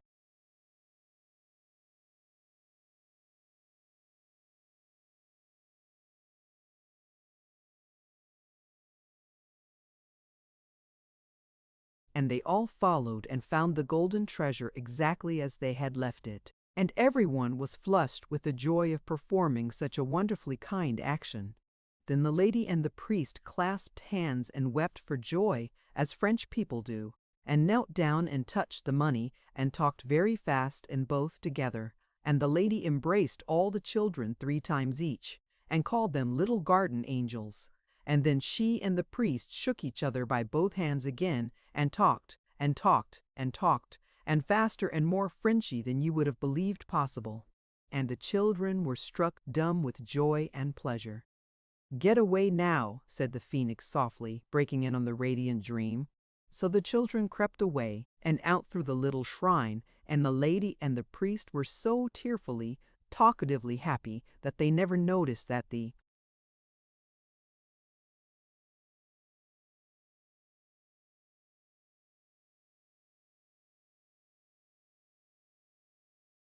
guardian angels had gone. The guardian angels ran down the hill to the lady's little house, where they had left the carpet on the veranda, and they spread it out and said, "Home." And no one saw them disappear except little Henri, who had flattened his nose into a white button against the window glass, and when he tried to tell his aunt she thought he had been dreaming. So that was all right. "It is much the best thing we've done," said Anthea when they talked it over at tea time. "In the future we'll only do kind actions with the carpet." "Ahem," said the Phoenix. "I beg your pardon," said Anthea. "Oh, nothing," said the bird. "I was only thinking."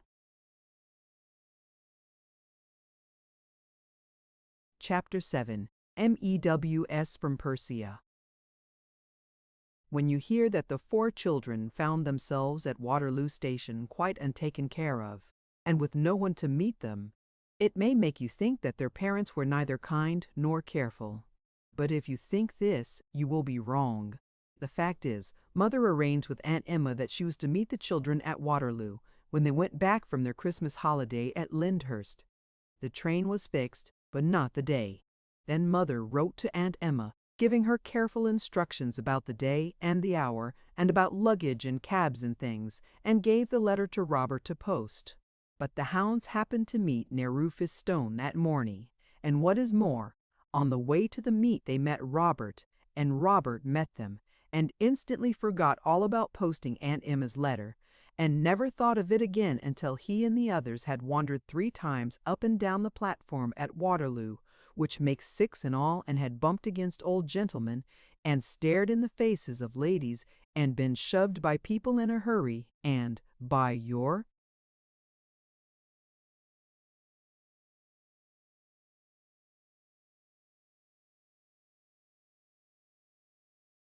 leaved by porters with trucks, and were quite sure that Aunt Emma was not there.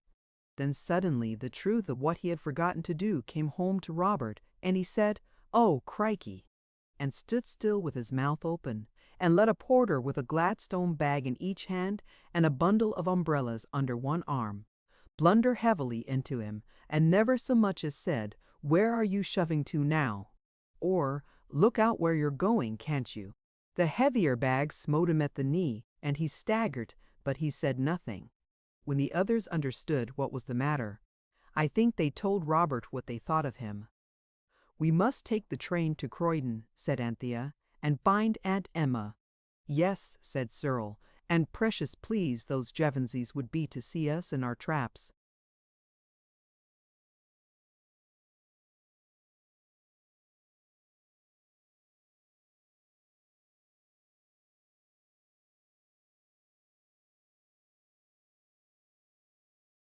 Aunt Emma, indeed, was staying with some Jabanses, very prim people. They were middle-aged and wore very smart blouses, and they were fond of matinees and shopping, and they did not care about children. "I know Mother would be pleased to see us if we went back," said Jane. Yes, she would, but she'd think it was not right to show she was pleased because its bobspaw were not met. "Don't I know the sort of thing?" said Cyril. "Besides, we've no tin."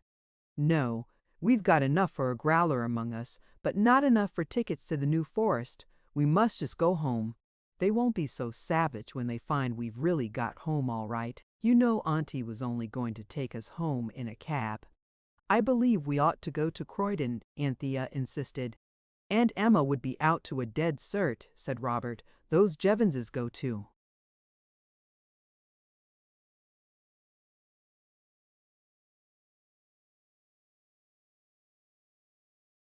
"The theater every afternoon, I believe. Besides, there's the Phoenix at home. And the carpet. I votes we call a four-wheeled cabman." A four-wheeled cabman was called. His cab was one of the old-fashioned kind, with straw in the bottom, and he was asked by Anthea to drive them very carefully to their address. This he did, and the price he asked for doing so was exactly the value of the gold coin Grandpapa had given Cyril for Christmas. This cast a gloom, but Cyril would never have stooped to argue about a cab fare for fear the cabman should think he was not accustomed to take cabs whenever he wanted them. For a reason that was something like this, he told the cabman to put the luggage on the steps and waited till the wheels of the growler had grittily retired before he rang the bell. "You see," he said with his hand on the handle, "we don't want Cook and Eliza asking us before him how it is we've come home alone, as if we were babies." Here he rang the bell, and the moment its answering clang was heard, everyone felt that it would be some time before that bell was answered. The sound of a bell is quite different somehow when there is anyone inside the house who hears it. I can't tell you why that is, but so it is. "I expect they're changing their dresses," said Jane. "Too late," said Anthea. "It must be past 5. I expect Eliza's gone to post a letter, and Cook's gone to see the time." Cyril rang again, and the bell did its best to inform the listening children that there was really no one human in the house. They rang again and listened intently. The hearts of all sank low. It is a terrible thing to be locked out of your own house on a dark, muggy January evening. "There is no gas on anywhere," said Jane in a broken voice.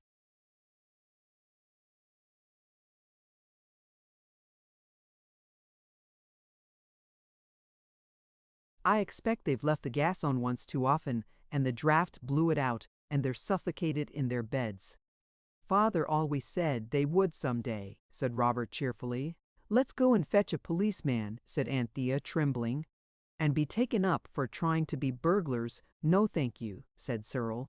"I heard Father read out of the paper about a young man who got into his own mother's house, and they got him made a burglar only the other day." "I only hope the gas hasn't hurt the phoenix," said Anthea. "It said it wanted to stay in the bathroom cupboard, and I thought it would be all right, because the servants never clean that out. But if it's gone and got out and been choked by gas, and besides, directly we open the door we shall be choked too. I coy, knew we ought to have gone to Aunt Emma at Croydon. Oh, Squirrel, I wish we had. Let's go now."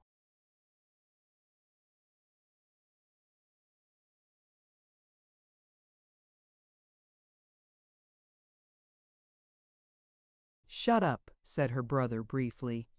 "There's someone rattling the latch inside."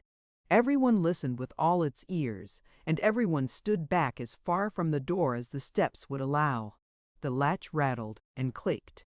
Then the flap of the letter box lifted itself. Every one saw it by the flickering light of the gas lamp that shone through the leafless lime tree by the gate. A golden eye seemed to wink at them through the letter slit, and a cautious beak whispered, "Are you alone?" "It's the Phoenix," said everyone, in a voice so joyous and so full of relief as to be a sort of whispered shout. "Hush," said the voice from the letter-box slit. "Your slaves have gone a merrymaking. The latch of this portal is too stiff for my beak, but at the side the little window above the shelf whereon your bread lies, it is not fastened." "Righto," said Cyril. And Anthea added, "I wish you'd meet us there, dear Phoenix." The children crept round to the pantry window. It is at the side of the house, and there is a green gate labeled Tradesman's Entrance, which is always kept bolted. But if you get one foot on the fence between you and next door, and one on the handle of the gate, you are over before you know where you are. This, at least, was the experience of Cyril and Robert, and even, if the truth must be told, of Anthea and Jane. So in almost no time all four were in the narrow gravel passage that runs between that house and the next. Then Robert made a back, and Cyril hoisted himself up and got his knickerbockered knee on the concrete windowsill. He dived into the pantry head first,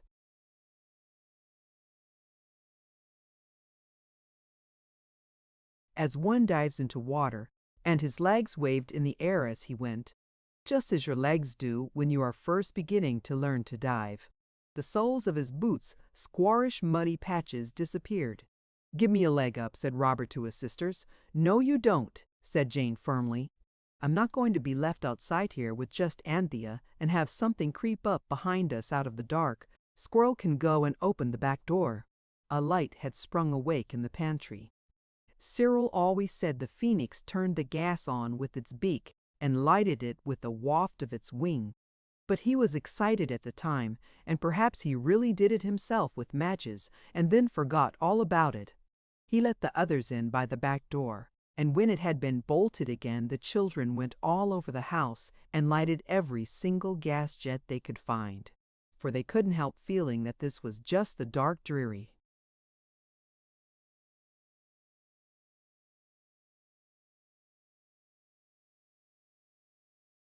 Winter's evening, when an armed burglar might easily be expected to appear at any moment.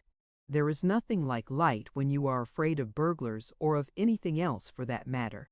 And when all the gas jets were lighted, it was quite clear that the Phoenix had made no mistake, and that Eliza and Cook were really out, and that there was no one in the house except the 4 children, and the Phoenix, and the carpet, and the black beetles who lived in the cupboards on each side of the nursery fireplace. These last were very pleased that the children had come home again, especially when Anthea had lighted the nursery fire. But as usual, the children treated the loving little black beetles with coldness and disdain. "I wonder whether you know how to light a fire? I don't mean how to strike a match and set fire to the corners of the paper in a fire someone has laid ready, but how to lay and light a fire all by yourself. I will tell you how Anthea did it, and if ever you have to light one yourself, you may remember how it is done. First, she raked out the ashes of the fire that had burned there a week ago, for Eliza had actually never done this, though she had had plenty of time. In doing this, Anthea knocked her knuckle and made it bleed.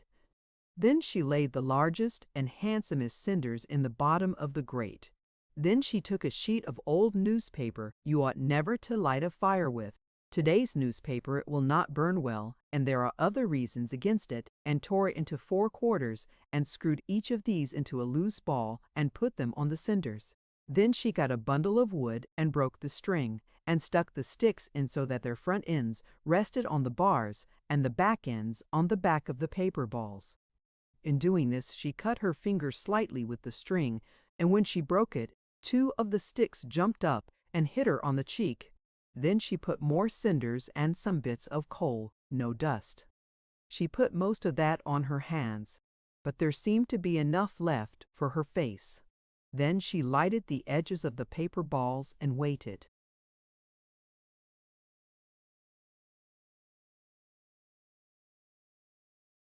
Till she heard the fizz, crack, crack fizz of the wood as it began to burn. Then she went and washed her hands and face under the tap in the back kitchen.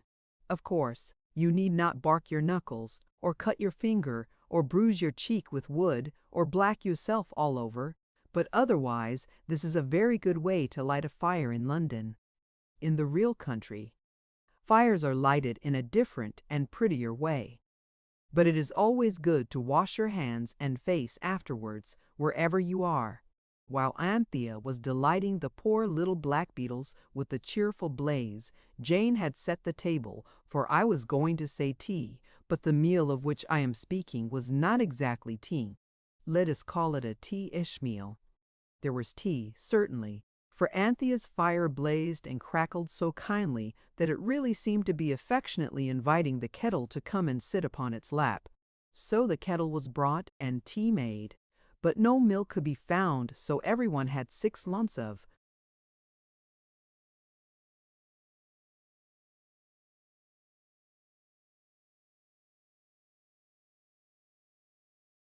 sugar to each cup instead. The things to eat, on the other hand, were nicer than usual. The boys looked about very carefully and found in the pantry some cold tongue, bread, butter, cheese, and part of a cold pudding, very much nicer than cook ever made when they were at home. And in the kitchen cupboard was half a Christmassy cake, a pot of strawberry jam, and about a pound of mixed candied fruit, with soft, crumbly slabs of delicious sugar in each cup of lemon, orange, or citron. It was indeed, as Jane said, a banquet fit for an Arabian night. The phoenix perched on Robert's chair, and listened kindly and politely to all they had to tell it about their visit to Lyndhurst, and underneath the table, by just stretching a toe down rather far, the faithful carpet could be felt by all, even by Jane, whose legs were very short. "Your slaves will not return tonight," said the phoenix. "They sleep under the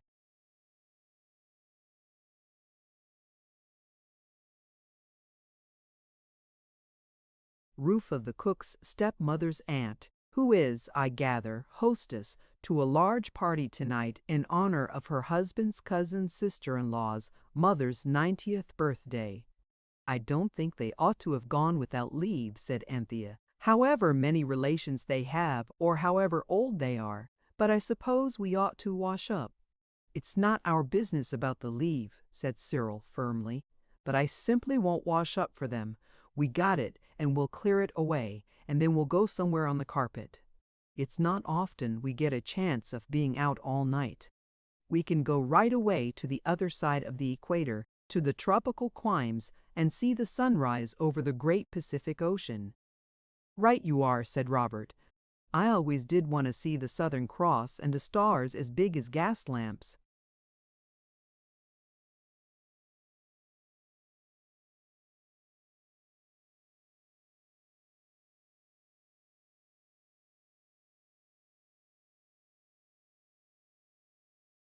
"Go," said Anthea very earnestly, "because I couldn't. I'm sure Mother wouldn't like us to leave the house, and I should hate to be left here alone." "I'd stay with you," said Jane loyally, "I know you would," said Anthea gratefully, "but even with you, I'd much rather not." "Well," said Cyril, trying to be kind and amiable, "I don't want you to do anything you think you're wrong." But he was silent. This silence said many things. "I don't see," Robert was beginning, when Anthea interrupted. "I'm quite sure. Sometimes you just think of things wrong, and sometimes you."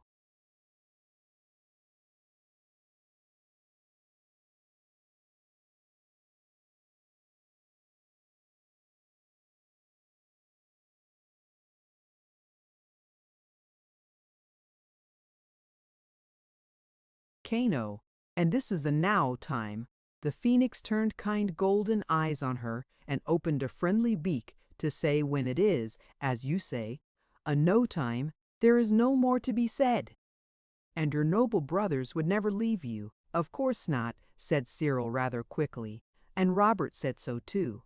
I myself," the phoenix went on, "am willing to help in any way possible. I will go personally either by carpet or on the wing and fetch you anything you can think of to amuse you during the evening. In order to waste no time, I could go while you wash up. Why," it went on in a musing voice, "does one wash up teacups and wash down the stairs?" "You couldn't wash stairs up, you know," said Anthea, "unless you began at the bottom and went up feet first as you washed. I wish cook would try that way for."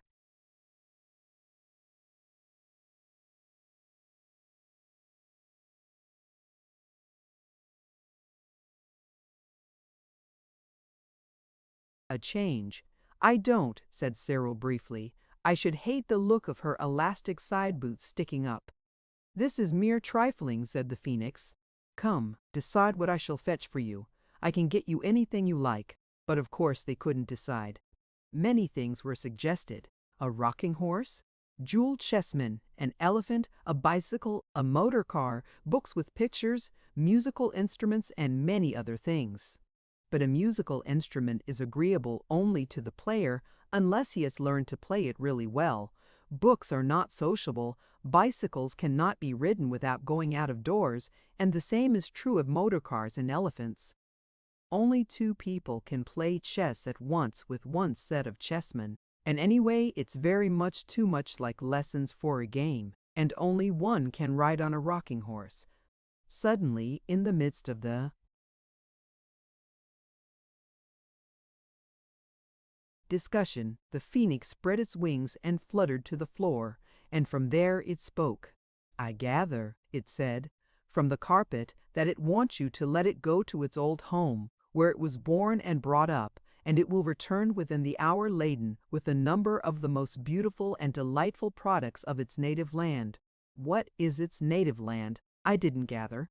But since you can't agree, and time is passing, and the tea things are not washed down, I mean washed up, "I votes we do," said Robert. "It'll stop all this jaw anyway. And it's not bad to have surprises. Perhaps it's a Turkey carpet, and it might bring us Turkish delight." "Or a Turkish patrol," said Robert.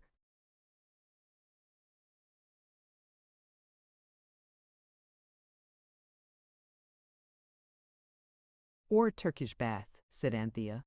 "Or a Turkish towel," said Jane. "Nonsense," Robert urged. "It said beautiful and delightful, and towels and baths aren't that, however good they may be for you. Let it go. I suppose it won't give us the slip," he added, pushing back his chair and standing up. "Hush," said the phoenix. "How can you? Don't trample on its feelings just because it's only a carpet." "But how can it do it unless one of us is on it to do the wishing?" asked Robert. He spoke with a rising hope that it might be necessary for one to go, and why not Robert? But the phoenix quickly threw cold water on his new-born dream. "Why, you just write your wish on a paper and pin it on the carpet." So a leaf was torn from Anthea's arithmetic book, and on it Cyril wrote in large round hand the following: "We wish you to go to your dear native home and bring back the most beautiful and delightful productions of it. You can, and not to be gone long, please. Signed, Cyril, Robert, Anthea, Jane." Then the paper was laid on the carpet. "Writing down, please," said the Phoenix. "The carpet can't read a paper whose back is turned to it any more than you can." It was pinned fast, and the table and chairs having been moved, the carpet simply and suddenly vanished, rather like a patch of water on a hearth under a fierce fire.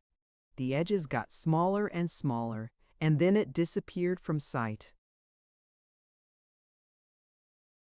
"It may take it some time to collect the beautiful and delightful things," said the Phoenix. "I should wash up, wash down." So they did. There was plenty of hot water left in the kettle, and everyone helped, even the Phoenix, who took up cups by their handles with its clever claws and dipped them in the hot water, and then stood them on the table, ready for Anthea to dry them. But the burn was rather slow, because, as it said, though it was not above any sort of honest work, messing about with dishwater was not exactly what it had been brought up to. Everything was nicely washed up and dried and put in its proper place, and the dishcloth washed and hung on the edge of the copper to dry, and the tea-cloth was hung on the line that goes across the scullery. If you are a duchess's child, or a king's, or a person of high social position's child, you will perhaps not know the difference between a dishcloth and a tea-cloth, but in that case your nurse has been better instructed than you, and she will tell you all about it. And just as 8 hands and 1 pair of claws.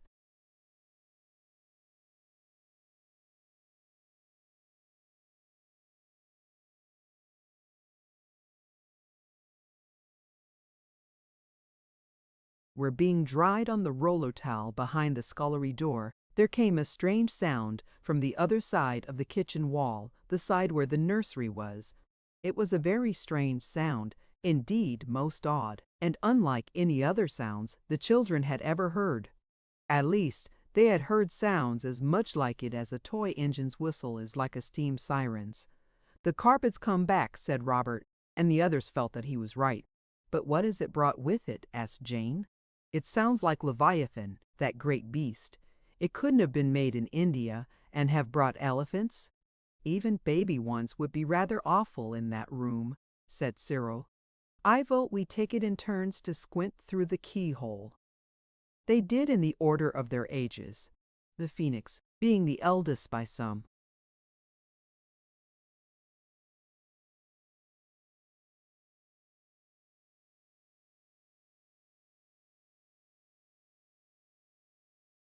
Thousands of years was entitled to the first peep. "But excuse me," it said, ruffling its golden feathers and sneezing softly, "looking through keyholes always gives me a cold in my golden eyes." So Cyril looked. "I see something gray moving," said he. "It's a zoological garden of some sort, I bet," said Robert when he had taken his turn. And the soft, rustling, bustling, ruffling, scuffling, shuffling, fluffling noise went on inside. "I can't see anything," said Anthea. "My eye tickles so." Then Jane's turn came, and she put her eye to the keyhole. "It's a giant kitty cat," she said, "and it's asleep all over the floor."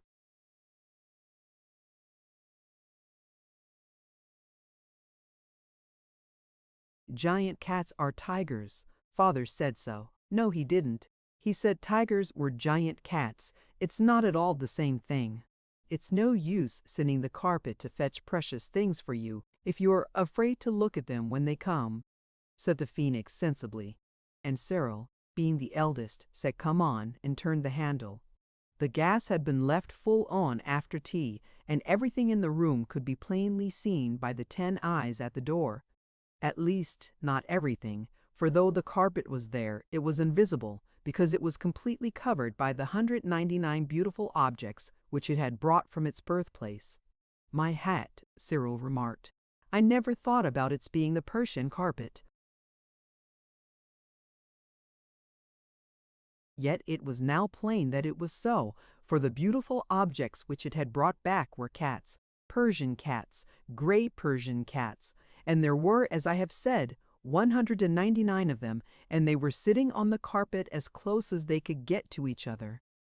But the moment the children entered the room, the cats rose and stretched and spread and overflowed from the carpet to the floor. and in an instant the floor was a sea of moving, mewing pushishness, and the children with one accord climbed to the table and gathered up their legs, and the people next door knocked on the wall, and, indeed, no wonder, for the mews were Persian and piercing. "This is pretty poor sport," said Cyril. "What's the matter with the bounders?" "I imagine that they are hungry," said the Phoenix. "If you were to feed them, we haven't anything to feed them with," said Anthea in despair, and she stroked the nearest Persian back. "Oh, pussies, do be quiet, we can't hear."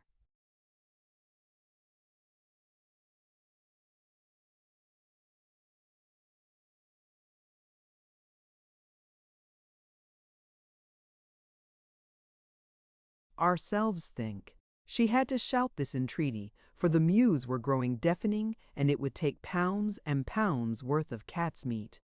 "Let's ask the carpet to take them away," said Robert. But the girl said no. "They are so soft and pussy," said Jane. "And valuable," said Anthea hastily. "We can sell them for lots and lots of money. Why not send the carpet to get food for them?" suggested the Phoenix, and its golden voice came harsh and cracked with the effort it had to make to be heard above the increasing fierceness of the Persian mews. So it was written that the carpet should bring food for 199 Persian cats, and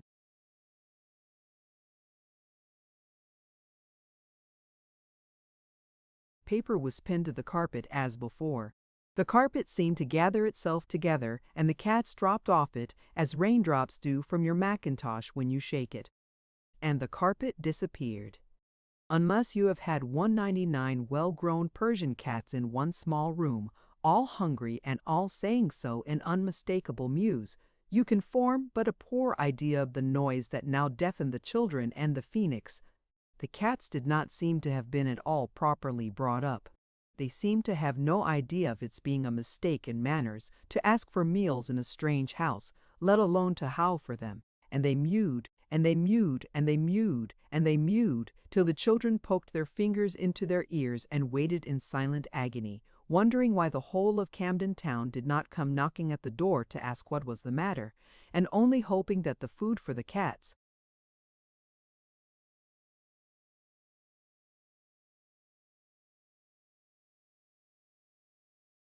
would come before the neighbors did, and before all the secret of the carpet and the Phoenix had to be given away beyond recall to an indignant neighborhood. The cats mewed and twisted their Persian forms in and out, and unfolded their Persian tails, and the children and the Phoenix huddled together on the table.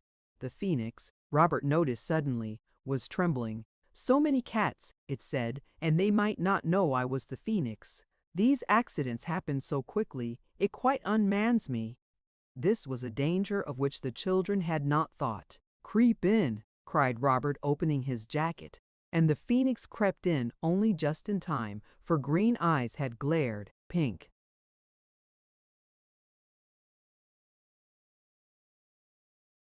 Noses had sniffed, white whiskers had twitched, and as Robert buttoned his coat, he disappeared to the waist in a wave of eager gray Persian fur.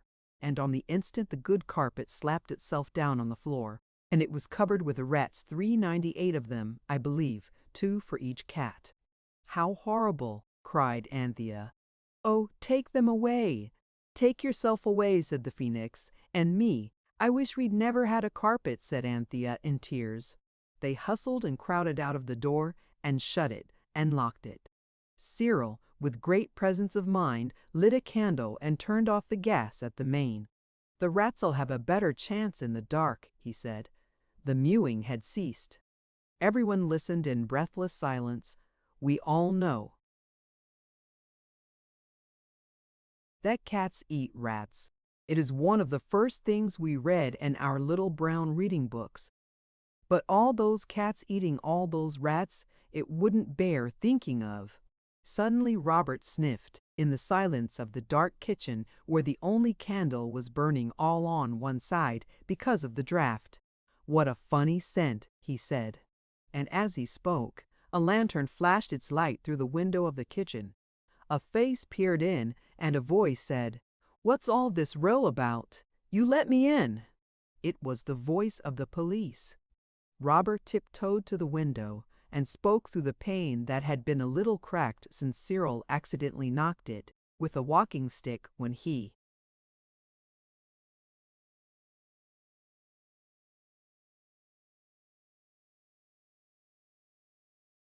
was playing at balancing it on his nose. It was after they had been to a circus. "What do you mean?" he said. "There's no row. You listen. Everything's as quiet as quiet." And indeed it was. The strange, sweet scent grew stronger, and the phoenix put out its beak. The policeman hesitated. "They're muskocky rats," said the phoenix. "I suppose some cats eat them, but never Persian ones. What a mistake for a well-informed carpet to make." "Oh, what a night we're having. Do go away," said Robert nervously. "We're just going to bed. That's our bedroom candle. There isn't any row. Everything's as quiet as a mouse." A wild chorus of mews drowned his words, and with the mews were mingled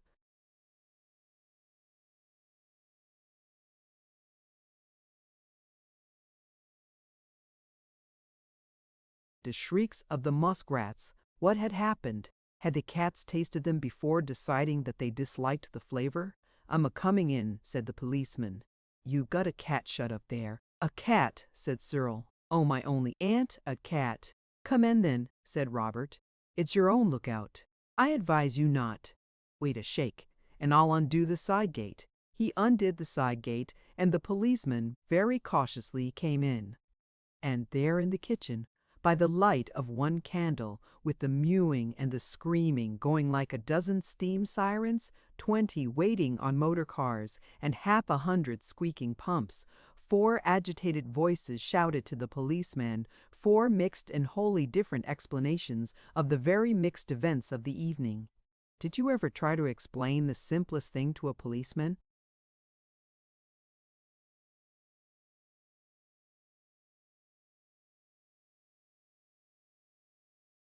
Chapter 8. The Cats, the Co, and the Burglar. The nursery was full of Persian cats and muskrats that had been brought there by the wishing carpet. The cats were mewing and the muskrats were squeaking so that you could hardly hear yourself speak. In the kitchen were the 4 children, 1 candle, a concealed phoenix, and a very visible policeman. "Now then, look here," said the policeman very loudly, and he pointed his lantern at each child in turn. "What's the meaning of this, here yelling and caterwauling?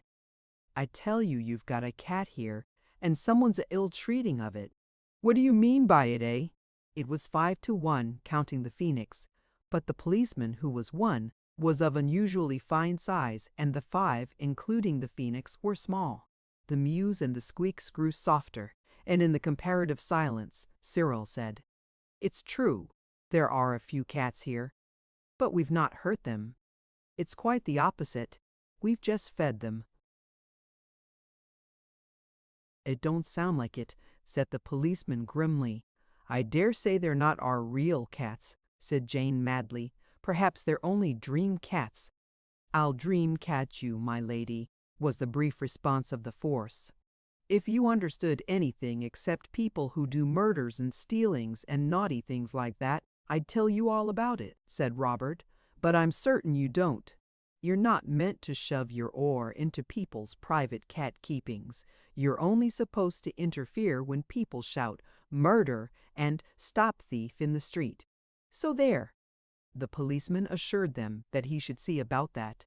And at this point, the phoenix, who had been making itself small on the pot shelf under the dresser, among the saucepan lids and the fish kettle, walked on tiptoed claws in a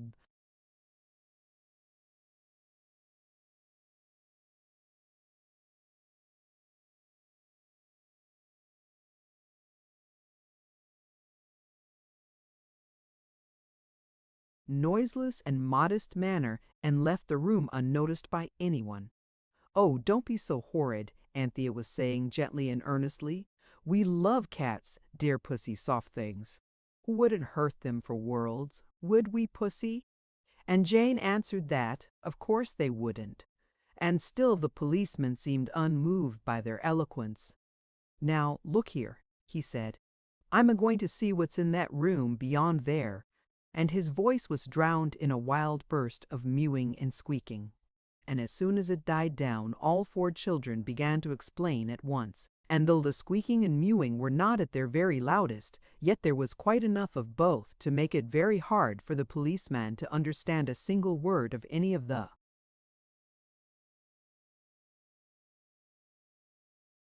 Four wholly different explanations now poured out to him. "Stow it," he said at last.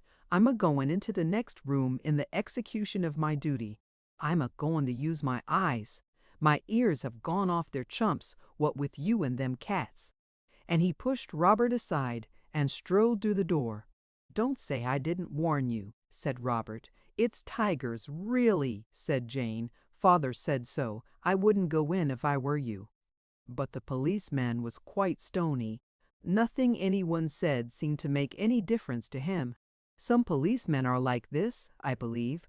He strode down the passage, and in another moment he would have been in the room with all the cats and all the rats musk. But at that very instant a thin, sharp voice screamed from the street outside.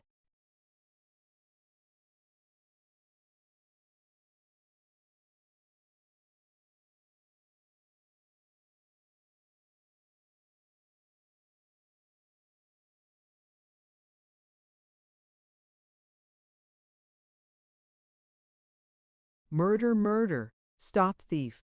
The policeman stopped, with one regulation boot heavily poised in the air. He said.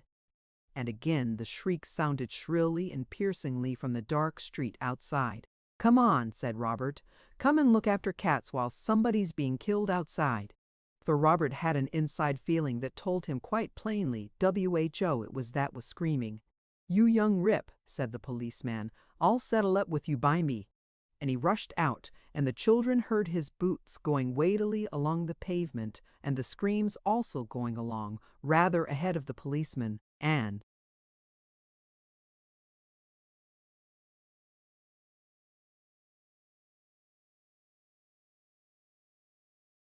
both the murder screams and the policeman's boots faded away in the remote distance. Then Robert smacked his knickerbocker loudly with his palm, and said, "Good old Phoenix!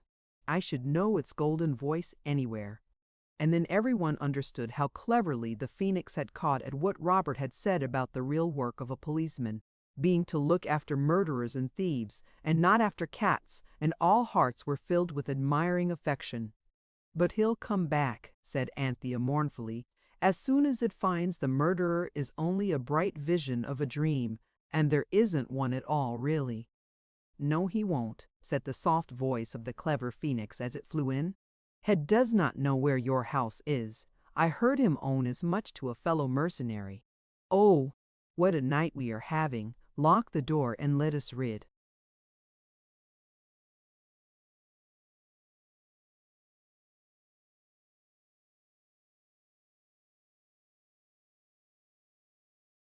Ourselves of this intolerable smell of the perfume peculiar to the muskrat and to the house of the trimmers of beards. If you'll excuse me, I will go to bed. I am worn out. It was Cyril who wrote the paper that told the carpet to take away the rats and bring milk, because there seemed to be no doubt in any breast that, however Persian cats may be, they must like milk. "Let's hope it won't be musk milk," said Anthea in gloom, as she pinned the paper face downwards on the carpet. "Is there such a thing as a musk cow?" she added anxiously, as the carpet shriveled and vanished. "I do hope not. Perhaps really it would have been wiser to let the carpet take the cats away. It's getting quite late, and we can't keep them all night." "Oh, can't we?" was the bitter rejoinder of Robert, who had been fastening the side door. "You might have consulted me," he went on. "I'm not such an idiot as—"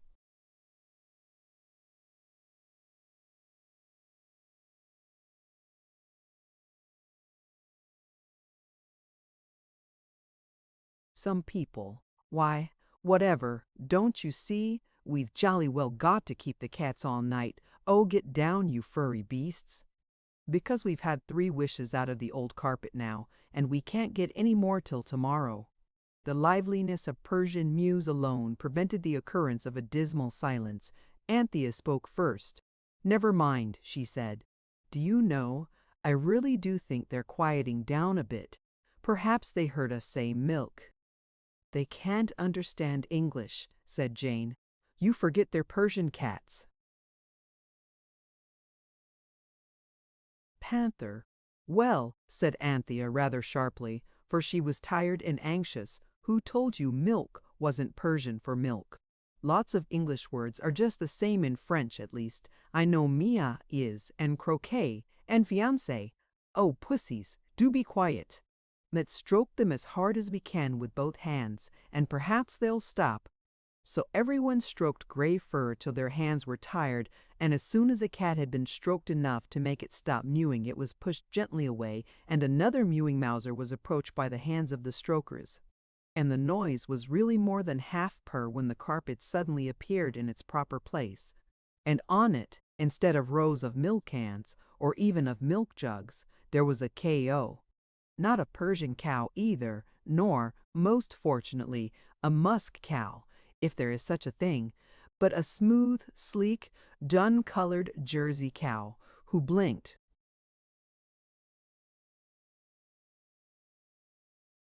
large soft eyes at the gaslight and moved in an amiable if rather inquiring manner. Anthea had always been afraid of cows, but now she tried to be brave. "Anyway, it can't run after me," she said to herself. "There isn't room for it even to begin to run." The cow was perfectly placid. She behaved like a strayed duchess till someone brought a saucer for the milk and someone else tried to milk the cow into it. Milking is very difficult. You may think it is easy, but it is not. All the children were by this time strung up to a pitch of heroism that would have been impossible to them in their ordinary condition. Robert and Cyril held the cow by the horns, and Jane, when she was quite sure that their end of the cow was quite secure, consented to stand by, ready to hold the cow by the tail should occasion arise. Anthea, holding the saucer, now advanced towards the cow. She remembered to have heard that cows, when milked by strangers, are susceptible to the soothing influence of the human voice. So, clutching her saucer very tight, she sought for words to whose soothing influence the cow might be susceptible, and her memory, troubled by the events of the night, which seemed to go on for ever and ever, refused to help her with any form of words suitable to address a Jersey cow in.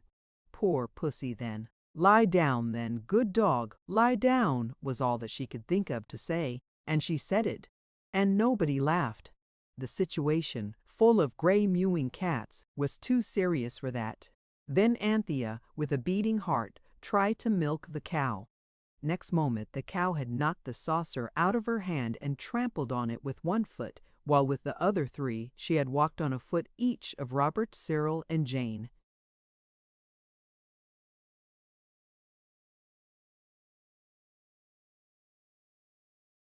Jane burst into tears. "Oh, how much too horrid everything is!" she cried. "Come away! Let's go to bed and leave the horrid cats with the hateful cow. Perhaps somebody will eat somebody else, and serve them right." They did not go to bed, but they had a shivering council in the drawing-room, which smelt of soot and, indeed, a heap of this lay in the fender. There had been no fire in the room since Mother went away, and all the chairs and tables were in the wrong places, and the chrysanthemums were dead, and the water in the pot nearly dried up. Anthea wrapped the embroidered woolly sofa blanket round Jane and herself, while Robert and Cyril had a struggle, silent and brief, but fierce, for the larger share of the fur hearthrug. "It is most truly awful," said Anthea, "and I am so tired. Let's let the cats loose." "And the cow, perhaps," said Cyril. "The police would find us at once. That cow would stand at the gate and moo, to come in. And so would the bee."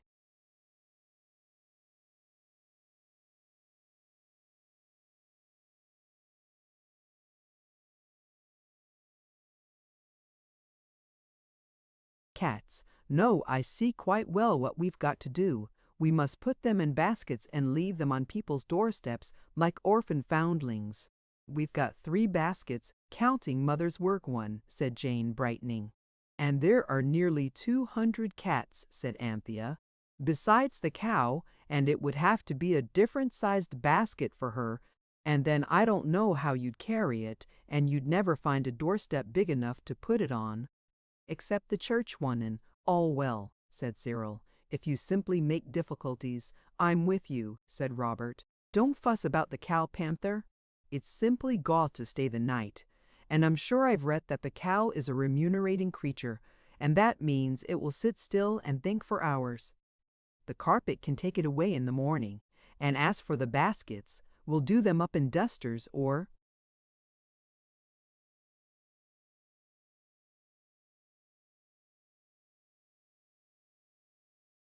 pillowcases or bath towels. Come on, Squirrel. You girls can be out of it if you like." His tone was full of contempt, but Jane and Anthea were too tired and desperate to care. Even being out of it, which at other times they could not have borne, now seemed quite a comfort.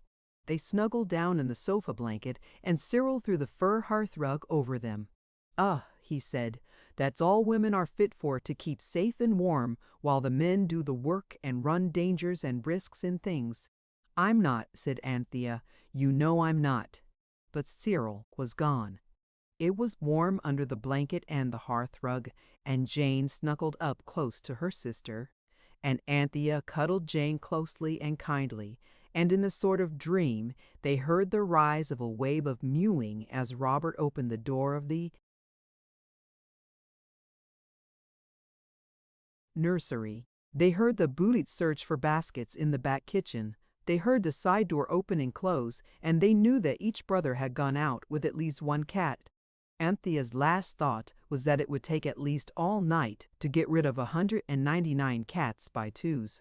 There would be 99 journeys of 2 cats each, and 1 cat over. "I almost think we might keep the 1 cat over," said Anthea. "I don't seem to care for cats just now, but I dare say I shall again some day." And she fell asleep. Jane also was sleeping. It was Jane who awoke with a start to find Anthea still asleep. As, in the act of awakening, she kicked her sister, she wondered idly why they should have gone to bed in their boots, but the next moment she remembered where they were. There was a sound of muffled, shuffled feet on the stairs. Like the heroine of the classic poem, Jane thought it was the boys, and as she felt quite wide awake and not nearly so tired as before, she crept gently from Anthea's side and followed the footsteps. They went down into the basement. The cats, who seemed to have fallen into the sleep of exhaustion, awoke at the sound of the approaching footsteps and mewed piteously. Jane was at the foot of the stairs before she saw it was not her brothers whose coming had roused her and the cats, but a burglar. She knew he was a burglar at once because he wore a fur cap and a red and black charity checked comforter, and he had no business where he was. If you had been stood in Jane's shoes, you would no doubt have run away in them, appealing to the police and neighbors with horrid screams. But Jane knew better. She had read a great many nice stories about burglars, as well as some affecting pieces of poetry, and she knew that no burglar will ever hurt a little girl if he meets her when burgling. Indeed, in all the cases Jane had read of, his burglarishness was almost at once forgotten in the interest he felt in the little girl's artless prattle. So if Jane hesitated for a moment before addressing the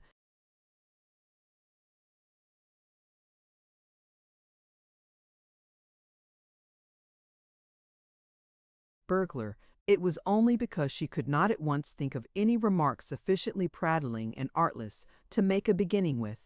In the stories and the affecting poetry, the child could never speak plainly, though it always looked old enough too in the pictures. And Jane could not make up her mind to lisp and talk baby, even to a burglar. And while she hesitated, he softly opened the nursery door and went in. Jane followed just in time to see him sit down flat on the floor, scattering cats as a stone thrown into a pool splashes water.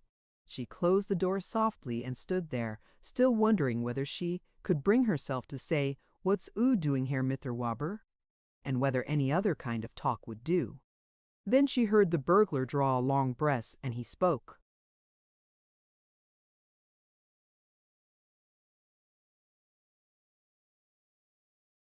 It's a judgment, he said, so help me Bob if it ain't. Oh, air's a thing to 'appen to a chap. Makes it come to you, don't it neither? Cats and cats and cats, there couldn't be all them cats, let alone the cow. If she ain't the moral of the old man's Daisy, she's a dream out of when I was a lad. I don't mind her so much. You're Daisy, Daisy. The cow turned and looked at him. S.H.S. All right, he went on. Sort of company, too. Though them above knows how she got into this downstairs parlor. But them cats. Oh, take 'em away! Take 'em away! I'll chuck the old show. Oh, take 'em away! Burglar, said Jane, close behind him, and he started convulsively and turned on her a blank face whose pale lips trembled. I can't take those cats away. Lor lummy, exclaimed the man, if there ain't another on 'em. Are you real?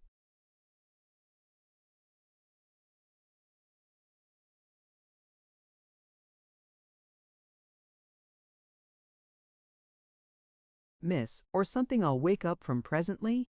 I am quite real, said Jane, relieved to find that a lisp was not needed to make the burglar understand her. And so, she added, are the cats. Then send for the police, and I'll go quiet.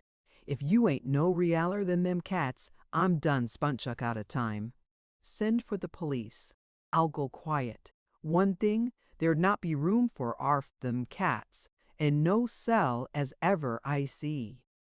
He ran his fingers through his hair, which was short, and his eyes wandered wildly round the room full of cats.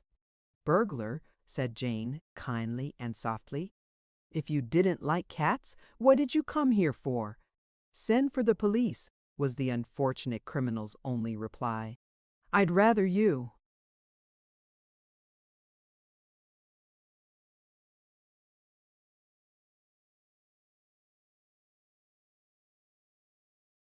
Would honest, I'd rather. I dared, said Jane. And besides, I've no one to send. I hate the police. I wish he'd never been born. You've a feeling art, miss, said the burglar, but them cats is really a little bit too thick. Look here, said Jane, I won't call the police. And I am quite a real little girl, though I talk older than the kind you've met before when you've been doing your burglings. And they are real cats, and they want real milk. And didn't you say the cow was like somebody's Daisy that you used to know? Wish I may die if she ain't the very spit of her, replied the man. Well then, said Jane, and a thrill of joyful pride ran through her. Perhaps you know how to milk cows? Perhaps I does, was the burglar's cautious rejoinder. Then, said Jane, if you will only milk ours, you don't know how we shall always love you. The burglar replied that loving was all very well, if those cats only had a good long, wet, thirsty drink of milk. Jane went on with eager persuasion. They'd lie down and go to sleep as likely as not, and then the police won't come back. But if they go on mewing like this, he will, and then I don't know what'll become of us, or you either. This argument seemed to decide the criminal. Jane fetched the washbowl from the sink, and he spat on his hands and prepared to milk the cow. At this instant, boots were heard on the stairs. It's all up, said the man desperately. This air's a plant. Air's the police. He made as if to open the window and leap from it. It's all right, I tell you, whispered Jane in anguish. I'll say you're a friend of mine, or the good clergyman called in, or my uncle, or anything, only do milk the cow. Oh, don't go. Oh, thank goodness it's only the boys. It was, and their entrance had awakened Anthea, who, with her brothers, now crowded through the doorway. The man looked about him like a rat looks round a trap. This is a friend of mine, said Jane. He's just called in, and he's going to milk the cow for us. Isn't he it good and kind of him? She winked at the others, and though they did not understand, they played up loyally. "How do?" said Cyril. "Very glad to meet you. Don't let us interrupt the milking. I shall lave a eed and a 'arve in the morning in no bloomin' error," remarked the burglar. But he began to milk the cow. Robert was winked at to stay and see that he did not leave off milking or try to escape, and the others went to get things to put the milk in, for it was now spurting and foaming in the washbowl, and the cats had ceased from mewing and were crowding round the cow with expressions of hope and anticipation on their whiskered faces. "We can't get rid of any more cats," said Cyril, as he and his sisters piled a tray high with saucers and soup plates and platters and pie dishes. "The police nearly got us as it was." Not the same one. A much stronger sort. He thought it really was a foundling orphan we'd got. If it hadn't been for me throwing the 2 bags of cat slap in his eye and hauling Robert over a railing and lying like mice under a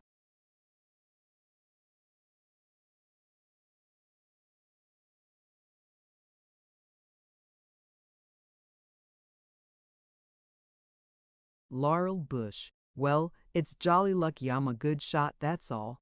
He pranced off when he got the cat bags off his face, thought we bolted, and here we are. The gentle samishness of the milk swishing into the hand bowl seemed to have soothed the burglar very much. He went on milking in a sort of happy dream, while the children got a cap and ladled the warm milk out into the pie dishes and plates and platters and saucers and set them down to the music of Persian purrs and lappings. "It makes me think of old times," said the burglar, smearing his ragged coat cuff across his eyes, "about the apples in the orchard at home, and the rats at threshing time, and the rabbits and the ferrets, and how pretty it was seeing the pigs killed." Finding him in this softened mood, Jane said,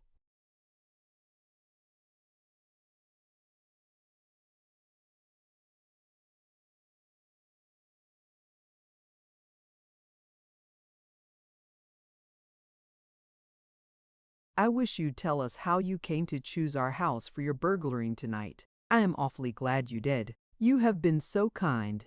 I don't know what we should have done without you," she added hastily. "We all love you ever so. Do tell us." The others added their affectionate entreaties, and at last the burglar said, "Well, it's my first job, and I didn't expect to be made so welcome, and that's the truth, young gents and ladies. And I don't know but what it won't be my last. For this 'ere cow she reminds me of my father, and I know Albert David me if I'd laid 'ands on a penny as wasn't my own." "I'm sure he would," Jane agreed kindly. "But what made you come here?" "Well, miss," said the burglar, "you know best. Oh, you come by them cats, and why you don't like the police, so I'll give myself away free and trust to your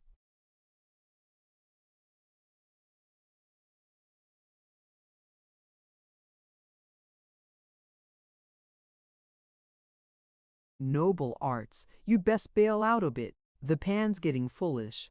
I was a selling oranges off of my barrow, for I ain't a burglar by trade, though you ave used the name so freein'. There was a lady bought 3 a porth off me, and while she was a pickin' of them out very careful indeed, and I'm always glad when them sort gets a few overripe ones. There was 2 other ladies talkin' over the fence, and one and Cleeble, it and Nis Perpy other, on 'em just like this. I've told both Jells to come, and they can doss in with Mariah and Jane, who's their boss and his missus is miles away, and the kids too. So they can just lock up the 'ouse and leave the gas a-burning, so's no one won't know, and get back bright and early by 11 o'clock. And we'll make a night of it, Mrs. Prosser, so we will. I'm just a-going to run out to pop the letter in the post."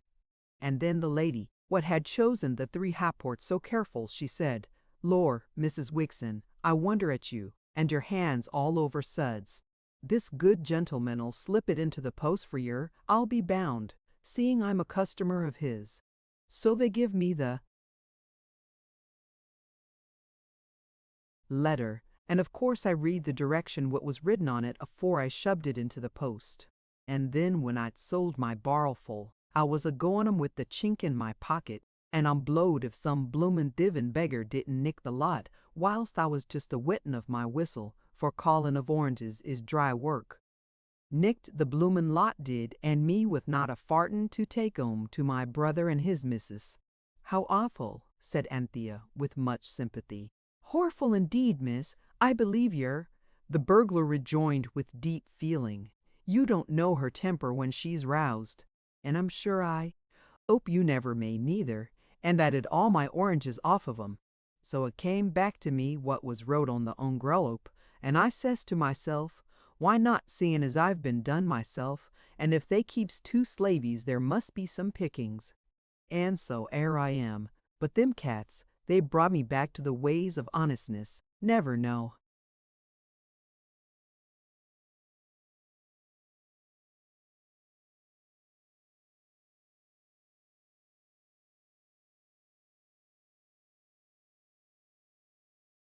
"More. Look here," said Cyril.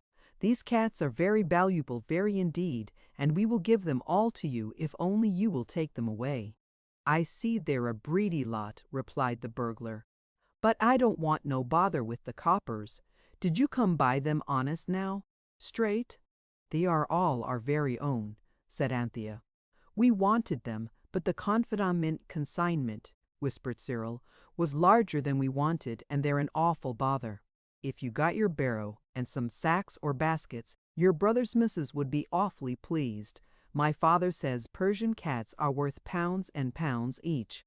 "Well," said the burglar, and he was certainly moved by her remarks, "I see."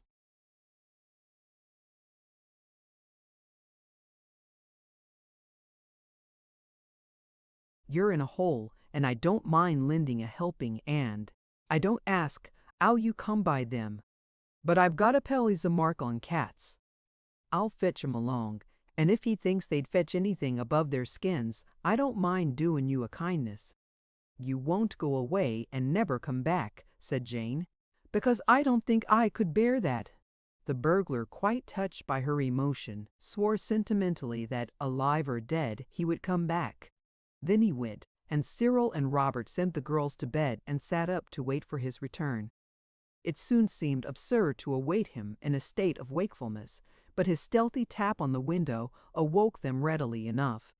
For he did return with the pal and the barrow and the sacks. The pal approved of the cats, now dormant in Persian repletion, and they were bundled into the sacks and taken away on.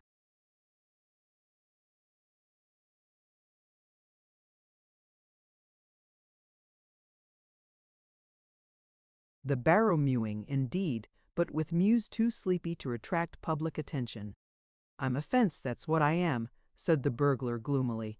"I never thought I'd come down to this, and all's cause, or my kind or tea." Cyril knew that a fence is a receiver of stolen goods, and he replied briskly, "I give you my sacred, the cats aren't stolen. What do you make the time?" "I ain't got the time on me," said the pal, "but it was just about chucking out time as I come by the Bull and Gate. I shouldn't wonder if it was nigh upon one now." When the cats had been removed, and the boys and the burglar had parted with warm expressions of friendship, there remained only the cow.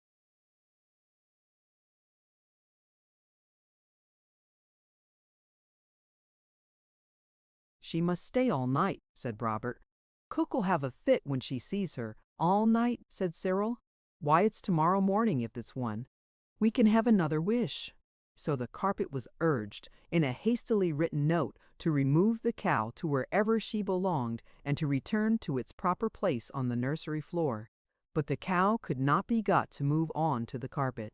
So Robert got the clothesline out of the back kitchen and tied one end very firmly to the cow's horns and the other end to a bunched up corner of the carpet and said, "Fire away." And the carpet and cow vanished together, and the boys went to bed tired out, and only too thankful that the evening at last was over. Next morning the carpet lay calmly in its place, but one corner was very badly torn. It was the corner that the cow had been tied onto.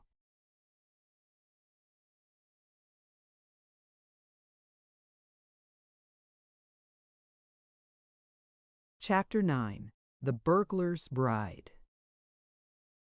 The morning after the adventure of the Persian cats, the muskrats, the common cow, and the uncommon burglar, all the children slept till it was 10 o'clock, and then it was only Cyril who woke.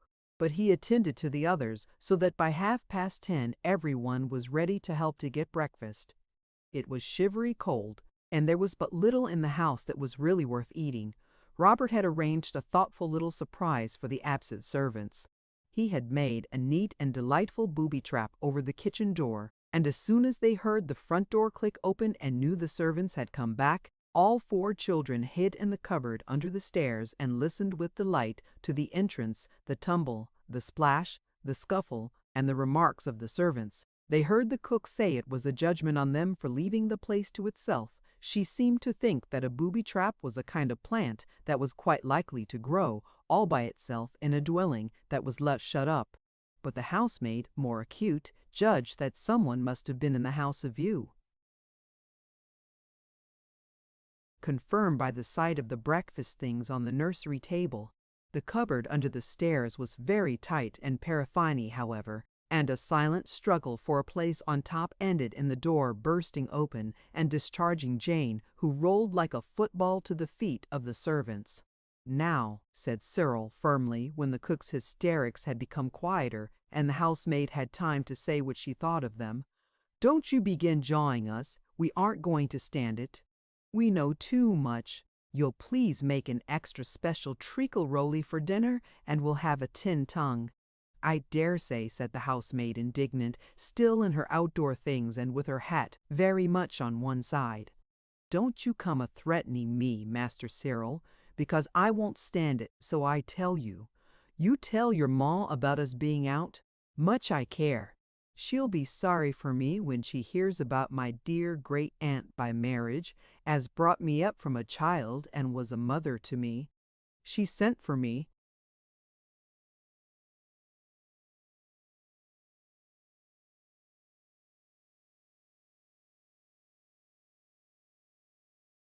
She did. She wasn't expected to last the night, from the spasms going to her legs, and cook was that kind and careful. She couldn't let me go alone. "So don't," said Anthea in real distress. "You know where liars go to, Eliza, at least, if you don't." "Liars indeed," said Eliza. "I won't demean myself talking to you. How's Mrs. Wigson?" said Robert. "And did you keep it up last night?" The mouth of the housemaid fell open. "Did you doss with Maria or Emily?" asked Cyril. "How did Mrs. Prosser enjoy herself?" asked Jane. "Forbear," said Cyril. "They've had enough. Whether we tell or not depends on your later life," he went on, addressing the servants. "If you are decent to us, we'll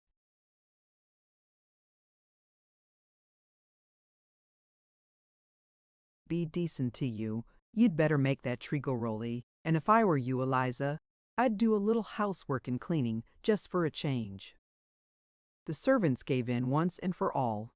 "There's nothing like firmness," Cyril went on, when the breakfast things were cleared away and the children were alone in the nursery. "People are always talking of difficulties with servants. It's quite simple when you know the way. We can do what we like now, and they won't peach. I think we've broken half proud spirit. Let's go somewhere by carpet." "I wouldn't if I were you," said the phoenix, yawning as it swooped down from its roost on the curtain pole. "I've given you 1 or 2 hints, but now concealment is at an end, and I see I must speak out." It perched on the back of a chair and swayed to and fro like a parrot on a swing.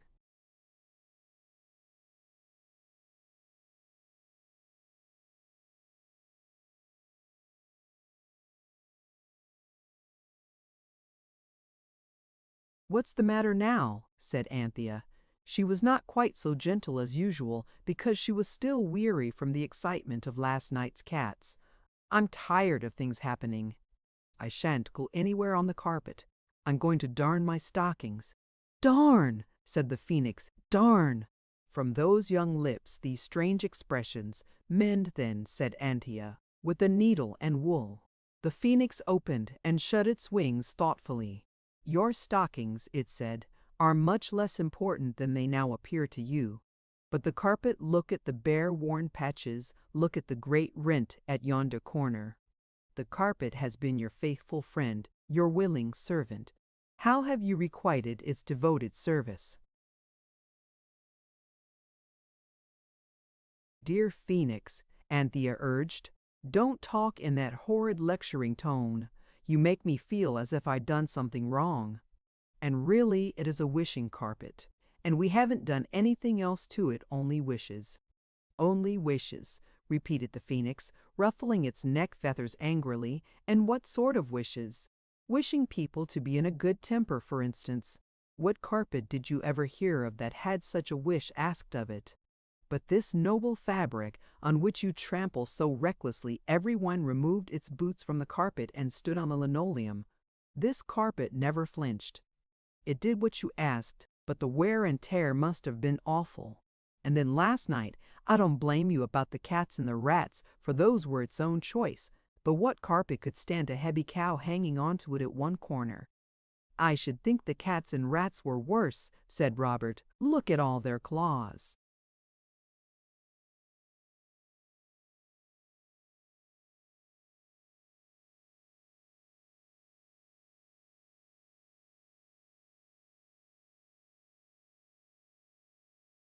Yes, said the bird, 11,940 of them I dare say you noticed. I should be surprised if these had not left their mark. Good gracious, said Jane, sitting down suddenly on the floor and patting the edge of the carpet softly. Do you mean it's wearing out? Its life with you has not been a luxurious one, said the Phoenix. French mud twice, sand of sunny shores twice, soaking in southern seas once, India once, goodness knows where in Persia once, muskrat land once, and once, wherever the cow came from. Hold your carpet up to the light, and with cautious tenderness, if you please.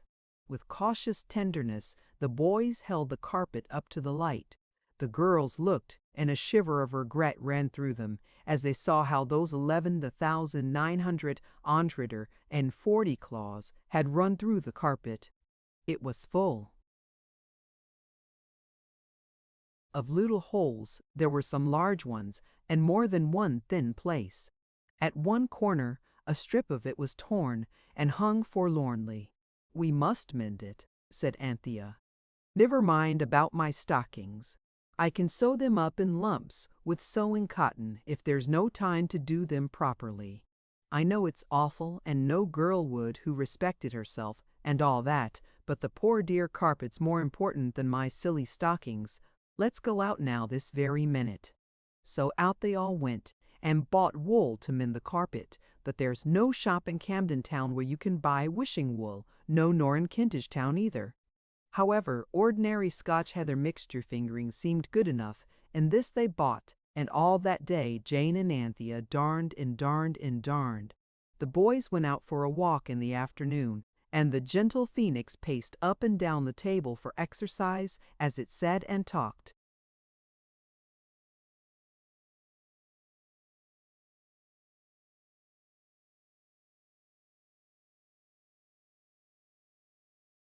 To the industrious girls about their carpet. It is not an ordinary, ignorant, innocent carpet from Kidderminster, it said. It is a carpet with a past, a Persian past. Do you know that in happier years, when that carpet was the property of caliphs, viziers, kings, and sultans, it never lay on a floor?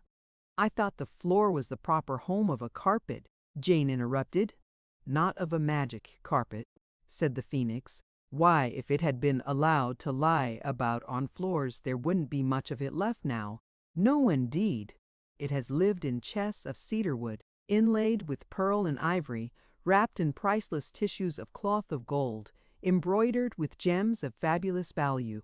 It has reposed in the sandal-wood caskets of princesses, and in the rose-attar-scented treasure houses of kings. Never, never had anyone degraded it by walking on it except in the way of business, when wishes were required, and then they always took their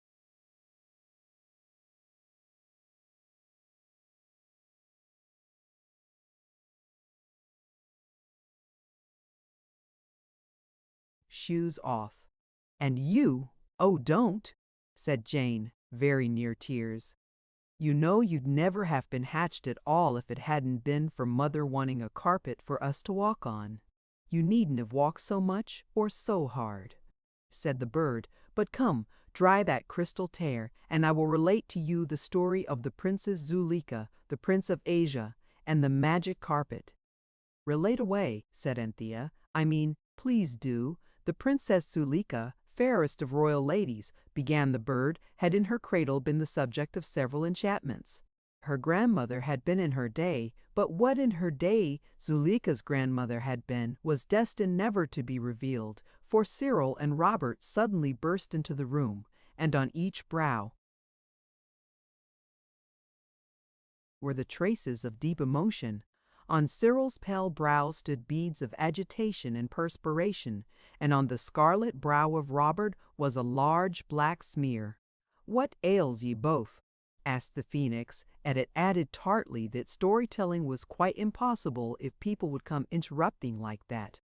"Oh, do shut up for any sake," said Cyril, sinking into a chair.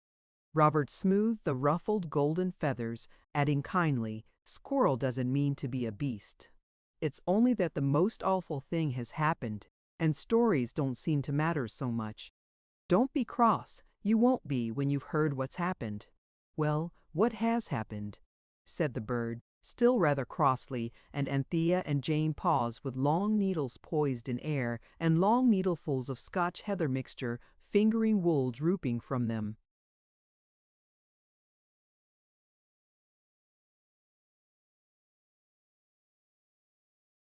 "The most awful thing you can possibly think of," said Cyril.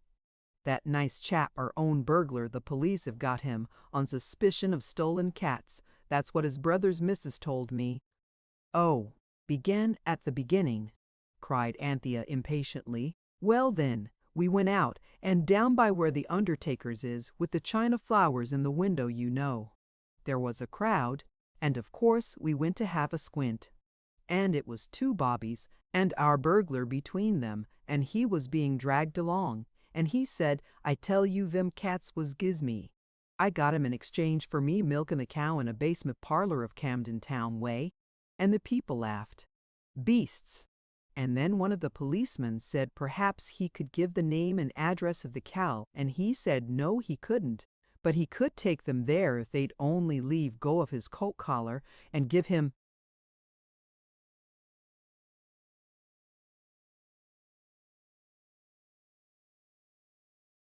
chance to get his breath, and the policeman said he could tell all that to the magistrate in the morning. He didn't see us, and so we came away." "Oh, Cyril, how could you?" said Anthea. "Don't be a pudding head," Cyril advised. "A fat lot of good it would have done if we'd let him see us. No one would have believed a word we said. They'd have thought we were kidding. We did better than let him see us.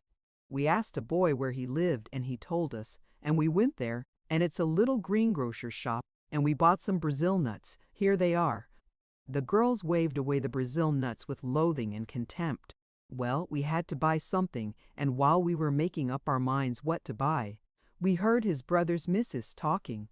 She said when he came home with all them iolers she thought there was more in it than met the eye. But he would go out this morning with the two likeliest of them, one under each."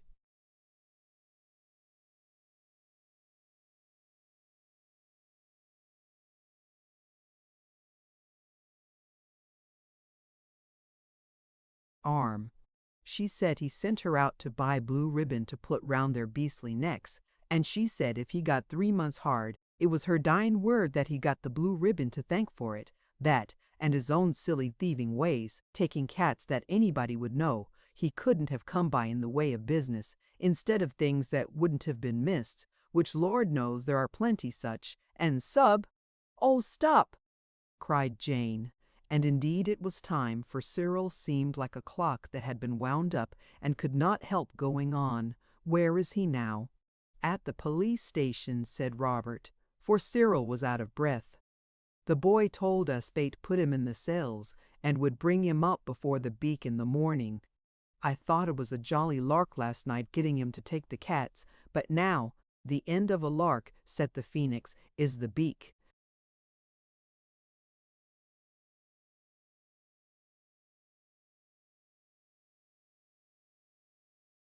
"Let's go to him," cried both the girls, jumping up. "Let's go and tell the truth. They must believe us." "They can't," said Cyril. "Just think. If anyone came to you with such a tale, you couldn't believe it, however much you tried. We should only mix things up worse for him." "There must be something we could do," said Jane, sniffing very much. "My own dear pet burglar. I can't bear it. And he was so nice. The way he talked about his father, and how he was going to be so extra honest. Dear Phoenix, you must be able to help us. You're so good and kind and pretty and clever. Do tell us what to do."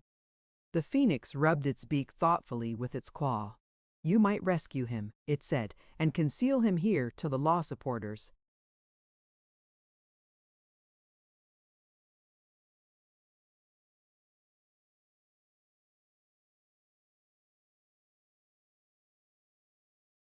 have forgotten about him."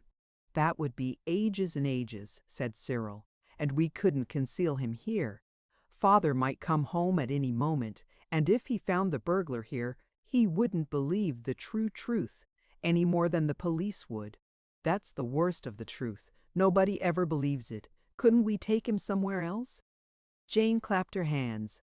"The sunny southern shore," she cried, "where the cook is being queen. He and she would be company for each other, and really the idea did not seem bad if only he would consent to go." So, all talking at once, the children arranged to wait till evening and then to seek the dear burglar in his lonely cell.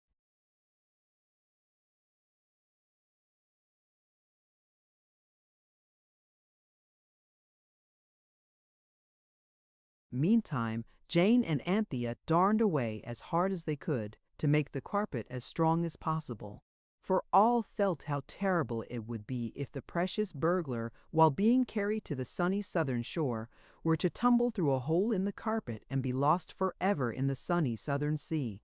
The servants were tired after Mrs. Wixon's party, so everyone went to bed early, and when the Phoenix reported that both servants were snoring in a heartfelt and candid manner, the children got up. They had never undressed. Just putting their nightgowns on over their things had been enough to deceive Eliza when she came to turn out the gas.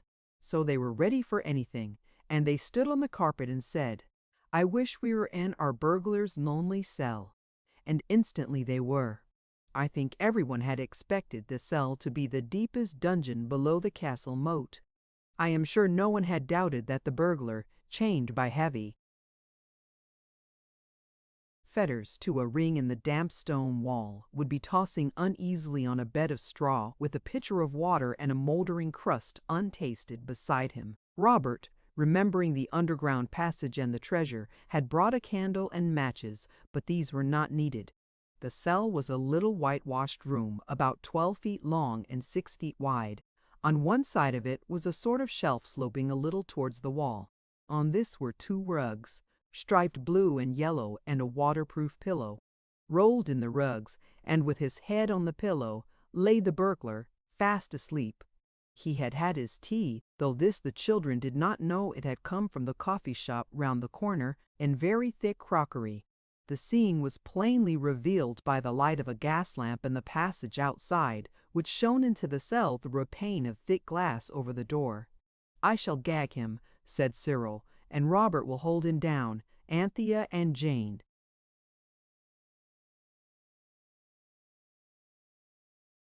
And the Phoenix can whisper soft nothings to him while he gradually awakes." His plan did not have the success it deserved because the burglar, curiously enough, was much stronger even in his sleep than Robert and Cyril, and at the first touch of their hands he leapt up and shouted out something very loud indeed. Instantly steps were heard outside.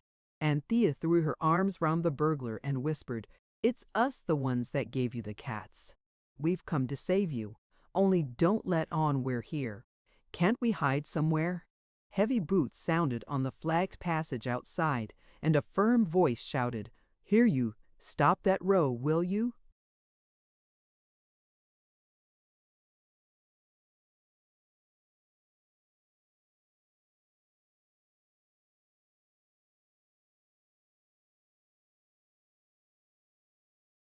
"All right, Governor, replied the burglar, still with Anthea's arms round him. "I was only a-talking in my sleep. No offense. It was an awful moment." Would the boots and the voice come in? Yes, no. The voice said, "Well, stow it, will you?" And the boots went heavily away, along the passage and up some sounding stone stairs. "Now then," whispered Anthea. "How the blue Moses did you get in?" asked the burglar in a hoarse whisper of amazement. "On the carpet," said Jane truly.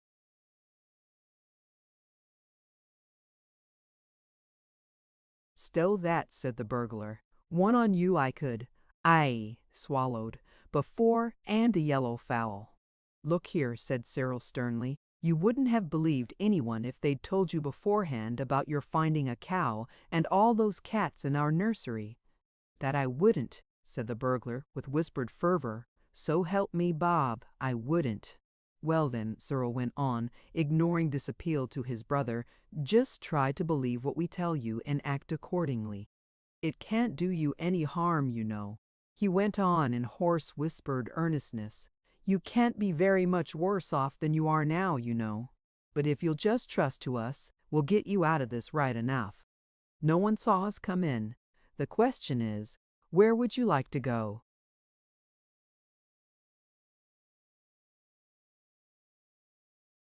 "I'd like to go to Boolong," was the instant reply of the burglar. "I've always wanted to go on that there trip, but I've never 'ad the ready at the right time of the year." "Boolong is a town like London," said Cyril, well-meaning but inaccurate. "How could you get a living there?" The burglar scratched his head in deep doubt. "It's 'ard to get a honest living anywheres nowadays," he said, and his voice was sad. "Yes, isn't it?" said Jane, sympathetically. "But how about a sunny southern shore where there's nothing to do at all unless you want to?" "That's my billet, miss," replied the burglar. "I never did care about work, not like some people, always fussing about."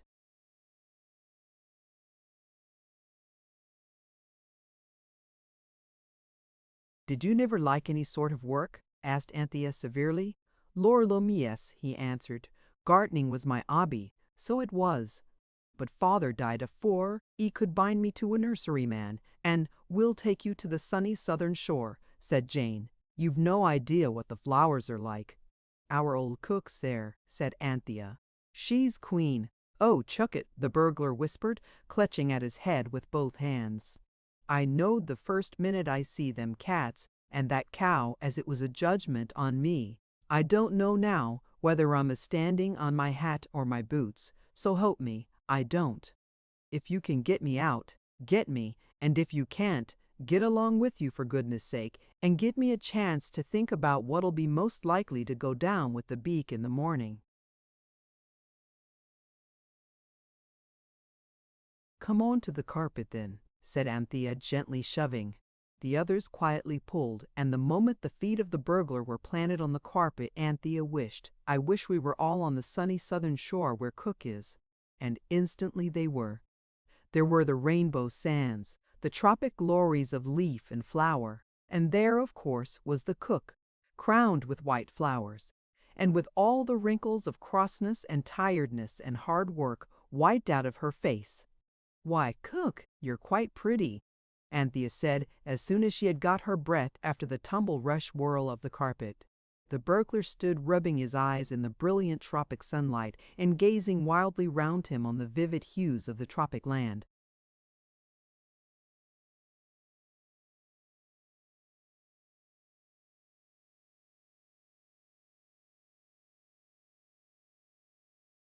"Penny plain and tuppence colored," he exclaimed pensively, "and well worth any tuppence, however hard-earned." The Cook was seated on a grassy mound with her court of copper-colored savages around her. The burglar pointed a grimy finger at these. "Are they tame?" he asked anxiously. "Do they bite or scratch, or do anything to yer with poisoned arrows or oyster shells or that? Don't you be so timid," said the Cook. "Look 'ere, this 'ere's only a dream what you've come into, and as it's only a dream, there's no nonsense about what a young lady like me ought to say or not. So I'll say you're the best looking fellow I've seen this many a day." and the dream goes on and on seemingly as long as you behaves. The things what you has to eat and drink taste just as good as real ones, and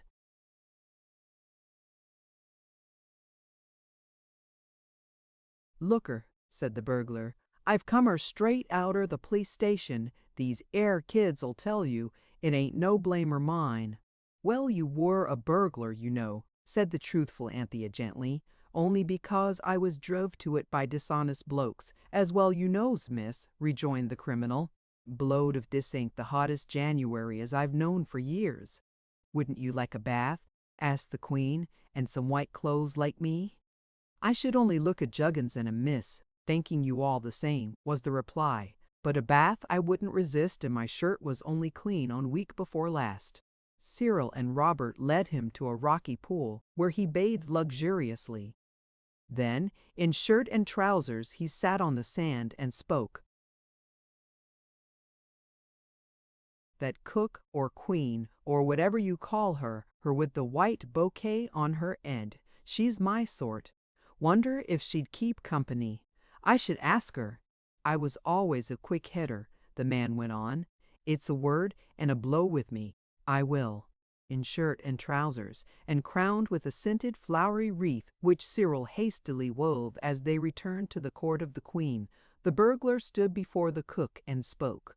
"Look 'ere, miss," he said, "you and me being all forlorn like, both on us in this 'ere dream, or whatever you calls it, I'd like to tell you straight as I likes your looks." The cook smiled and looked down bashfully.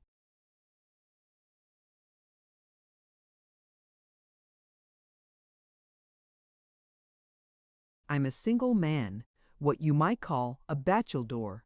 I'm mild in my bits, which these kids'll tell you the same, and I'd like to 'ave the pleasure of walking out with you next Sunday." "Lor!" said the Queen cook, "'ow sudden you are, mister." "Walking out means you're going to be married," said Anthea. "Why not get married and have done with it?" "I would. I don't mind if I do," said the burglar. But the cook said, "No, miss. Not me, not even in a dream. I don't say anythink agin the young chap's looks, but I always swore I'd be married in church if at all. And anyway, I don't believe these here savages would know how to keep a registering office, even if I was to show them. No, mister. Thanking you kindly, if you can't bring a clergyman into the dream, I'll live and die like what I am."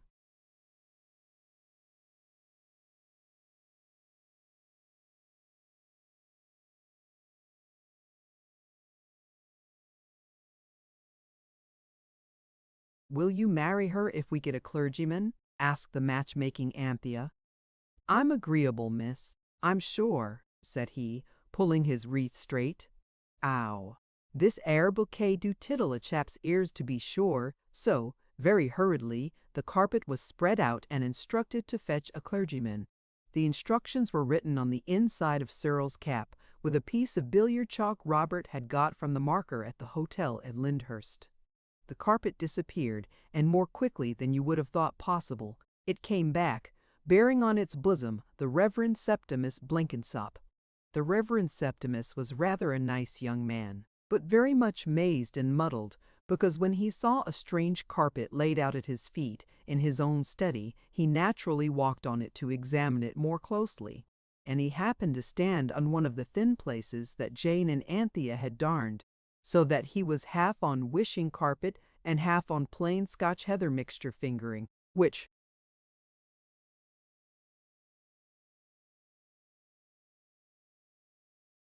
has no magic properties at all. The effect of this was that he was only half there, so that the children could just see through him, as though he had been a ghost. And as for him, he saw the sunny southern shore, the cook and the burglar and the children quite plainly, but through them all he saw, quite plainly also, his study at home, with the books and the pictures and the marble clock that had been presented to him when he left his last situation.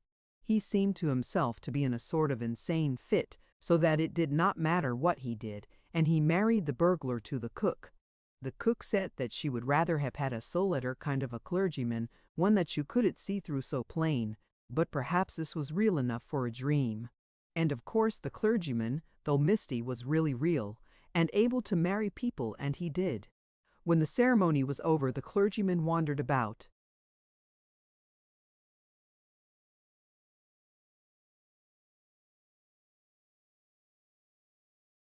the island collecting botanical specimens, for he was a great botanist, and the ruling passion was strong even in an insane fit. There was a splendid wedding feast. Can you fancy Jane and Anthea and Robert and Cyril dancing merrily in a ring, hand in hand with copper-colored savages, round the happy couple, the queen cook and the burglar consort? There were more flowers gathered and thrown than you have ever even dreamed of, and before the children took carpet for home, the now married and settled burglar made a speech. "Ladies and gentlemen," he said, "and savages of both kinds, only I know you can't understand what I'm a-saying of. But we'll let that pass. If this is a dream, I'm on. If it ain't, I'm oner than ever. If it's betwixt and between, well, I'm honest, and I can't say more. I don't want to know more. I London society. I've got someone to put my arm around of, and I've got the whole lot of this air island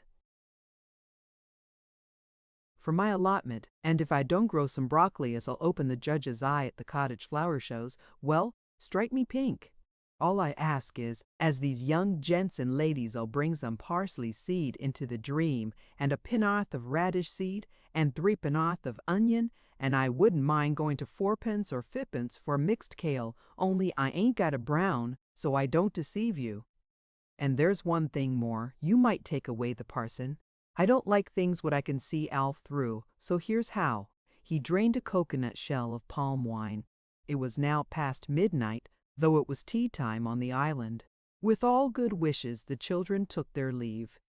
They also collected the clergyman and took him back to his study and his presentation clock. The phoenix kindly carried the seeds next day to the burglar and his bride, and returned with the most satisfactory news of the happy pair.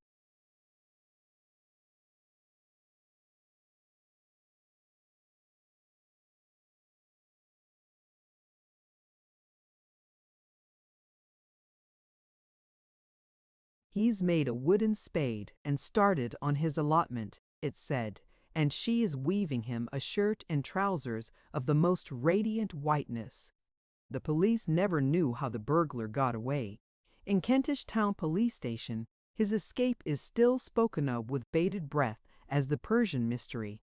As for the Reverend Septimus Blenkinsop, he felt that he had had a very insane fit indeed, and he was sure it was due to overstudy. So he planned a little dissipation and took his 2 maiden aunts to Paris, where they enjoyed a dazzling round of museums and picture galleries, and came back feeling that they had indeed seen life. He never told his aunts or anyone else about the marriage on the island, because no one likes it to be generally known if he has had insane fits, however interesting and unusual.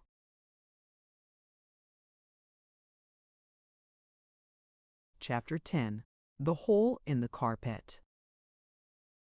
Jane sang this simple song directly after breakfast, and the phoenix shed crystal tears of affectionate sympathy. "How beautiful," it said, "is filial devotion."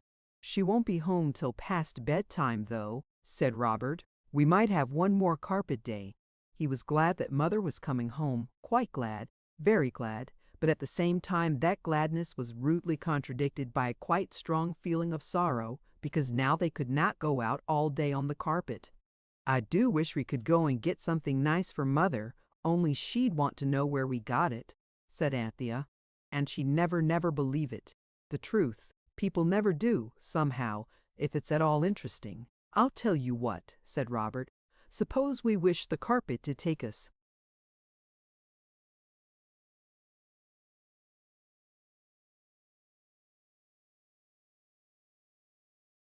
somewhere where we could find a purse with money in it, then we could buy her something. Suppose it took us somewhere foreign, and the purse was covered with strange Eastern devices, embroidered in rich silks, and full of money that wasn't money at all here, only foreign curiosities. Then we couldn't spend it, and people would bother about where we got it, and we shouldn't know how on earth to get out of it at all." Cyril moved the table off the carpet as he spoke, and its leg caught in one of Anthea's darns and ripped away most of it, as well as a large slit in the carpet. "Well, now you have done it," said Robert. But Anthea was a really first-class sister. She did not say a word till she had got out the Scotch heather mixture, fingering wool, and the darning needle, and the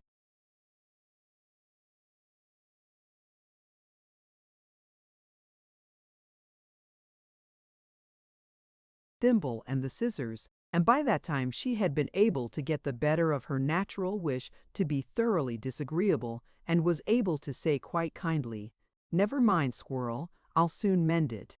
Cyril thumped her on the back. He understood exactly how she had felt, and he was not an ungrateful brother. "Respecting the purse containing coins," the Phoenix said, scratching its invisible ear thoughtfully with its shining claw, "it might be as well, perhaps, to state clearly the amount which you wish to find, as well as the country where you wish to find it, and the nature of the coins which you prefer. It would be indeed a cold moment when you should find a purse containing but 3 oboloi. How much is an oboloi?" "An obol is about 2 halfpenny," the Phoenix replied.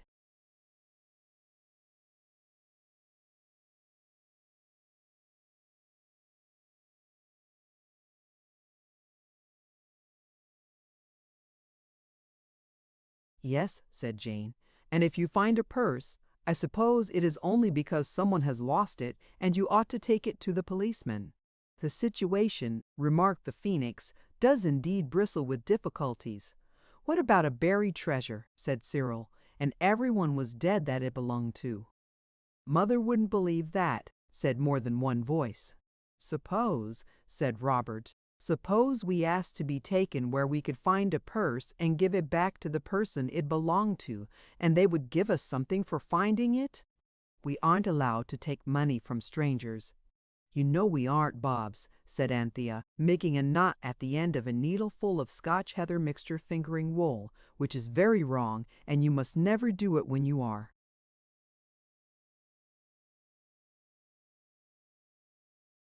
"Darning." "No, that wouldn't do," said Cyril. "Let's chuck it and go to the North Pole or somewhere really interesting." "No," said the girls together. "There must be some way." "Wait a sec," Anthea added. "I've got an idea coming. Don't speak." There was a silence as she paused with the darning needle in the air. Suddenly she spoke. "I see.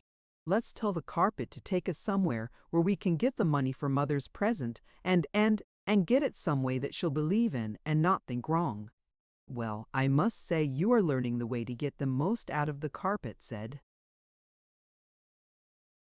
Cyril. He spoke more heartily and kindly than usual, because he remembered how Anthea had refrained from snarking him about tearing the carpet.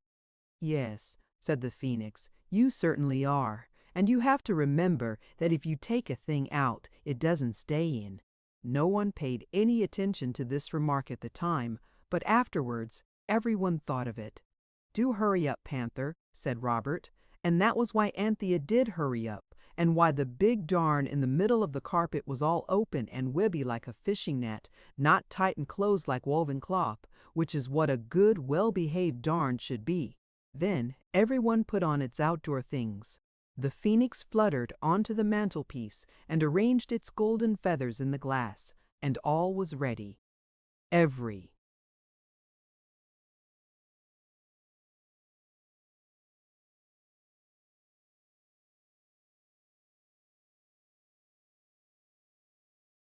one got onto the carpet. "Please go slowly, dear carpet," Anthea began. "We like to see where we're going." And then she added the difficult wish that had been decided on. Next moment the carpet, stiff and raft-like, was sailing over the roofs of Kentish Town. "I wish—" "No, I don't mean that.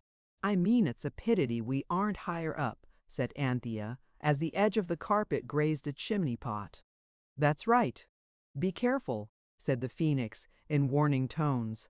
"If you wish when you're on a wishing carpet, you do wish, and there's an end of it." So for a short time no one spoke, and the carpet sailed on in calm magnificence over St. Pancras and King's Cross stations, and over the crowded streets of Clerkenwell.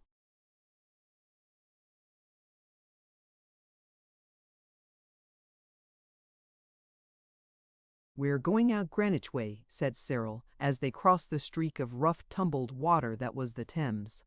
"We might go and have a look at the palace." On and on the carpet swept, still keeping much nearer to the chimney pots than the children found at all comfortable. And then, just over New Cross, a terrible thing happened. Jane and Robert were in the middle of the carpet. Part of them was on the carpet, and part of them, the heaviest part, was on the great central Durandi. "It's all very misty," said Jane. "It looks partly like out of doors and partly like in the nursery at home. I feel as if I was going to have measles. Everything looked awfully rum then, remember." "I feel just exactly the same," Robert said.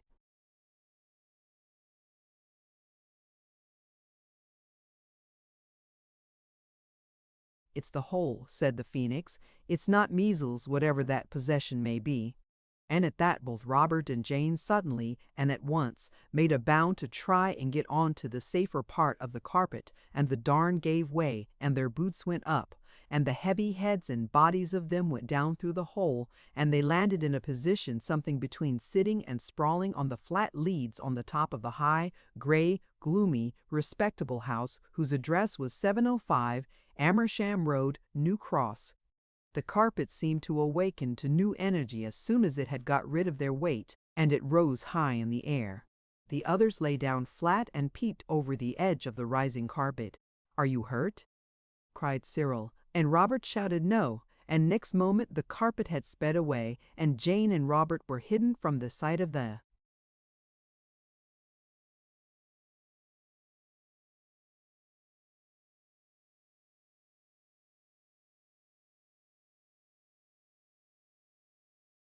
others by a stack of smoky chimneys. "Oh, how awful," said Anthea. "It might have been worse," said the Phoenix. "What would have been the sentiments of the survivors if that darn had given way when we were crossing the river?" "Yes, there's that," said Cyril, recovering himself. "They'll be all right. They'll howl till someone gets them down, or drop tiles into the front garden to attract attention of passers-by. Bobs has got my 1 and 5 pence lucky. You forgot to mend that hole in my pocket, Panther, or he wouldn't have had it. They can tram it home." But Anthea would not be comforted.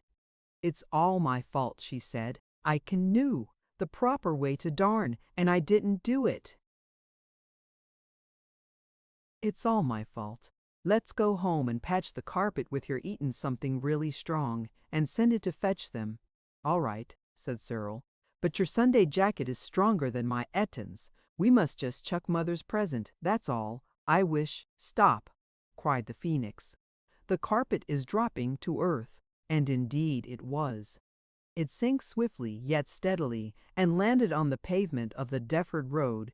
It tipped a little as it landed, so that Cyril and Anthea naturally walked off it, and in an instant it had rolled itself up and hidden behind a gate-post. It did this so quickly that not a single person in the Deptford Road noticed it. The Phoenix rustled its way into the breast of Cyril's coat, and almost at the same moment a well-known voice remarked,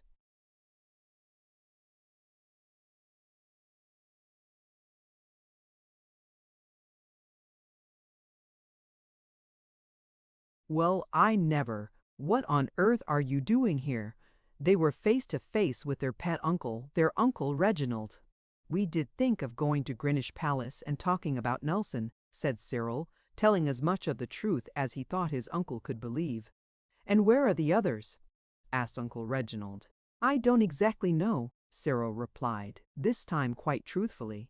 "Well," said Uncle Reginald, "I must fly. I've a case in the county court. That's the worst of being a beastly solicitor. One can't take the chances of life when one gets them. If only I could come with you to the Painted Hall and give you lunch at the ship afterwards. But alas, it may not be." The uncle felt in his pocket.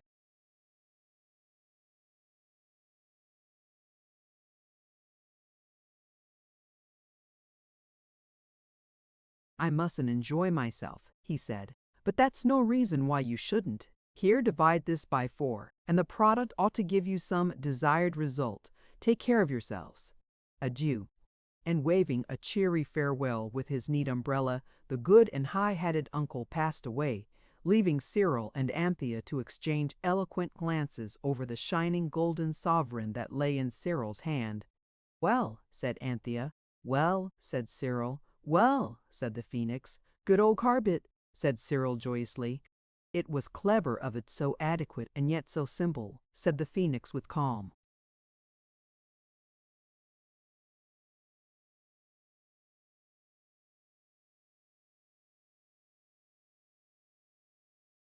Approval. "Oh, come on home and let's mend the carpet. I am a beast. I'd forgotten the others just for a minute," said the conscience-stricken Anthea. They unrolled the carpet quickly and slyly. They did not want to attract public attention, and the moment their feet were on the carpet, Anthea wished to be at home, and instantly they were. The kindness of their excellent uncle had made it unnecessary for them to go to such extremes as Cyril's étoiles or Anthea's Sunday jacket for the patching of the carpet. Anthea set to work at once to draw the edges of the broken darn together, and Cyril hastily went out and bought a large piece of the marble-patterned American oilcloth which careful housewives use to cover dressers and kitchen tables. It was the strongest thing he could think of. Then they set to work to line the carpet throughout with the oilcloth. The nursery felt very odd and empty without the others, and Cyril did not feel so sure as he had done about their being able to tram it home. So he tried to help Anthea, which was very good of him, but not much use to her. The Phoenix watched them for a time, but it was plainly growing more and more restless. It fluffed up its splendid feathers, and stood first on one gilded claw, and then on the other, and at last it said, "I can bear it no longer, this suspense.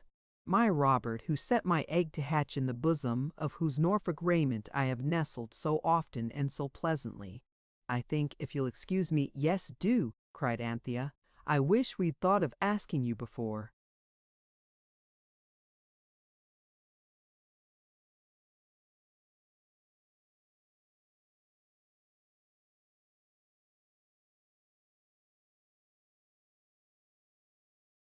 Cyril opened the window. The Phoenix flapped its sun-bright wings and vanished. "So that's all right," said Cyril, taking up his needle and instantly pricking his hand in a new place. "Of course I know that what you have really wanted to know about all this time is not what Anthea and Cyril did, but what happened to Jane and Robert after they fell through the carpet onto the leads of the house which was called number 705 Amersham Road. But I had to tell you the other first. That is one of the most annoying things about stories. You cannot tell all the different parts of them at the same time." Robert's first remark when he found himself seated on the damp, cold, sooty leads was,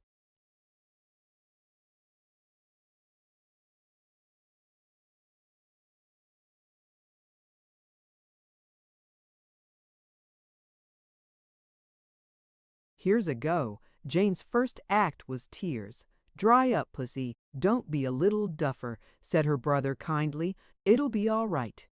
And then he looked about, just as Cyril had known he would, for something to throw down, so as to attract the attention of the wayfarers far below in the street. He could not find anything. Curiously enough, there were no stones on the leads, not even a loose tile. The roof was of slate, and every single slate knew its place and kept it. But, as so often happens, in looking for one thing he found another. There was a trap-door leading down into the house, and that trap-door was not fastened. "Stop sniveling and come here, Jane," he cried encouragingly. "Lend a hand to heave this up. If we can get into the house, we might sneak down without meeting anyone, with luck. Come on." They heaved up the door till it stood straight up, and, as they bent to look into the hole below, the door fell back with a hollow clang on the leads behind, and with its noise was mingled a blood-curdling scream from underneath. "Discovered!" hissed Robert. "Oh, my cat's alive!" They were indeed discovered. They found themselves looking down into an attic, which was also a lumber room. It had boxes and broken chairs, old fenders and picture frames, and rag bags hanging from nails. In the middle of the floor was a box, open, half full of clothes. Other clothes lay on the floor in neat piles. In the middle of the piles of clothes sat a lady, very fat.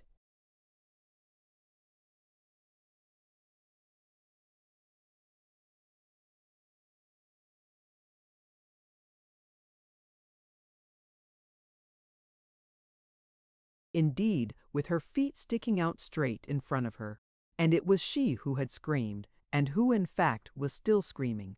"Don't," cried Jane. "Please don't. We won't hurt you."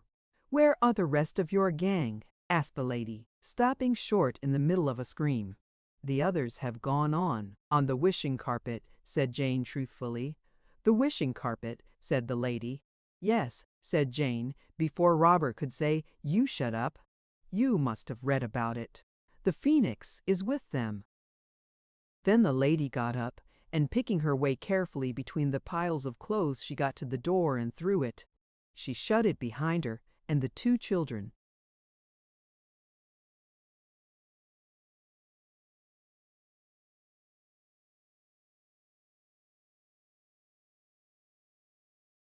could hear her calling, "Septimus, Septimus," in a loud yet frightened way. "Now," said Robert quickly, "I'll drop first." He hung by his hands and dropped through the trap door.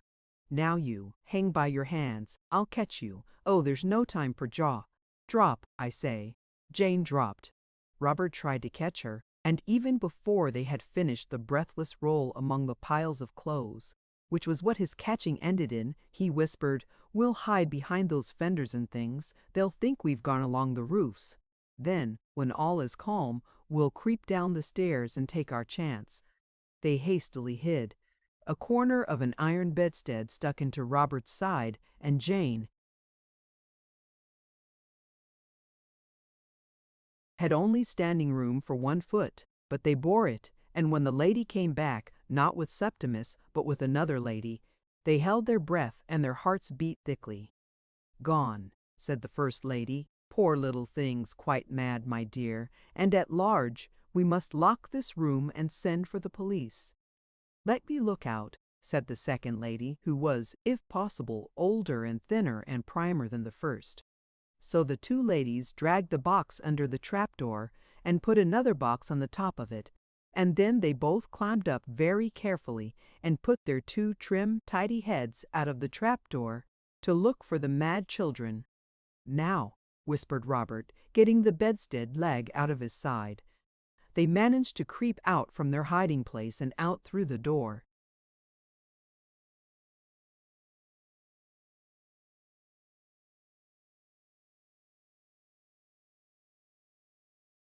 Before the two ladies had done looking out of the trapdoor on to the empty leads, Robert and Jane tiptoed down the stairs 1 flight, 2 flights.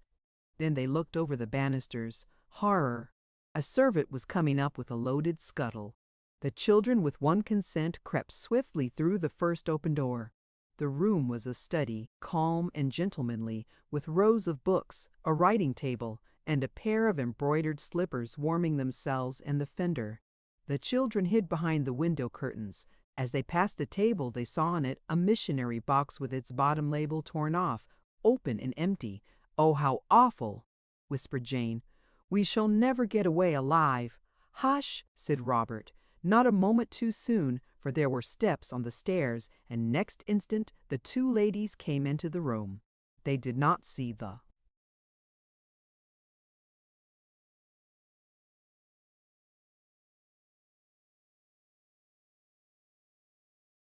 children, but they saw the empty missionary box.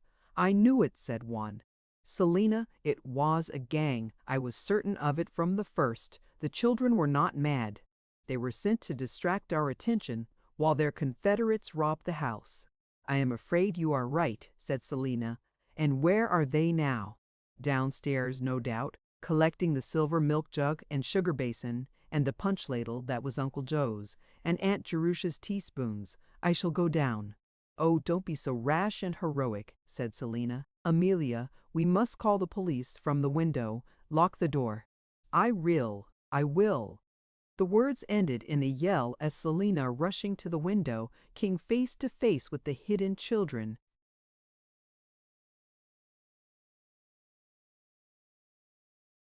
"Oh, don't," said Jane. "How can you be so unkind? We aren't burglars, and we haven't any gang, and we didn't open your missionary box. We opened our own once, but we didn't have to use the money, so our consciences made us put it back and don't." "Oh, I wish you wouldn't." Miss Selina had seized Jane and Miss Amelia captured Robert. The children found themselves held fast by strong, slim hands, pink at the wrists and white at the knuckles. "We've got you, at any rate," said Miss Amelia. "Selina, your captive is smaller than mine. You open the window at once and call 'murder' as loud as you can." Selina obeyed, but when she had opened the window, instead of calling "murder," she called "Septimus," because at that very moment she saw her nephew coming in at the gate.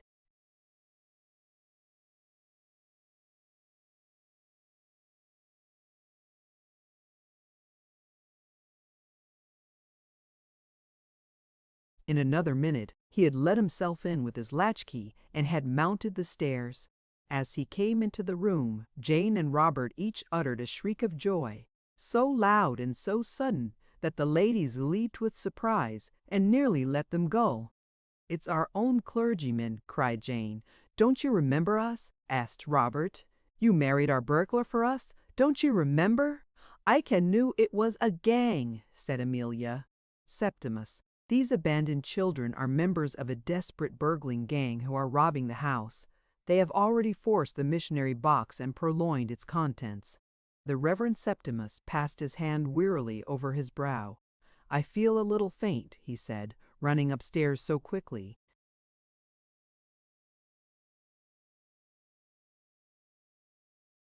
"We never touched the beastly box," said Robert. "Then your confederates did?" said Miss Selina. "No, no," said the curate hastily. "I opened the box myself. This morning I found I had not enough small change for the Mother's Independent Unity measles and croup insurance payments. I suppose this is not a dream, is it?" "Dream? No, indeed. Search the house. I insist upon it." The curate, still pale and trembling, searched the house, which, of course, was blamelessly free of burglars. When he came back he sank wearily into his chair. "Aren't you going to let us go?" asked Robert with furious indignation, for there is something in being held by a strong lady that sets the blood of a boy.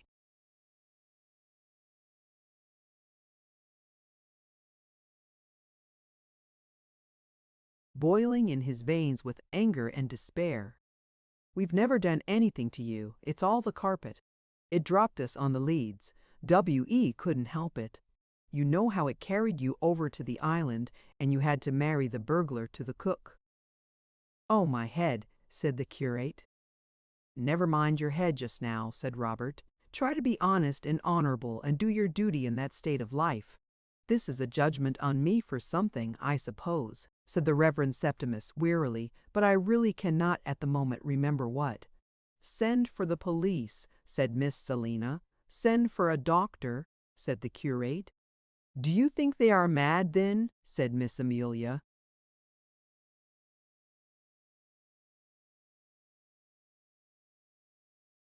"I think I am," said the curate. Jane had been crying ever since her capture. Now she said, "You aren't now, but perhaps you will be, if and it would serve you jolly well right, too." "Aunt Selina," said the curate, "and Aunt Amelia, believe me, this is only an insane dream. You will realize it soon. It has happened to me before. But do not let us be unjust. Even in a dream, do not hold the children. They have done no harm. As I said before, it was I who opened the box." The strong, bony hands unwillingly loosened their grasp. Robert shook himself and stood in sulky resentment. But Jane ran to the curate and embraced him so suddenly that he had not time to defend himself. "You're a dear," she said. "It is like a dream just at first, but you get used to it. Now do let us go. There's a good, kind, honorable clergyman."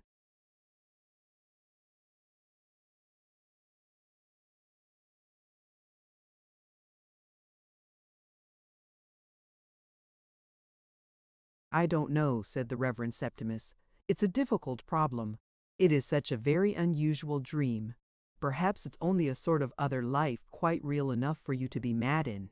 And if you're mad, there might be a dream asylum where you'd be kindly treated and in time restored, cured, to your sorrowing relatives. It is very hard to see your duty plainly, even in ordinary life, and these dream circumstances are so complicated. If it's a dream, said Robert, you will wake up directly, and then you'd be sorry if you'd sent us into a dream asylum, because you might never get into the same dream asylum, because you might never get into the same dream again and let us out, and so we might stay there forever, and then what about our sorrowing relatives who aren't in the dreams at all? But all the curate could now say was, "Oh, my head!" And Jane and Robert felt quite ill with helplessness and hopelessness. A really conscientious curate is a very difficult thing to manage.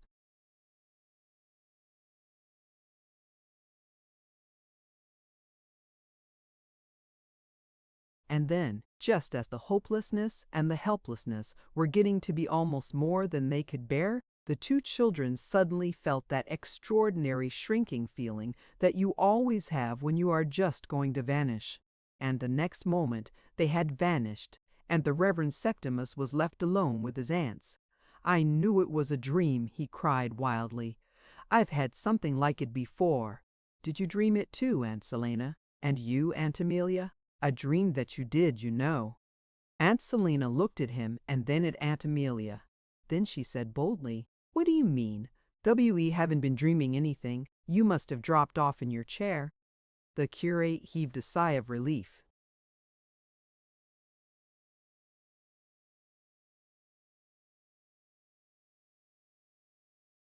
"Oh, if it's only I," he said. "If we'd all dreamed it, I could never have believed it, never."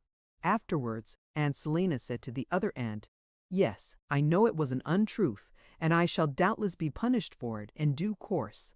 But I could see the poor dear fellow's brain giving way before my very eyes. He couldn't have stood the strain of 3 dreams. It was odd, wasn't it? All 3 of us dreaming the same thing at the same moment. We must never tell dear Seppi. But I shall send an account of it to the Psychical Society, with stars instead of names, you know." And she did. And you can read all about it in one of the Society's pet blue books. Of course, you understand what had happened? The intelligent phoenix had simply gone straight off to the Pamead, and had wished Robert and Jane at.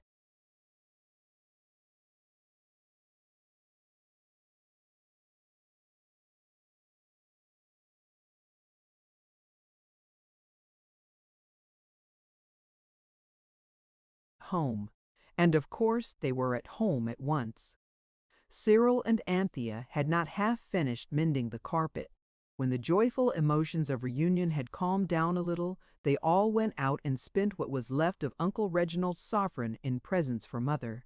They bought her a pink silk handkerchief, a pair of blue and white vases, a bottle of scent, a packet of Christmas candles, and a cake of soap shaped and colored like a tomato, and one that was so like an orange that almost any one you had given it to would have tried to peel it if they liked oranges, of course.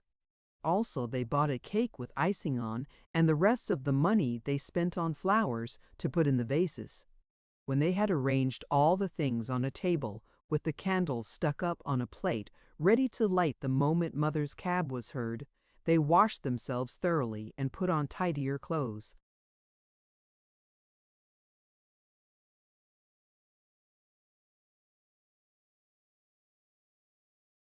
Then Robert said, "Good old Pamead," and the others said so too. "But really it's just as much good old Phoenix," said Robert. "Suppose it hadn't thought of getting the wish." "Ah," said the Phoenix, "it is perhaps fortunate for you that I am such a competent bird." "There's Mother's cab," cried Anthea, and the Phoenix hid and they lighted the candles, and next moment Mother was home again.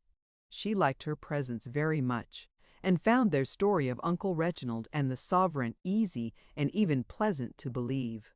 "Good old carpet," were Cyril's last sleepy words. "What there is of it," said the Phoenix from the cornice pole.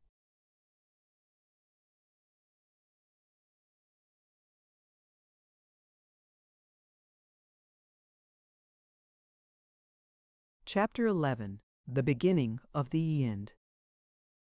Well, I must say, Mother said, looking at the wishing carpet as it lay, all darned and mended and backed with shiny American cloth, on the floor of the nursery, I must say I've never in my life bought such a bad bargain as that carpet. A soft O of contradiction sprang to the lips of Cyril, Robert, Jane, and Anthea. Mother looked at them quickly and said, "Well, of course, I see you've mended it very nicely, and that was sweet of you, dears." "The boys helped too," said the dears, honorably. "But still 22 and 9 pence. It ought to have lasted for years. It's simply dreadful now.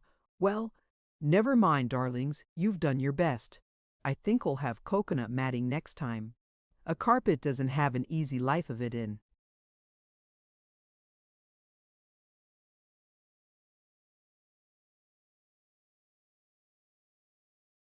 This room does it. It's not our fault, Mother, is it, that our boots are the really reliable kind? Robert asked the question more in sorrow than in anger. "No, dear, we can't help our boots," said Mother cheerfully, "but we might change them when we come in, perhaps. It's just an idea of mine. I wouldn't dream of scolding on the very first morning after I've come home. Oh, my lamb, how could you?"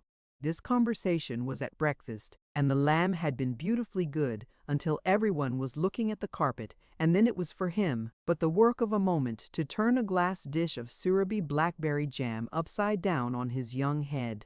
It was the work of a good many minutes and several persons to get the jam off him again, and this interesting work took people's minds off the carpet, and nothing more was said just then about its badness as a bargain and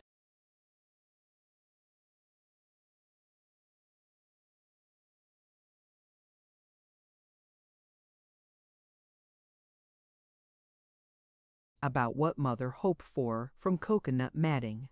When the lamb was clean again, he had to be taken care of while Mother rumpled her hair and inked her fingers and made her head ache over the difficult and twisted housekeeping accounts, which Cook gave her on dirty bits of paper and which were supposed to explain how it was that Cook had only 5 pence halfpenny and a lot of unpaid bills left out of all the money Mother had sent her for housekeeping.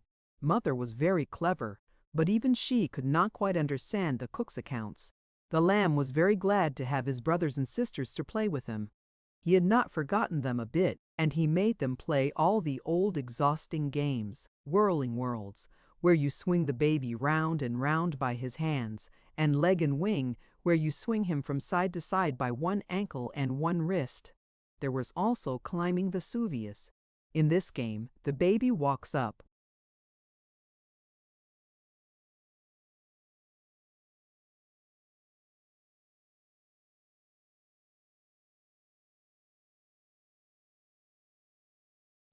and when he is standing on your shoulders, you shout as loud as you can, which is the rumbling of the burning mountain, and then tumble him gently onto the floor and roll him there, which is the destruction of Pompeii. All the same, I wish we could decide what we'd better say next time Mother says anything about the carpet, said Cyril, breathlessly ceasing to be a burning mountain. Well, you talk and decide, said Anthea. Here, you lovely ducky lamb, come to Panther and play Noah's Ark. The lamb came with his pretty hair all tumbled and his face all dusty from the destruction of Pompeii, and instantly became a baby snake, hissing and wriggling and creeping in Anthea's arms, as she said, "I love my little baby snake. He hisses when he is awake. He creeps with such a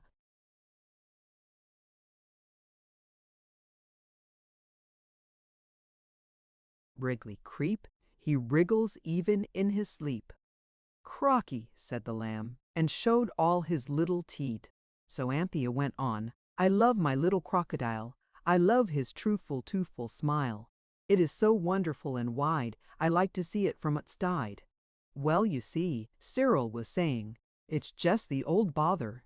Mother can't believe the real truth about the carpet, and you speak sooth, oh Cyril," remarked the phoenix, coming out from the cupboard where the black beetles lived, and the torn books, and the broken slates, and odd pieces of toys that had lost the rest of themselves.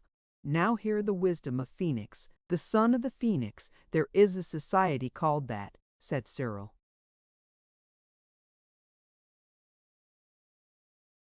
Where is it, and what is a society? Asked the bird.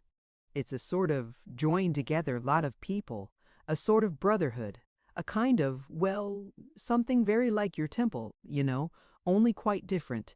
I take your meaning, said the phoenix. I would fain see these calling themselves sons of the phoenix. But what about your words of wisdom? Wisdom is always welcome, said the phoenix. Pretty Polly, remarked the lamb, reaching his hands towards the golden speaker.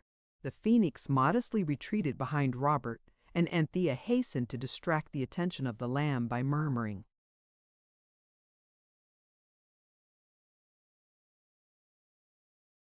I love my little baby rabbit, but oh, he has the dreadful habit of paddling out among the rocks and soaking both his bunny socks. I don't think you'd care about the sons of the phoenix, really, said Robert. I have heard that they don't do anything fiery. They only drink a great deal, much more than other people, because they drink lemonade and fizzy things, and the more you drink of those, the more good you get. In your mind, perhaps, said Jane, but it wouldn't be good in your body. You'd get too balloony. The phoenix yawned. Look here, said Anthea, I really have an idea. This isn't like a common carpet, it's very magic indeed. Don't you think, if we put tacho on it, and then gave it a rest, the magic part of it might grow, like hair is supposed to do?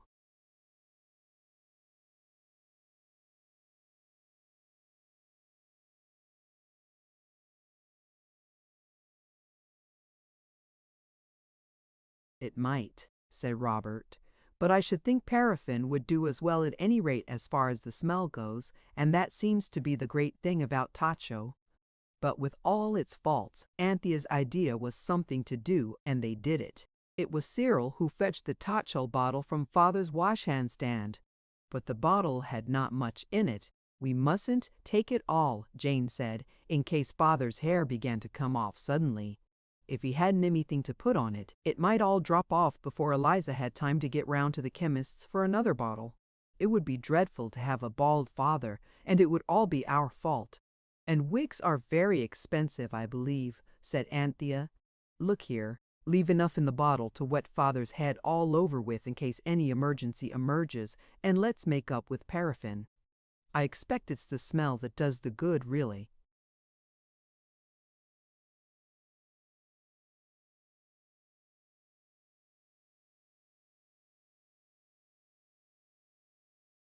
The smell's exactly the same. So a small teaspoonful of the tacho was put on the edges of the worst darn in the carpet and rubbed carefully into the roots of the hairs of it, and all the parts that there was not enough tacho for had paraffin rubbed into them with a piece of flannel. Then the flannel was burned. It made a gay flame, which delighted the phoenix and the lamb. How often, said Mother, opening the door, how often am I to tell you that you are not to play with paraffin? What have you been doing? We have burnt a paraffiny rag, Anthea answered. It was no use telling Mother what they had done to the carpet. She did not know it was a magic carpet, and no one wants to be laughed at for trying to mend an ordinary carpet with lamp oil. Well, don't do it again, said Mother. And now, away with melancholy. Father has sent a telegram. Look! She held it out, and the children, holding it by its yielding corners, read box for kiddies at Garrick. Stalls for us Haymarket. Meet Charing Cross, 6 Point Dirty. That means, said Mother, that you're going to see the water babies all by your happy selves, and Father and I will take you and fetch you. Give me the lamb, dear, and you and Jane put clean lace in your red evening frocks, and I shouldn't wonder if you found they wanted ironing. This paraffin smell is ghastly. Run and get out your frocks. The frocks did want ironing, wanted it rather badly as it happened, for, being of tomato-colored Liberty silk, they had been found very useful for tableaux vivants when a red dress was required for Cardinal Richelieu. They were very nice tableaux, these, and I wish I could tell you about them, but one cannot tell.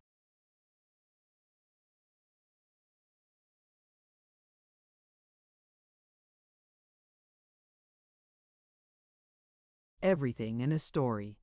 You would have been specially interested in hearing about the tableau of the princes in the tower when one of the pillows burst, and the youthful princes were so covered with feathers that the picture might very well have been called Michaelmas Eve, or Plucking the Geese. Ironing the dresses and sewing the lace and occupied some time, and no one was dull because there was the theater to look forward to, and also the possible growth of hairs on the carpet, for which everyone kept looking anxiously. By 4 o'clock Jane was almost sure that several hairs were beginning to grow. The phoenix perched on the fender, and its conversation, as usual, was entertaining and instructive, like school prizes are said to be. But it seemed a little absent-minded, and even a little sad. "Don't you feel well, Phoenix, dear?" asked Anthea, stooping to take an iron off the fire.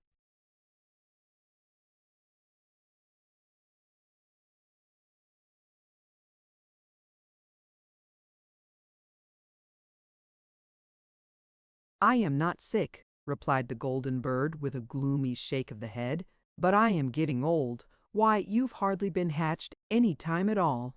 "Time," remarked the phoenix, "is measured by heartbeats. I'm sure the palpitations I've had since I've known you are enough to blanch the feathers of any bird." "But I thought you lived 500 years," said Robert, "and you've hardly begun this set of years. Think of all the time that's before you." "Time," said the phoenix, "is, as you are probably aware, merely a convenient fiction. There is no such thing as time. I have lived in these 2 months at a pace which generously counterbalances 500 years of life in the desert. I am old, I am weary. I feel as if I ought to lay my egg and lay me down to my fiery sleep, but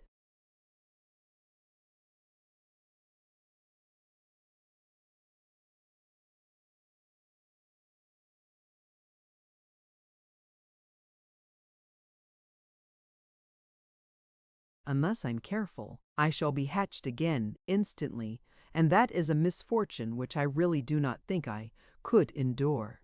But do not let me intrude these desperate personal reflections on your youthful happiness. What is the show at the theater tonight? Wrestlers? Gladiators? A combat of camelopers and unicorns? I don't think so, said Cyril. It's called The Water Babies, and if it's like the book, there isn't any gladiating in it. There are chimney sweeps and professors, and a lobster and an otter and a salmon and children living in the water. It sounds chilly. The phoenix shivered and went to sit on the tongs. "I don't suppose there will be our-wheel water," said Jane, "and theaters are very warm and pretty with a lot of gold and lamps. Wouldn't you like to come with us?"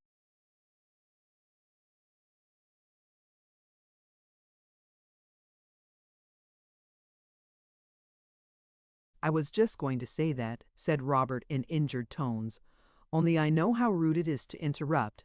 Do come, Phoenix, old chap. It will cheer you up. It'll make you laugh like anything. Mr. Bourchier always makes ripping plays. You ought to have seen Shock-headed Peter last year." "Your words are strange," said the phoenix, "but I will come with you. The revels of this Bourchier of whom you speak may help me to forget the weight of my years." So that evening the phoenix snubbed inside the waistcoat of Robert's Ettins, a very tight fit, it seemed both to Robert and to the phoenix, and was taken to the play. Robert had to pretend to be cold at the glittering, many-mirrored restaurant where they ate dinner, with father in evening dress with a very shiny white shirt front, and mother looking lovely in her gray evening dress that changes into pink and green when she moves. Robert pretended that he was too cold to take off his great coat, and so sat sweltering through what would otherwise have been a most thrilling meal. He felt that he was a blot on the smart beauty of the family, and he hoped the phoenix knew what he was suffering for its sake. Of course, we are all pleased to suffer for the sake of others, but we like them to know it unless we are the very best and noblest kind of people, and Robert was just ordinary. Father was full of jokes and fun, and everyone laughed all the time, even with their mouths full, which is not manners. Robert thought father would not have been quite so funny about his keeping his overcoat on if father had known all the truth. And there Robert was probably right. When dinner was finished, to the last scrape and the last paddle in the finger glasses, for it was a really truly grown-up dinner, the children were taken to the theater, guided to a box close to the stage, and left.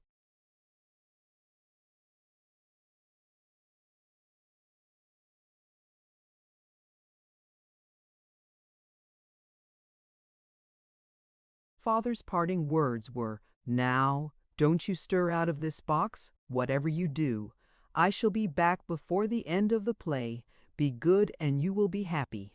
Is this zone torrid enough for the abandonment of great coats, Bobs? No? Well then, I should say you are sickening for something mumps or measles or thrush or teething.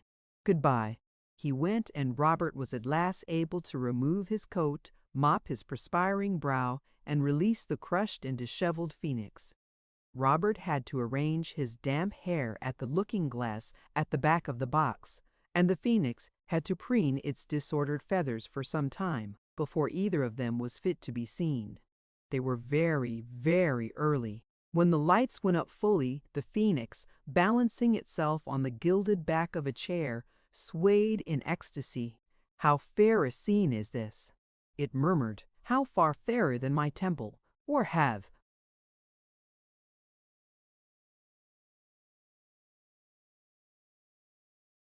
I guessed aright? Have you brought me hither to lift up my heart with emotions of joyous surprise? Tell me, my Robert, is it not that this is my true temple, and the other was but a humble shrine frequented by outcasts?" "I don't know about outcasts," said Robert, "but you can call this your temple if you like. Hush, the music is beginning. I am not going to tell you about the play. As I said before, one can't tell everything, and no doubt you saw the water babies yourselves. If you did not, it was a shame, or rather a pity. What I must tell you is that though Cyril and Jane and Robert and Anthea enjoyed it as much as any children possibly could, the pleasure of the Phoenix was far, far greater than theirs. "This is indeed my temple," it said again and again. "What radiant rites!" and all. To do honor to me. The songs in the play it took to be hymns in its honor. The choruses were choric songs in its praise.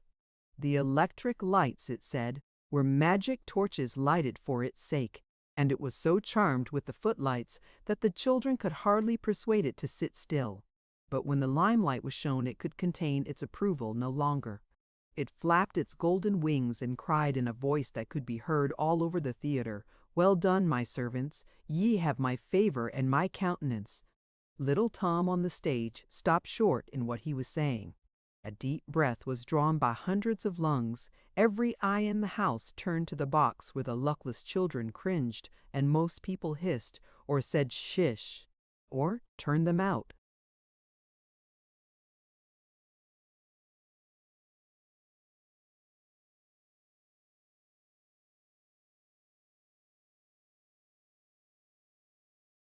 Then the play went on, and an attendant presently came to the box and spoke wrathfully. "It wasn't us, indeed it wasn't," said Anthea earnestly. "It was the bird." The man said, "Well then, they must keep their bird very quiet." "Disturbing everyone like this," he said.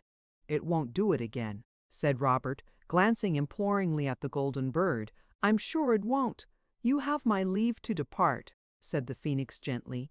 "Well, he is a beauty, and no mistake," said the attendant. "Only I'd cover him up during the acts. It upsets the performance." And he went.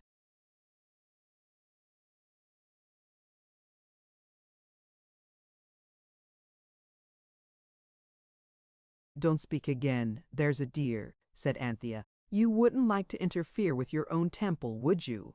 So now the phoenix was quiet, but it kept whispering to the children.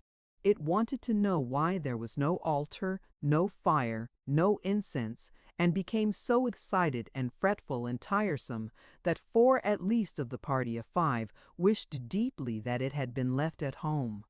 What happened next was entirely the fault of the phoenix. It was not in the least the fault of the theater people, and no one could ever understand afterwards how it did happen. No one, that is, except the guilty bird itself and the 4 children. The phoenix was balancing itself on the gilt back of the chair, swaying backwards and forwards and up and down, as you may see your own domestic parrot do. I mean the gray one with the red tail.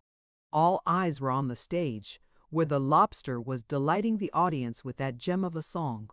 If you can't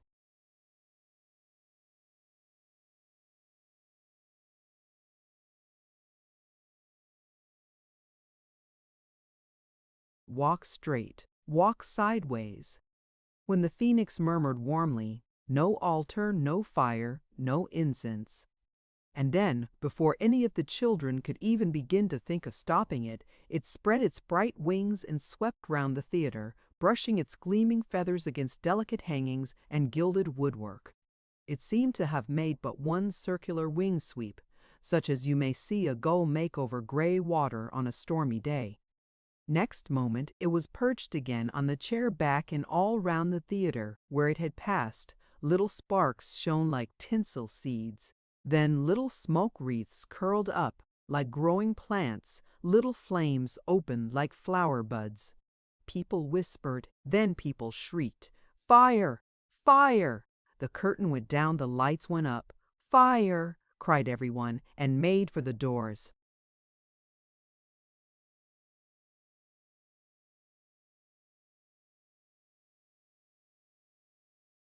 "A magnificent idea," said the phoenix complacently. "An enormous altar fire supplied free of charge. Doesn't the incense smell delicious?" The only smell was the stifling smell of smoke, of burning silk, or scorching varnish. The little flames had opened now into great flame flowers. The people in the theater were shouting and pressing towards the doors. "Oh, how could you?" cried Jane. "Let's get out." "Father said stay here," said Anthea, very pale and trying to speak in her ordinary voice. "He didn't mean stay and be roasted," said Robert. "No boys on burning decks for me, thank you."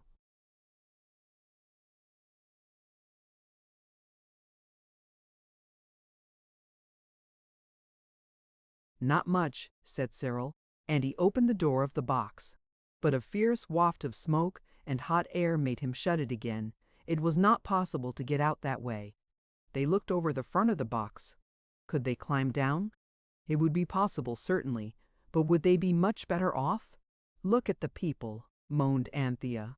"We couldn't get through." And, indeed, the crowd round the doors looked as thick as flies in the jam-making season. "I wish we'd never seen the phoenix," cried Jane. Even at that awful moment, Robert looked round to see if the bird had overheard a speech which, however natural, was hardly polite or grateful.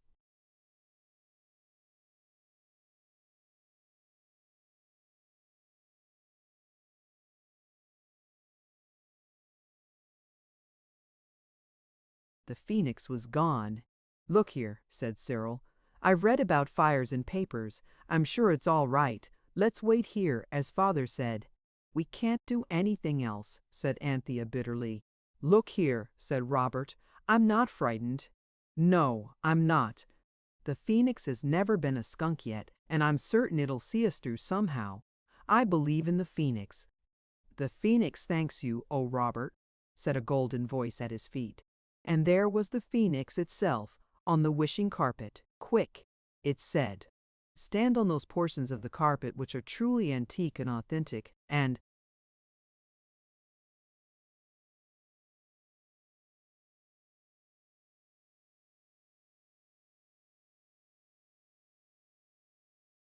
a sudden jet of flame stopped its words. Alas! The phoenix had unconsciously warmed to its subject, and in the unintentional heat of the moment had set fire to the paraffin with which that morning the children had anointed the carpet. It burned merrily. The children tried in vain to stamp it out. They had to stand back and let it burn itself out.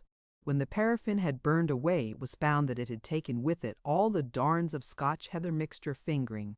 Only the fabric of the old carpet was left, and that was full of holes. "Come," said the phoenix, "I'm cool now." The four children got on to what was left of the carpet. Very careful they were not to leave a leg or a hand hanging over one of the holes. It was very hot. The theater was a pit of fire. Everyone else had got out. Jane had to sit on Anthea's lap.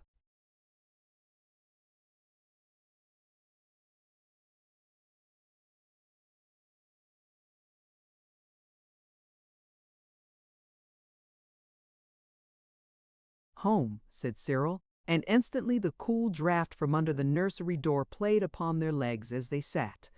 They were all on the carpet still, and the carpet was lying in its proper place on the nursery floor, as calm and unmoved as though it had never been to the theater or taken part in a fire in its life. 4 long breaths of deep relief were instantly breathed. The draught which they had never liked before was for the moment quite pleasant, and they were safe, and everyone else was safe.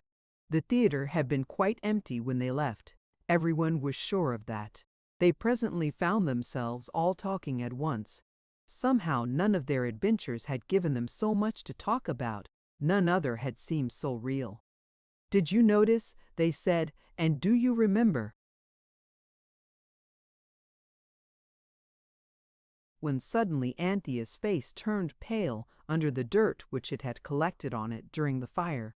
"Oh," she cried, "Mother and Father! Oh, how awful! They'll think we're burned to cinders. Oh, let's go this minute and tell them we aren't." "We should only miss them," said the sensible Cyril. "Well, you go then," said Anthea. "Or I will. Only do wash your face first. Mother will be sure to think you are burnt to a cinder if she sees you as black as that, and she'll faint or be ill or something." "Oh, I wish we'd never got to know that Phoenix—" "Hush," said Robert. "It's no use being rude to the bird. I suppose it can't help its nature. Perhaps we'd better wash too. Now I come to think of it, my hands are rather—"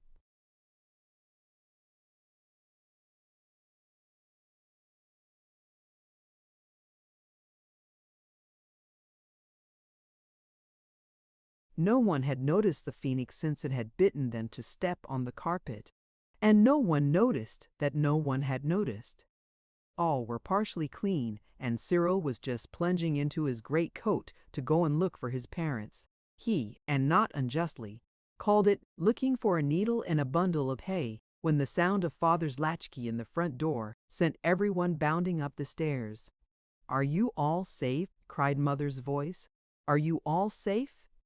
And the next moment she was kneeling on the linoleum of the hall, trying to kiss 4 damp children at once, and laughing and crying by turns, while Father stood looking on and saying he was blessed or something.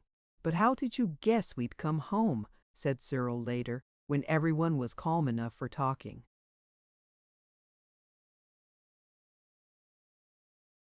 "Well, it was rather a rum thing. We heard the Garrick was on fire, and of course we went straight there," said Father briskly. "We couldn't find you, of course, and we couldn't get in, but the firemen told us everyone was safely out. And then I heard a voice at my ear say, 'Cyril, Anthea, Robert, and Jane.' And something touched me on the shoulder. It was a great yellow pigeon, and it got in the way of my seeing who'd spoken. It fluttered off, and then someone said in the other ear, 'They're safe at home.' And when I turned again to see who it was speaking, hanged if there wasn't that confounded pigeon on my other shoulder.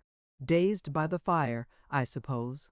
Your mother said it was the voice of—" "I said it was the bird that spoke," said Mother, "and so it was. Or at least I thought so then. It wasn't a pigeon. It was an orange-colored cockatoo. I don't care who it was that spoke. It was true, and you're safe." Mother began to cry again, and Father said bed was a good place after the pleasures of the stage, so every one went there. Robert had a talk to the phoenix that night. "Oh, very well," said the bird, when Robert had said what he felt. "Didn't you know that I had power over fire? Do not distress yourself. I, like my high priest in Lombard Street, can undo the work of flames. Kindly open the casement." It flew out. That was why the paper said next day that the fire at the theater had done less damage than had been anticipated. As a matter of fact, it had done none, for the phoenix spent the night in putting things straight. How the management accounted for this, and how many of the theater officials still believed that they were mad on that night, will never be known.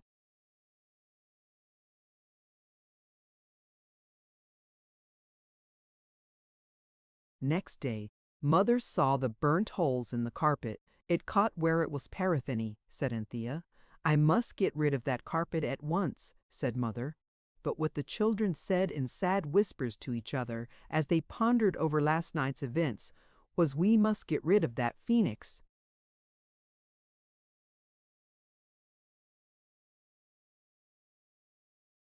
Chapter 12. The end of the end. Egg, toast, tea, milk, teacup and saucer, egg spoon, knife, butter, that's all, I think, remarked Anthea as she put the last touches to Mother's breakfast tray and went very carefully up the stairs, feeling for every step with her toes and holding on to the tray with all her fingers. She crept into Mother's room and set the tray on a chair. Then she pulled one of the blinds up very softly. "Is your head better, Mammy dear?" she asked in the soft little voice that she kept expressly for Mother's headaches. "I brought your brekkie, and I put the little cloth with clover leaves on it, the one I made you." "That's very nice," said Mother sleepily. Anthea knew exactly what to do for mothers with headaches who had breakfast in bed. She fetched warm water and put just enough eau de cologne in it and bathed Mother's face and hands with the sweet-scented water. Then Mother was able to think about breakfast.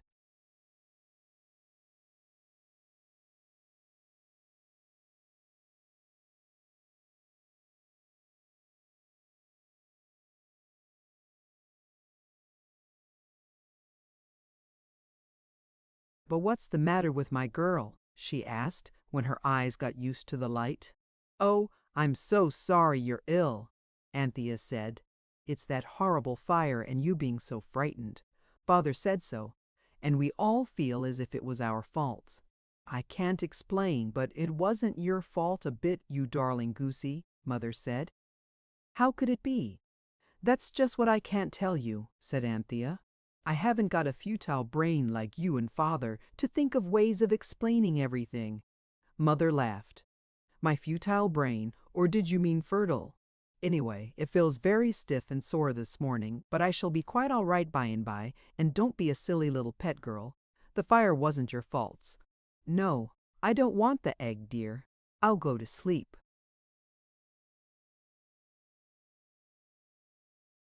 "Again, I think. Don't you worry. And tell cook not to bother me about meals. You can order what you like for lunch." Anthea closed the door very mousily and instantly went downstairs and ordered what she liked for lunch. She ordered a pair of turkeys, a large plum pudding, cheesecakes, and almonds and raisins.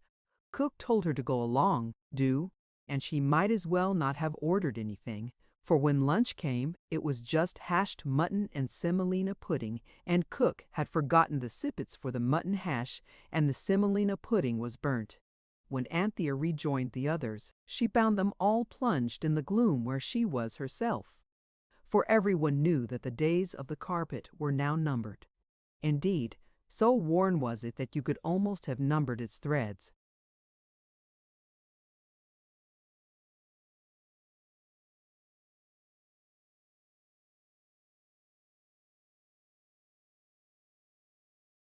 So that now, after nearly a month of magic happenings, the time was at hand when life would have to go on in the dull, ordinary way. And Jane, Robert, Anthea, and Cyril would be just in the same position as the other children who live in Camden Town, the children whom these four had so often pitied, and perhaps a little despised. "We shall be just like them," Cyril said. "Except," said Robert, "that we shall have more things to remember and be sorry we haven't got. Mother's going to send away the carpet as soon as she's well enough to see about that coconut matting. Fancy us with coconut matting us. And we've walked under live coconut trees on the island where you can't have whooping cough."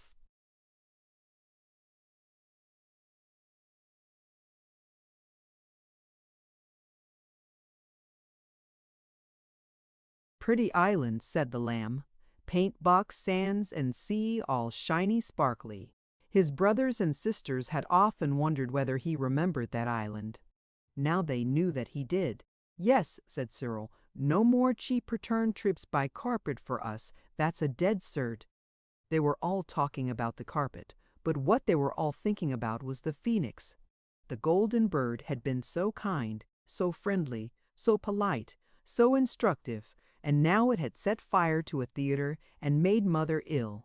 Nobody blamed the bird. It had acted in a perfectly natural manner, but everyone saw that it must not be asked to prolong its visit. Indeed, in plain English, it must be asked to go.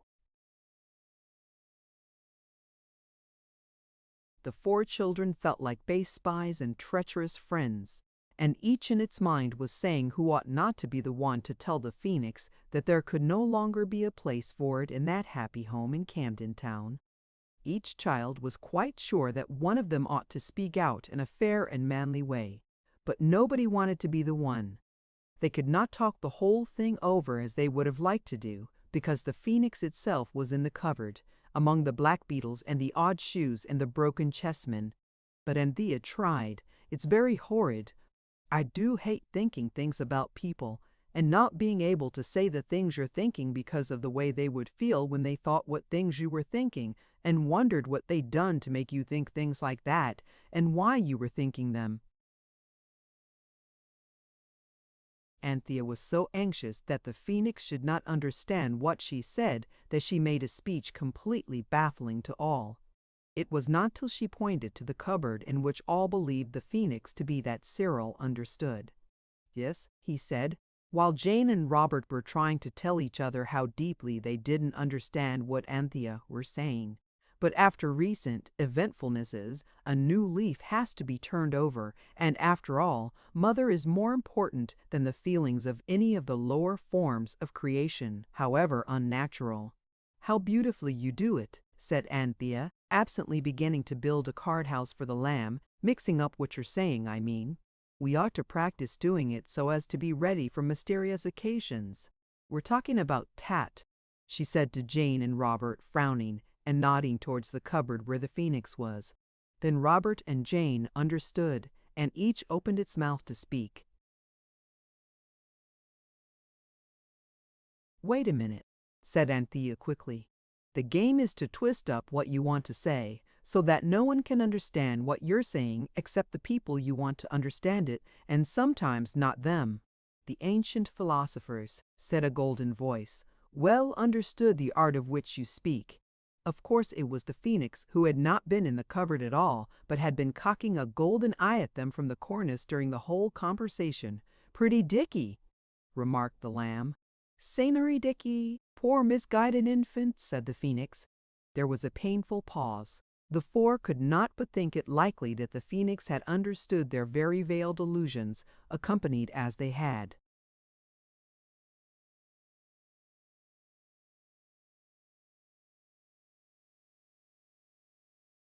Been by gestures indicating the cupboard, for the phoenix was not wanting in intelligence. We were just saying Cyril began, and I hope he was not going to say anything but the truth. Whatever it was, he did not say it, for the phoenix interrupted him, and all breathed more freely as it spoke. I gather, it said, that you have some tidings of a fatal nature to communicate to our degraded black brothers who run to and fro forever yonder. It pointed a claw at the cupboard where the black beetles lived. Canary talk, said the lamb joyously. Go and show Mammy. He wriggled off Anthea's lap. Mammy's asleep, said Jane hastily. Come and be wild beasts in a cage under the table.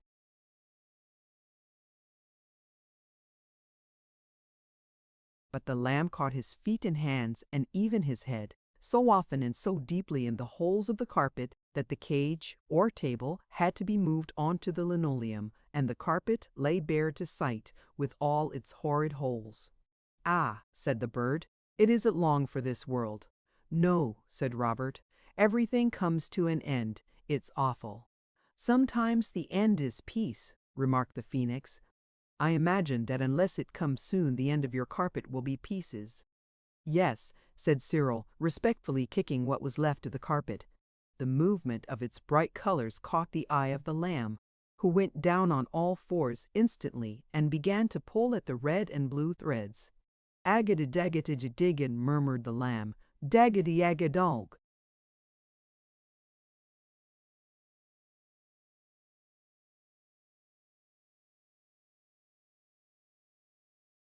and before anyone could have winked even if they had wanted to. And it would not have been of the slightest use. The middle of the floor showed bare, an island of boards surrounded by a sea of linoleum. The magic carpet was gone, and so was the lamb. There was a horrible silence.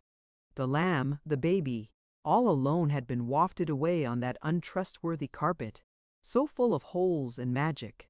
And no one could know where he was, and no one could follow him because there was now no carpet to follow on. Jane burst into tears, but Anthea, though pale and frantic, was dry-eyed. "It must be a dream," she said. "That's what the clergyman said," remarked Robert forlornly, "but it wasn't, and it isn't."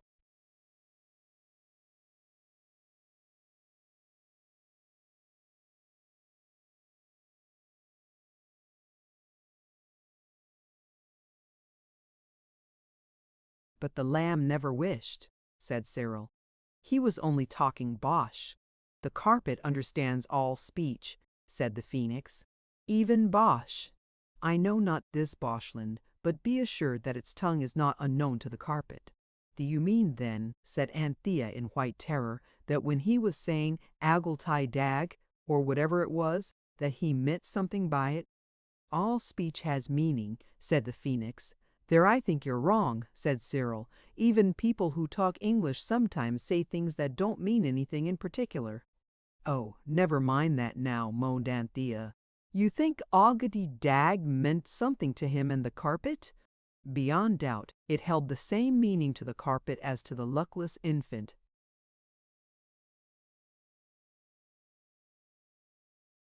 The Phoenix said calmly, "And what did it mean?" "Oh, what?" Unfortunately, the bird rejoined, "I never study bosh." Jane sobbed noisily, but the others were calm, with what is sometimes called the calmness of despair. The lamb was gone. The lamb, their own precious baby brother, who had never in his happy little life been for a moment out of the sight of eyes that loved him. He was gone. He had gone alone into the great world with no other companion and protector than a carpet with holes in it. The children had never really understood before what an enormously big place the world is, and the lamb might be anywhere in it. And it's no use going to look for him. Cyril, in flat and wretched tones, only said what the others were thinking.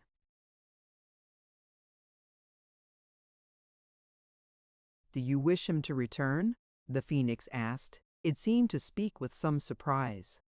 "Of course we do," cried everybody. "Isn't he more trouble than he's worth?" asked the bird doubtfully. "No, no. Oh, we do want him back, we do." "Then," said the wearer of gold plumage, "if you'll excuse me, I'll just pop out and see what I can do." Cyril flung open the window, and the Phoenix popped out. "Oh, if only Mother goes on sleeping." "Oh, suppose she wakes up and wants the lamb."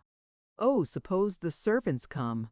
"Stop crying, Jane. It's no earthly good." "No, I'm not crying myself. At least I wasn't till you said so, and I shouldn't."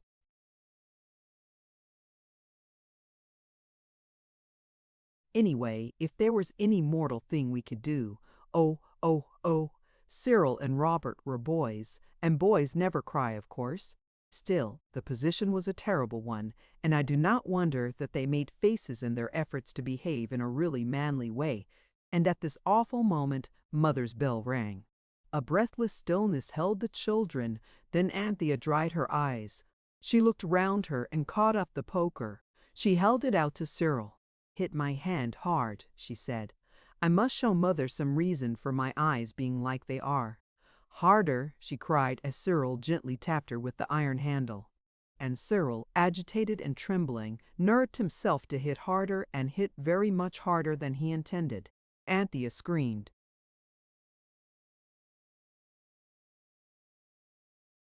"Oh, Panther, I didn't mean to hurt really," cried Cyril, clattering the poker back into the fender.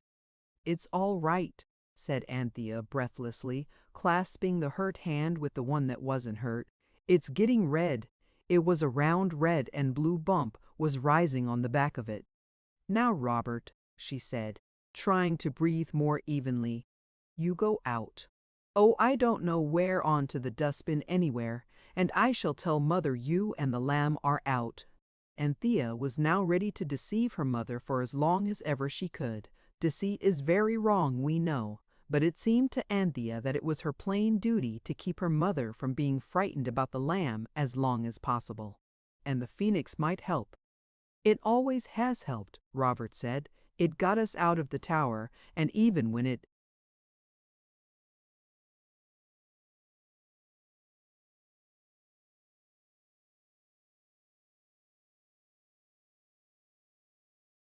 made the fire in the theater, it got us out all right. I'm certain it will manage somehow. Mother's bell rang again. Oh, Eliza's never answered it, cried Anthea. She never does. Oh, I must go. And she went. Her heart beat bumpingly as she climbed the stairs. Mother would be certain to notice her eyes. Well, her hand would account for that. But the lamb, no, I must not think of the lamb, she said to herself, and bit her tongue till her eyes watered again, so as to give herself something else to think of. Her arms and legs and back, and even her tear-reddened face, felt stiff with her resolution not to let Mother be worried if she could help it.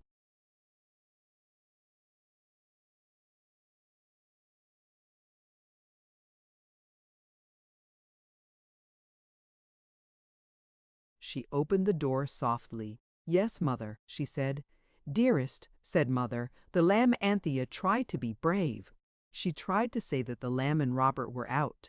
Perhaps she tried too hard. Anyway, when she opened her mouth, no words came, so she stood with it open. It seemed easier to keep from crying with one's mouth in that unusual position. The lamb, Mother went on. He was very good at first, but he's pulled the toilet cover off the dressing table with all the brushes and pots and things, and now he's so quiet, I'm sure he's in some dreadful mischief. And I can't see him from here, and if I'd got out of bed to see, I'm sure I should have fainted. Do you mean he's here? Said Anthea.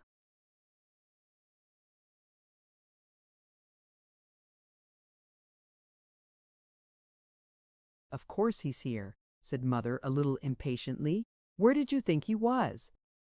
Anthea went round the foot of the big mahogany bed. There was a pause. He's not here now, she said. That he had been there was plain, from the toilet cover on the floor, the scattered pots and bottles, the wandering brushes and combs, all involved in the tangle of ribbons and laces which an open drawer had yielded to the baby's inquisitive fingers. He must have crept out then, said Mother. Do keep him with you, there's a darling. If I don't get some sleep, I shall be a wreck when Father comes home. Anthea closed the door softly. Then she tore downstairs and burst into the nursery crying.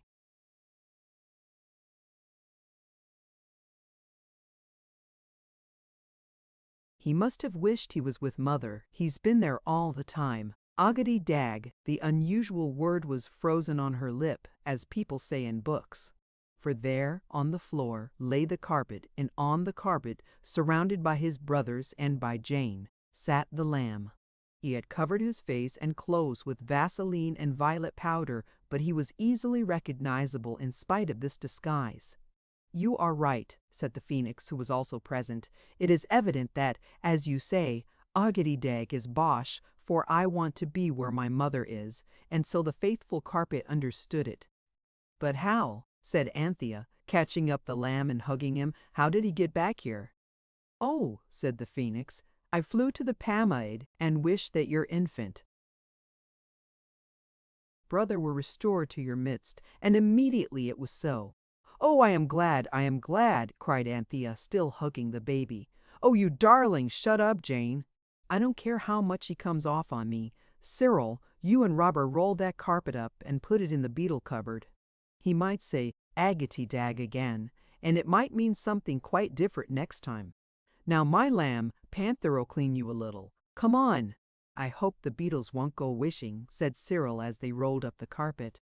2 days later, Mother was well enough to go out, and that evening the coconut matting came home. The children had talked and talked and thought, but they had not found any polite way of telling the phoenix that they did not want it to stay any longer. The days had been days spent by the children in embarrassment and by the dew for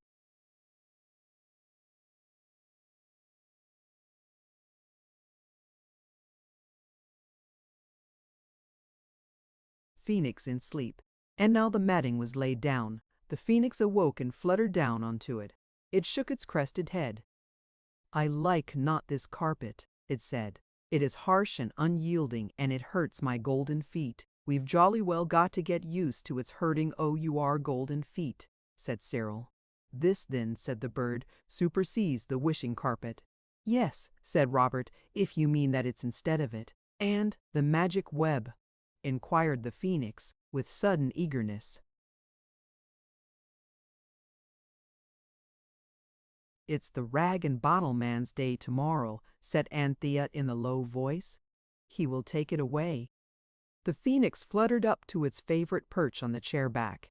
"Hear me," it cried, "O youthful children of men, and restrain your tears of misery and despair, for what must be, and I would not remember you, thousands of years hence, as base ingrates and crawling worms compact of low selfishness."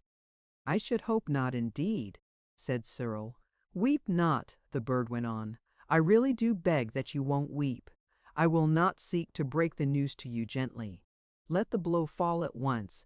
The time has come when I must leave you."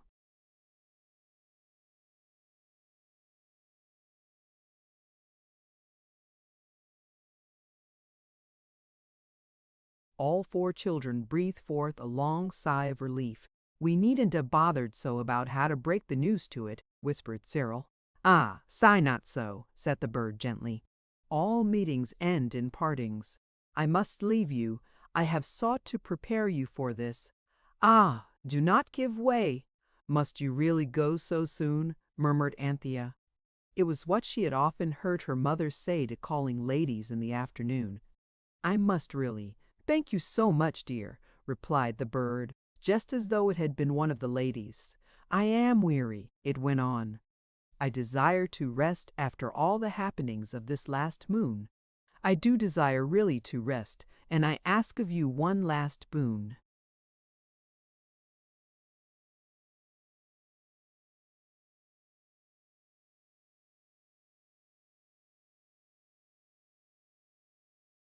"Any little thing we can do," said Robert. Now that it had really come to parting with the phoenix, whose favorite he had always been, Robert did feel almost as miserable as the phoenix thought they all did. "I ask but the relic designed for the rag and bottle man. Give me what is left of the carpet and let me go." "Dare we?" said Anthea. "Would mother mind?" "I have dared greatly for your sakes," remarked the bird. "Well then, we will," said Robert. The phoenix fluffed out its feathers joyously. "Nor shall you regret it, children of golden hearts," it said. "Quick, spread thee."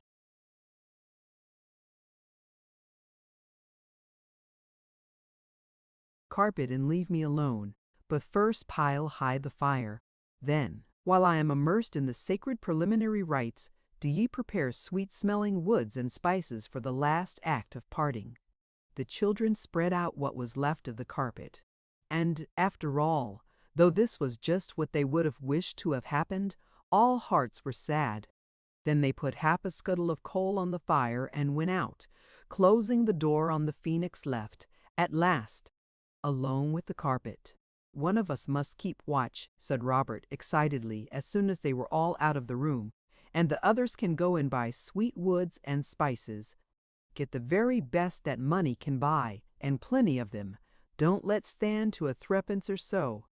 I want it to have a jolly good send-off. It's the only thing that'll make us feel less horrid inside."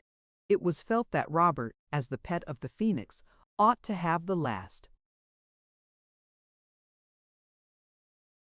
Melancholy pleasure of choosing the materials for its funeral pyre. "I'll keep watch if you like," said Cyril. "I don't mind. And besides, it's raining hard and my boots let in the wet. You might call and see if my other ones are really reliable again yet." So they left Cyril standing like a Roman sentinel outside the door, inside which the phoenix was getting ready for the great change, and they all went out to buy the precious things for the last sad rites. "Robert is right," Anthea said. "This is no time for being careful about our money. Let's go to the stationer's first and buy a whole packet of lead pencils. They're cheaper if you buy them by the packet." This was a thing that they had always wanted to do, but it needed the great excitement of a funeral pyre and a parting from a beloved phoenix to screw them.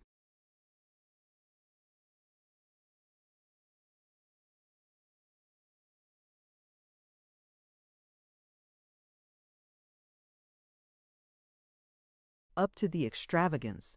The people at the stationer's said that the pencils were real cedarwood, so I hoped they were, for stationers should always speak the truth.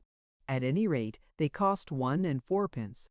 Also, they spent 7 pence 3 farthings on a little sandalwood box inlaid with ivory. Because, said Anthea, I know sandalwood smells sweet, and when it's burned it smells very sweet indeed. Ivory doesn't smell at all, said Robert, but I expect when you burn it, it smells most awful vile, like bones. At the grocer's they bought all the spices they could remember, the names of shell-like mace, cloves like blunt nails, peppercorns, the long and the round kind, ginger, the dry sort of course, and the beautiful bloom-covered shells of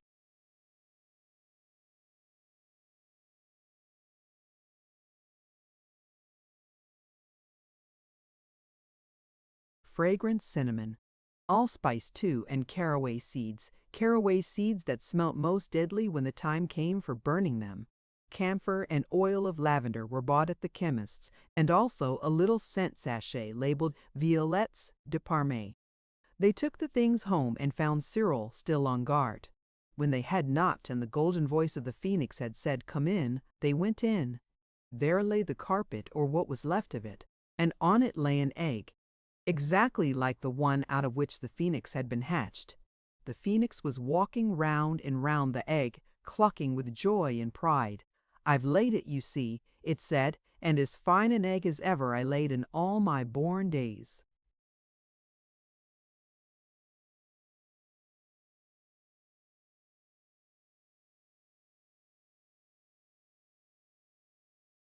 Everyone said yes, it was indeed a beauty. The things which the children had bought were now taken out of their papers and arranged on the table, and when the phoenix had been persuaded to leave its egg for a moment and look at the materials for its last fire, it was quite overcome. "Never, never have I had a finer pyre than this will be. You shall not regret it," it said, wiping away a golden tear. "Write quickly. Go and tell the pest maid to fulfill the last wish of the phoenix and return instantly." But Robert wished to be polite, and he wrote, "Please go and ask the Pammy to be so kind as to fulfill the phoenix's last wish, and come straight back, if you please." The paper was pinned to the carpet, which vanished and returned in the flash of an eye. Then another paper was written, ordering the carpet to take the egg somewhere.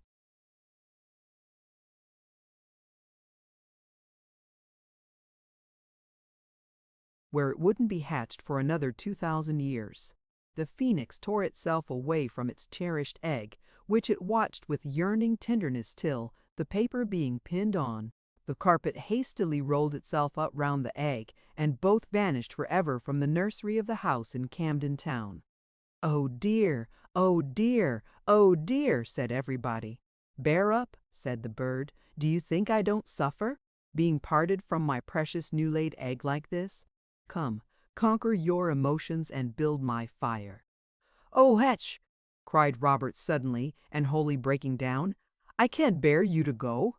The phoenix perched on his shoulder and rubbed its beak softly against his ear. "The sorrows of youth soon appear, but as dreams," it said. "Farewell, Robert of my heart. I have loved you well."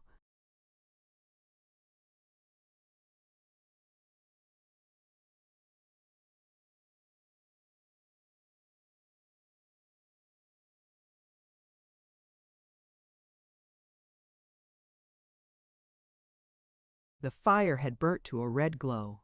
One by one the spices and sweet woods were laid on it. Some smelt nice, and some the caraway seeds and the violettes de Parme sachet among them smelt worse than you would think possible. "Farewell, farewell, farewell, farewell," said the phoenix in a faraway voice.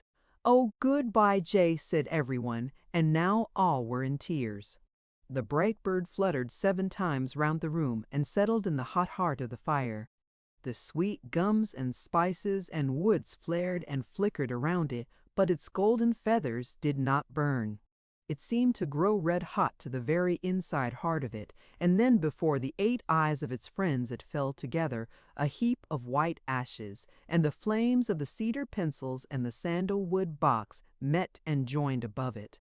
"Whatever have you done with the carpet?" asked Mother next day.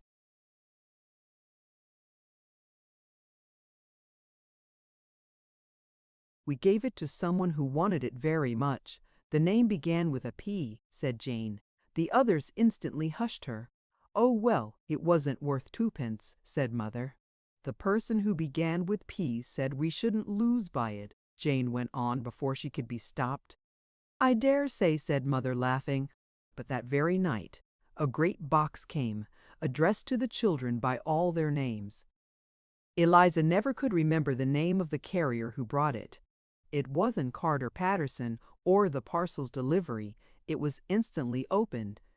It was a big wooden box, and it had to be opened with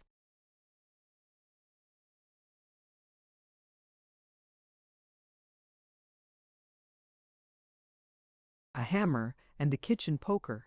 The long nails came squeaking out, and boards scrunched as they were wrenched off.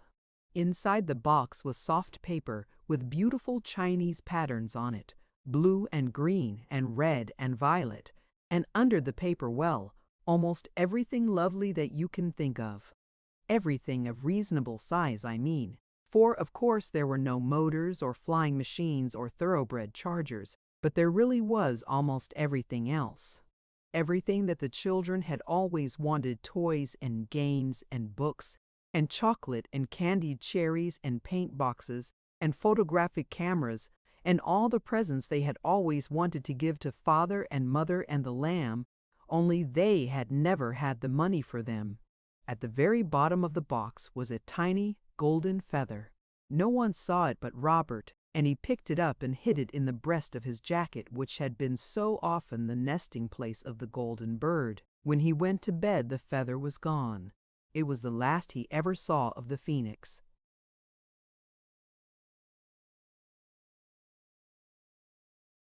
Pinned to the lovely fur cloak that Mother had always wanted was a paper, and it said, "And return for the carpet. With gratitude, P." You may guess how Father and Mother talked it over.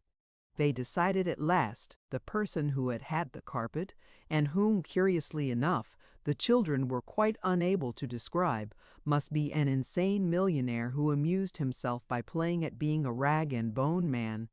But the children knew better. They knew that this was the fulfillment, by the powerful Pashmead, of the last wish of the phoenix, and that this glorious and delightful box full of treasures was really the very, very, very end of the phoenix and the carpet.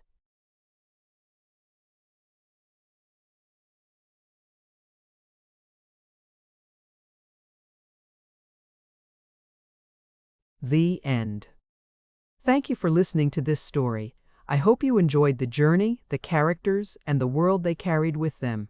If you enjoyed this audiobook, please subscribe to the channel and leave a comment below. Your support helps keep these stories alive and allows more timeless books to be shared with listeners around the world. Until next time, thank you for listening.